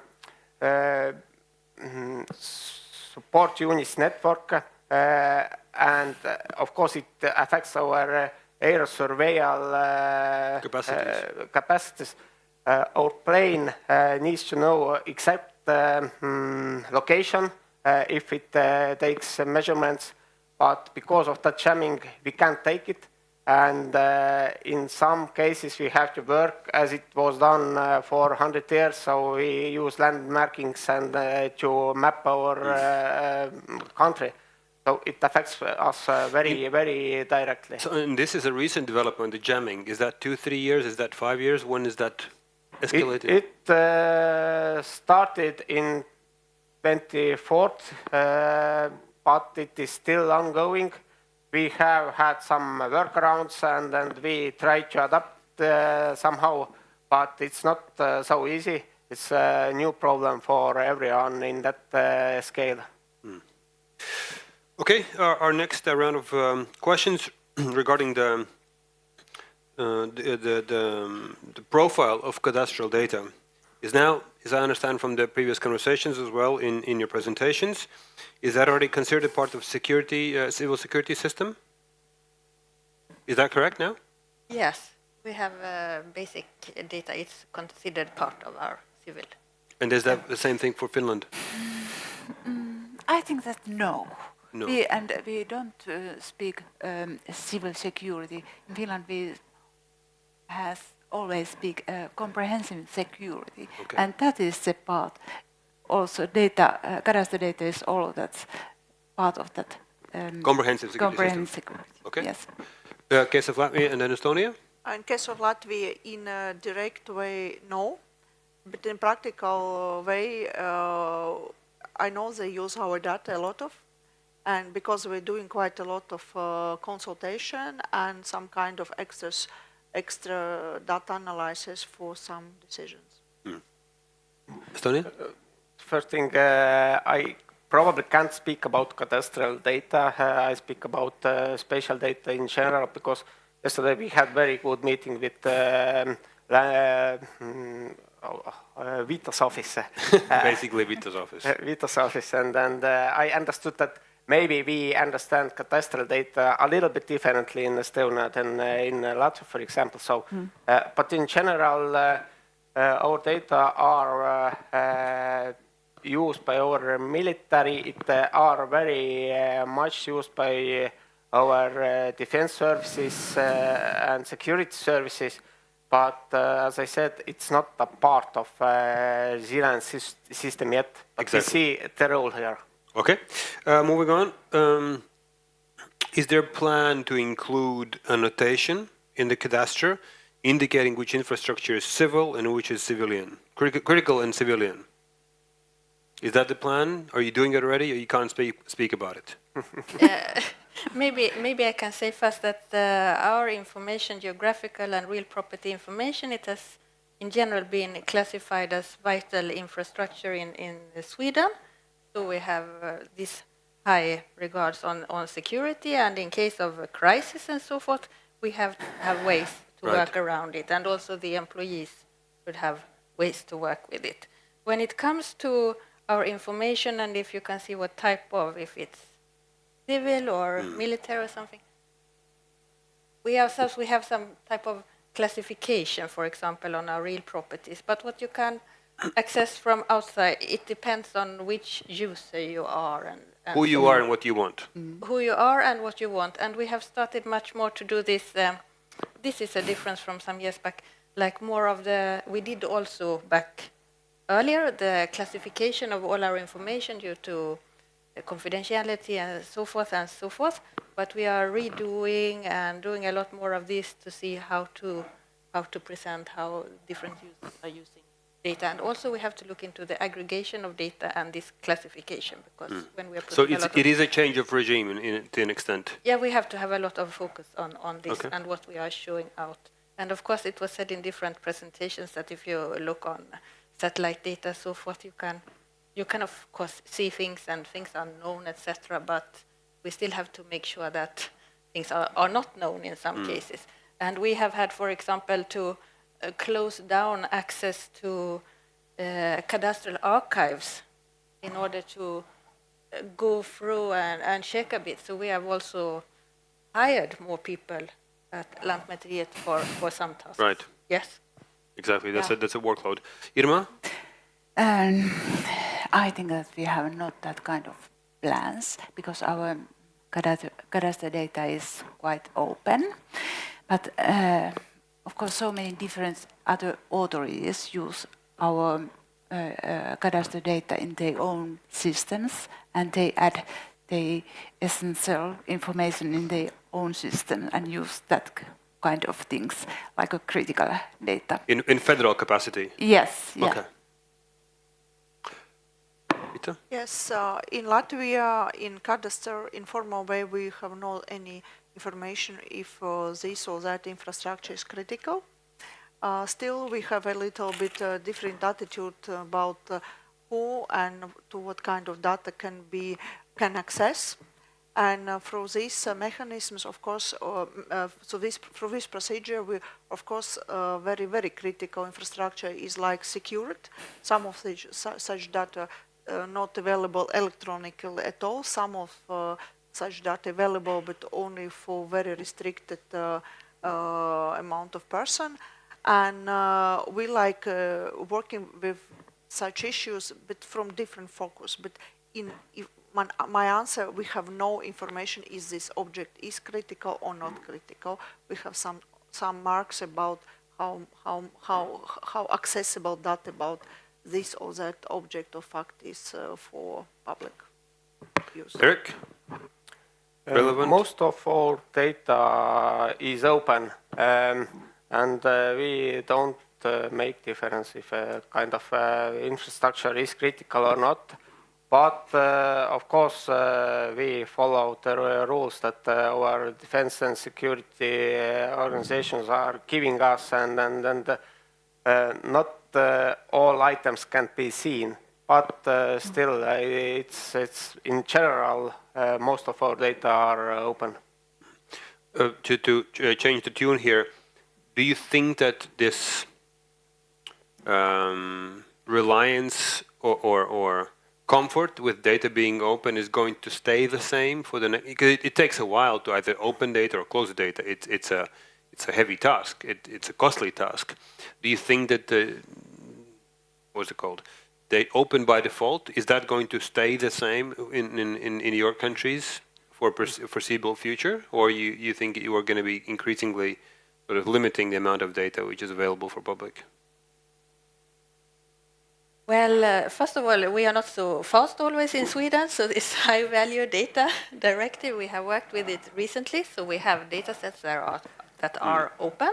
So it depends. And we hope to continue this openness, but in the same time, as I told about these cadastral archive files, and they might be from quite old times, there we are closing down on access and checking what is there and so forth. So it depends on the data, because it has also we also have to make data available for purposes that are needed in the society, in the same time as we have the focus on the security. But I do sense that there is a caution, or there is some sort of I would say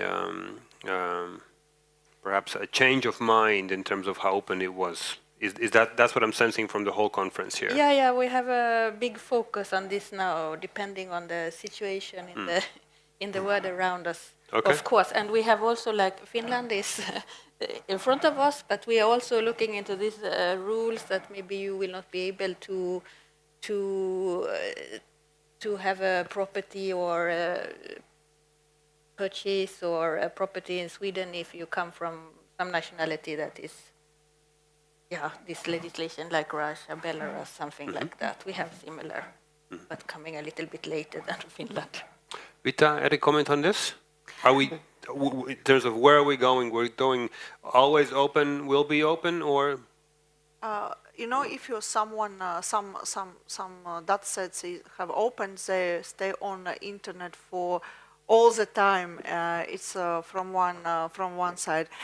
Still, I think we will need quite a lot of discussion about what is open, how it's open, and, for example, maybe it's open, but still you need to say who you are.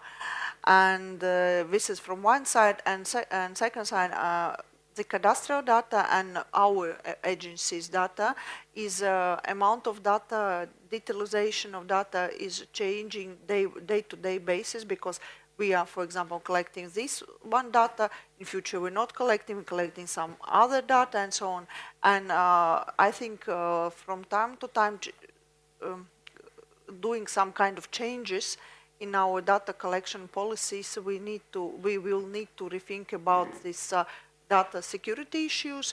And I think it will be quite hard discussion with general public of Latvia about is okay that data open, how much it open, if we have quite a lot of, if our risk assessment is good enough, and so on. I think these things became much more intensive. I think especially because amount of data being collected is going to increase. The amount of detail we're able to, as we just heard from Malta, amount of detail we'll be able to read from this data will increase, and people's appetite and expectations, what you get out of data, will increase. We'll be expecting services on time and more precise. We'll be expecting more simulation in planning, ratioing, and certainly those. We're expecting more out of these systems. I think it's going to be putting quite a bit of strain on where is this going. Eric, comment on your side. Yes, I believe that we should keep our data as open as it possible. Of course, they can be abused, and we should take that risk into account. But in general, it's the only way that democracy can work. For example, if you hide your data, you can't explain your decisions with those data anymore. So it's not transparent anymore. You will not be trusted, and in that case, in democracy, if citizens don't trust you, it's very bad, and actually, in that case, democracy can't work. And still, I believe it's cheaper to keep them open, because I don't have to hide them and secure them, etc.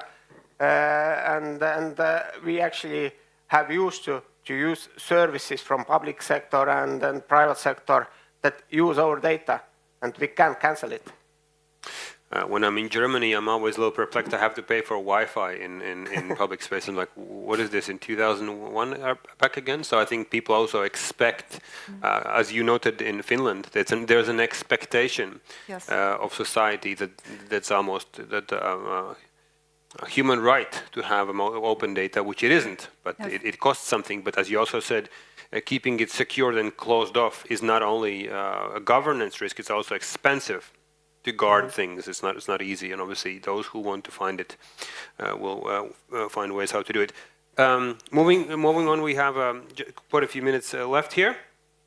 When it comes to technology, that has been discussed a little bit, but some of you did mention that amount of data we're having puts a strain on its management, on storage, open data in cloud and not.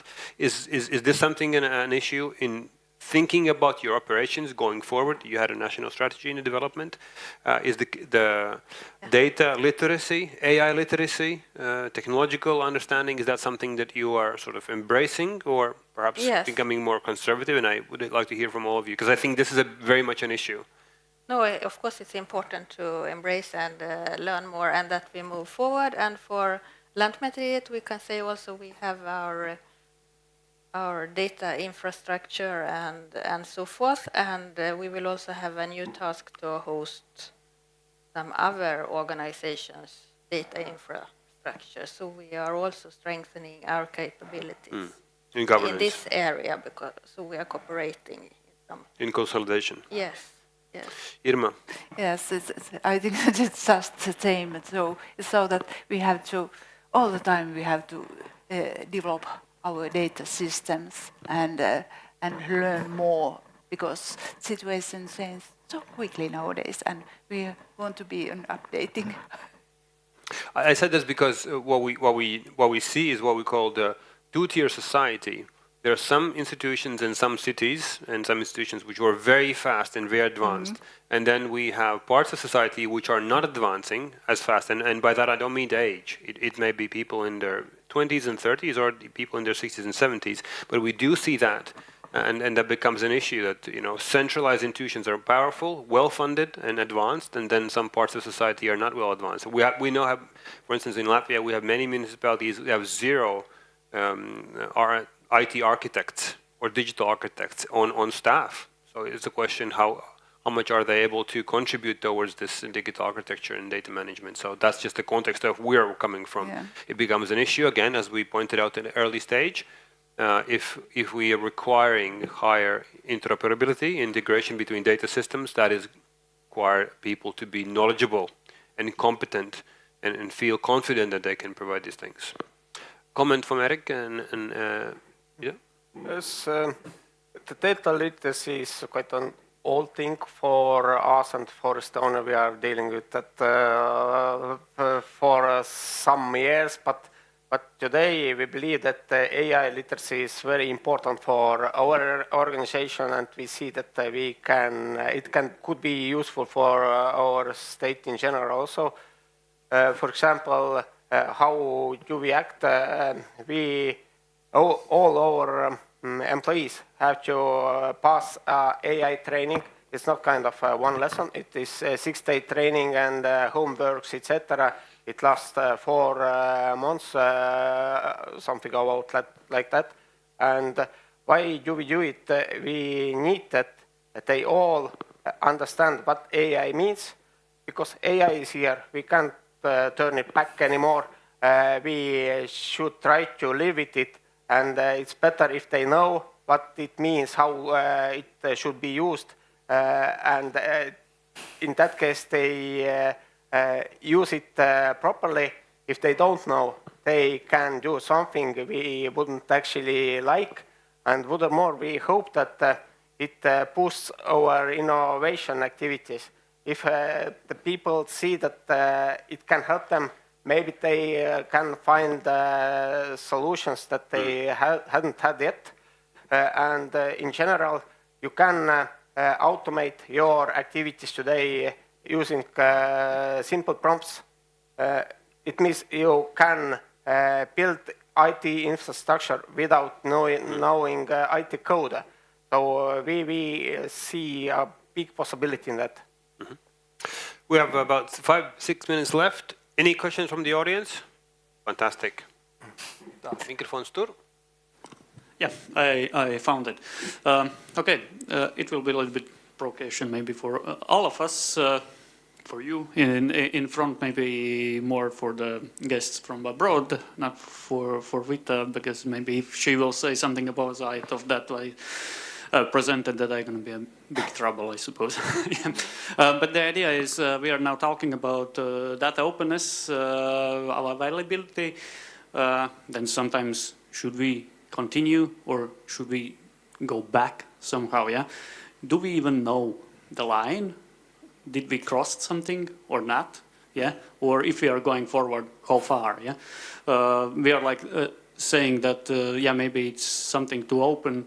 But because or it's not too open, yeah, because from satellites you can see a lot of things, yeah, but satellite technologies have also their resolutions.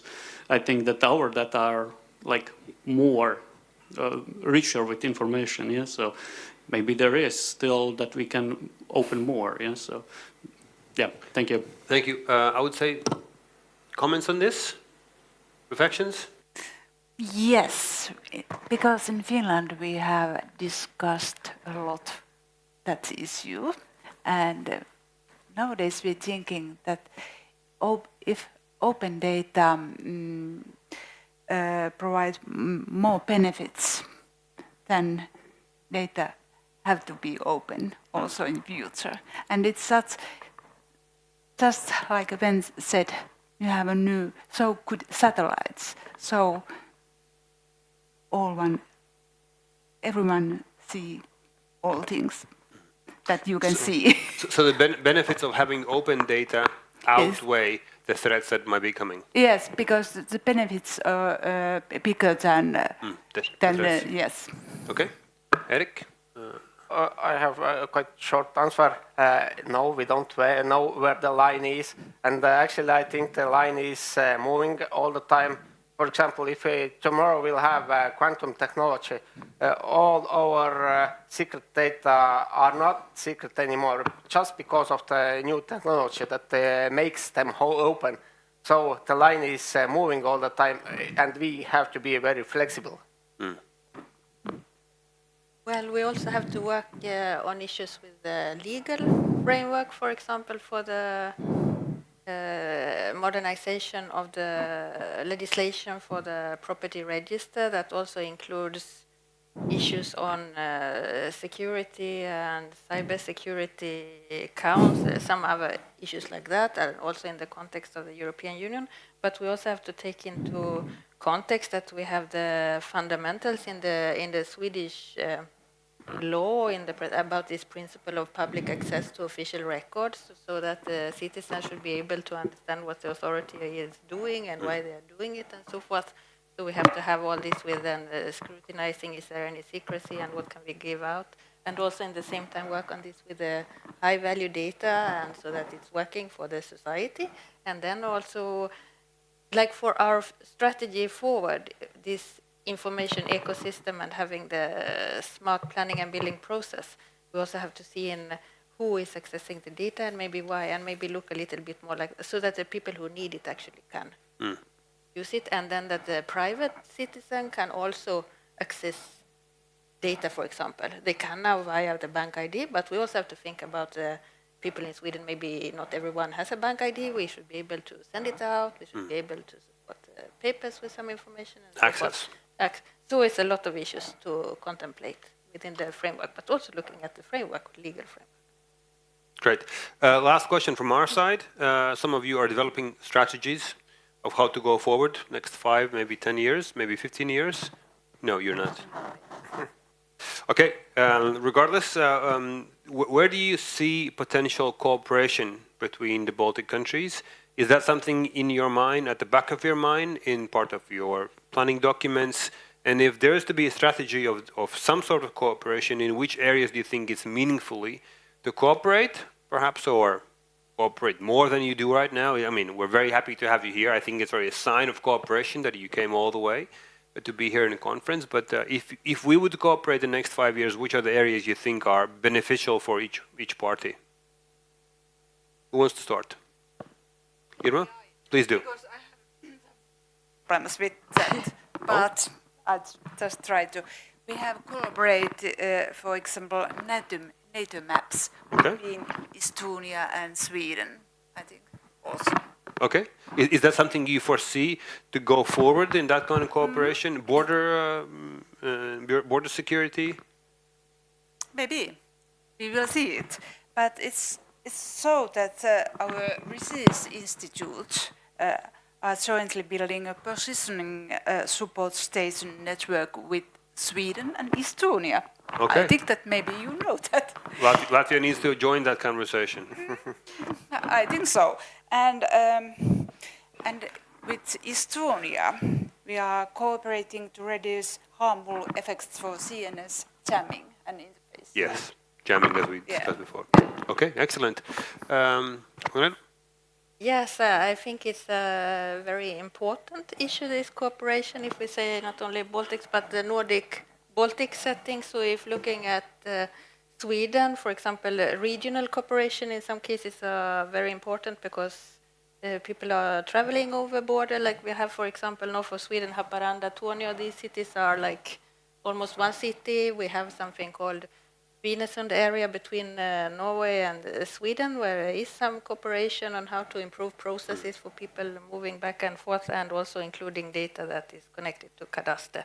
Then for my part, I think also this maritime domain and how we are working together in that area is very important, like having this also more integration with the land and maritime information, and also being able maybe to share a bit more if we look, for example, at everything that is happening in the water area. For example, in Sweden, we need to do more there, and we can learn and work together. That's what I'm... Excellent. Eric, to conclude? Yes, in our plans, we don't write about cooperation because it's essential. It should be there. And I believe we get much benefit from knowledge change and information change, but for a, in my opinion, good example, we have joint project with Latvia for next 2 years. It starts in the summer to map our joint border together, and we are working together to get it done. And it's 2 years project, and then actually I would say that the cooperation is quite good. We look into the Finland. You use QGIS for mapping activities. It's free software. We want to use it ourselves also, so we can learn from you, etc. There are many cooperation points, and I am happy that you're pro-cooperation. It's not starting, but it is ongoing. Okay, you don't have to start, we have to continue. Yeah. Excellent.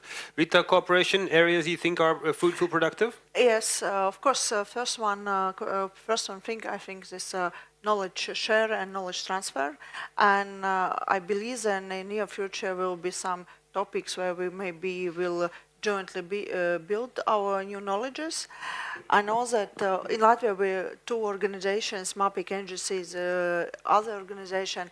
I know like all mapping agencies is communicating very good between themselves because borders is physical borders, but I still believe that in some years we will try to do something a little bit more and one thing that I today have listened from our ambulance and our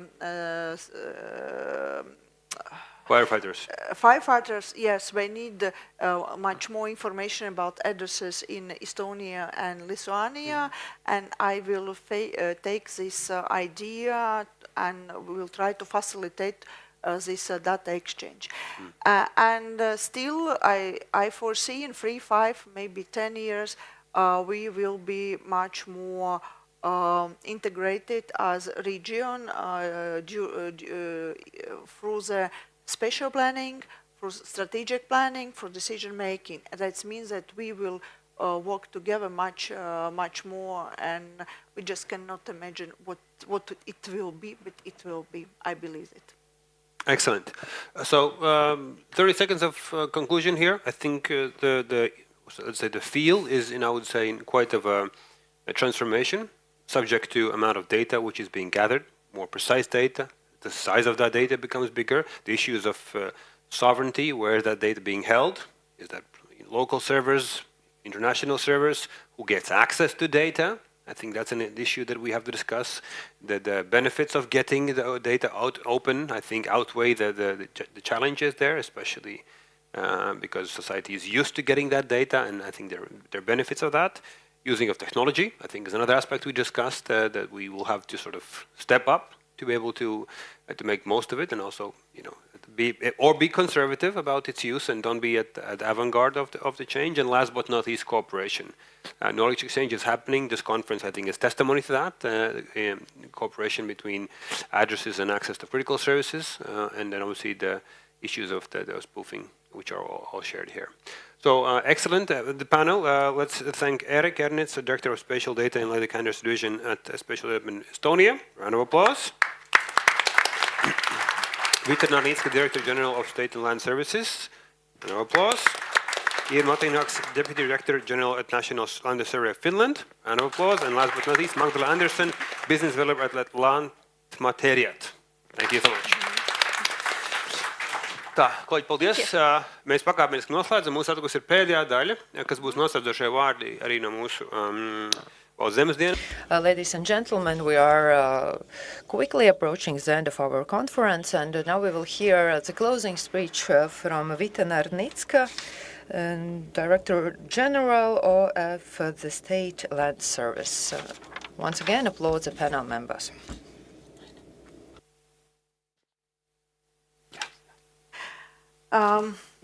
Es runāšu.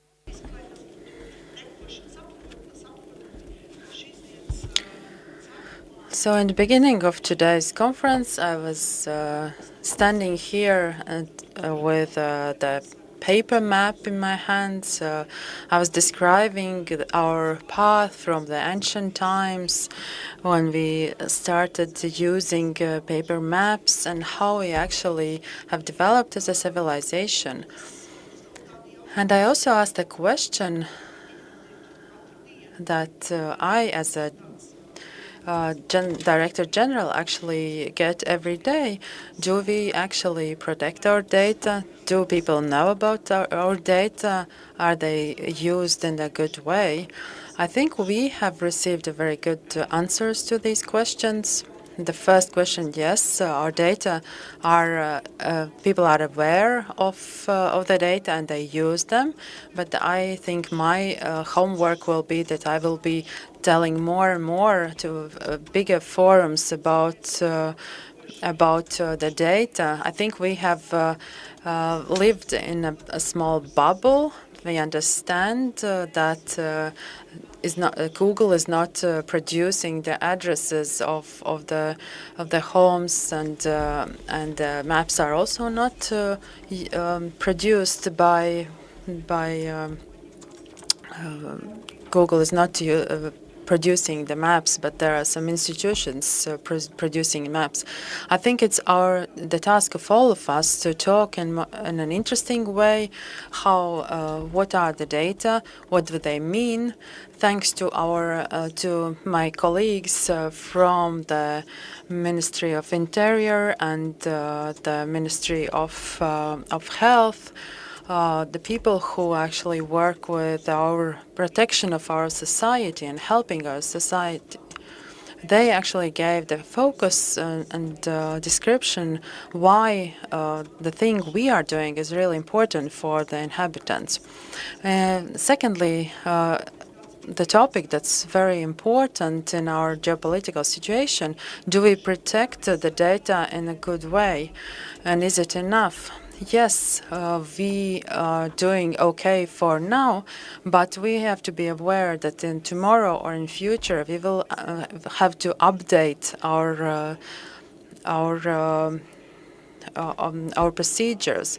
We have to be wise and proactive in reacting to all these problems. I think it was very interesting about data poisoning, but we have to think about that, that those who are sources for our data, are they not able to poison the data they're giving us? Sometimes there is a risk that they are not that no one is actually stealing the data, but someone is poisoning the data. And what would happen if there would be a wrong address information and the person looking for support or help in emergency would not get the help? And next, we will have to think how we cooperate with other institutions, not only in Latvia, but also with other neighboring countries, that how we can exchange the data. And also, I think we have to make more and more conferences to discuss different tendencies of development or trends of development. I think we are so connected with the whole world comparing to other periods of our civilization. We are so connected that actually things which we are doing here, thinking locally, we have to stay local, but we have to think globally and take the decisions taking into account the global context. Thank you, all of you, for the great discussion today. Thanks to our foreign colleagues. Thank you for coming here, as it was probably not easy to come. I hope that you will return. Thank you very much.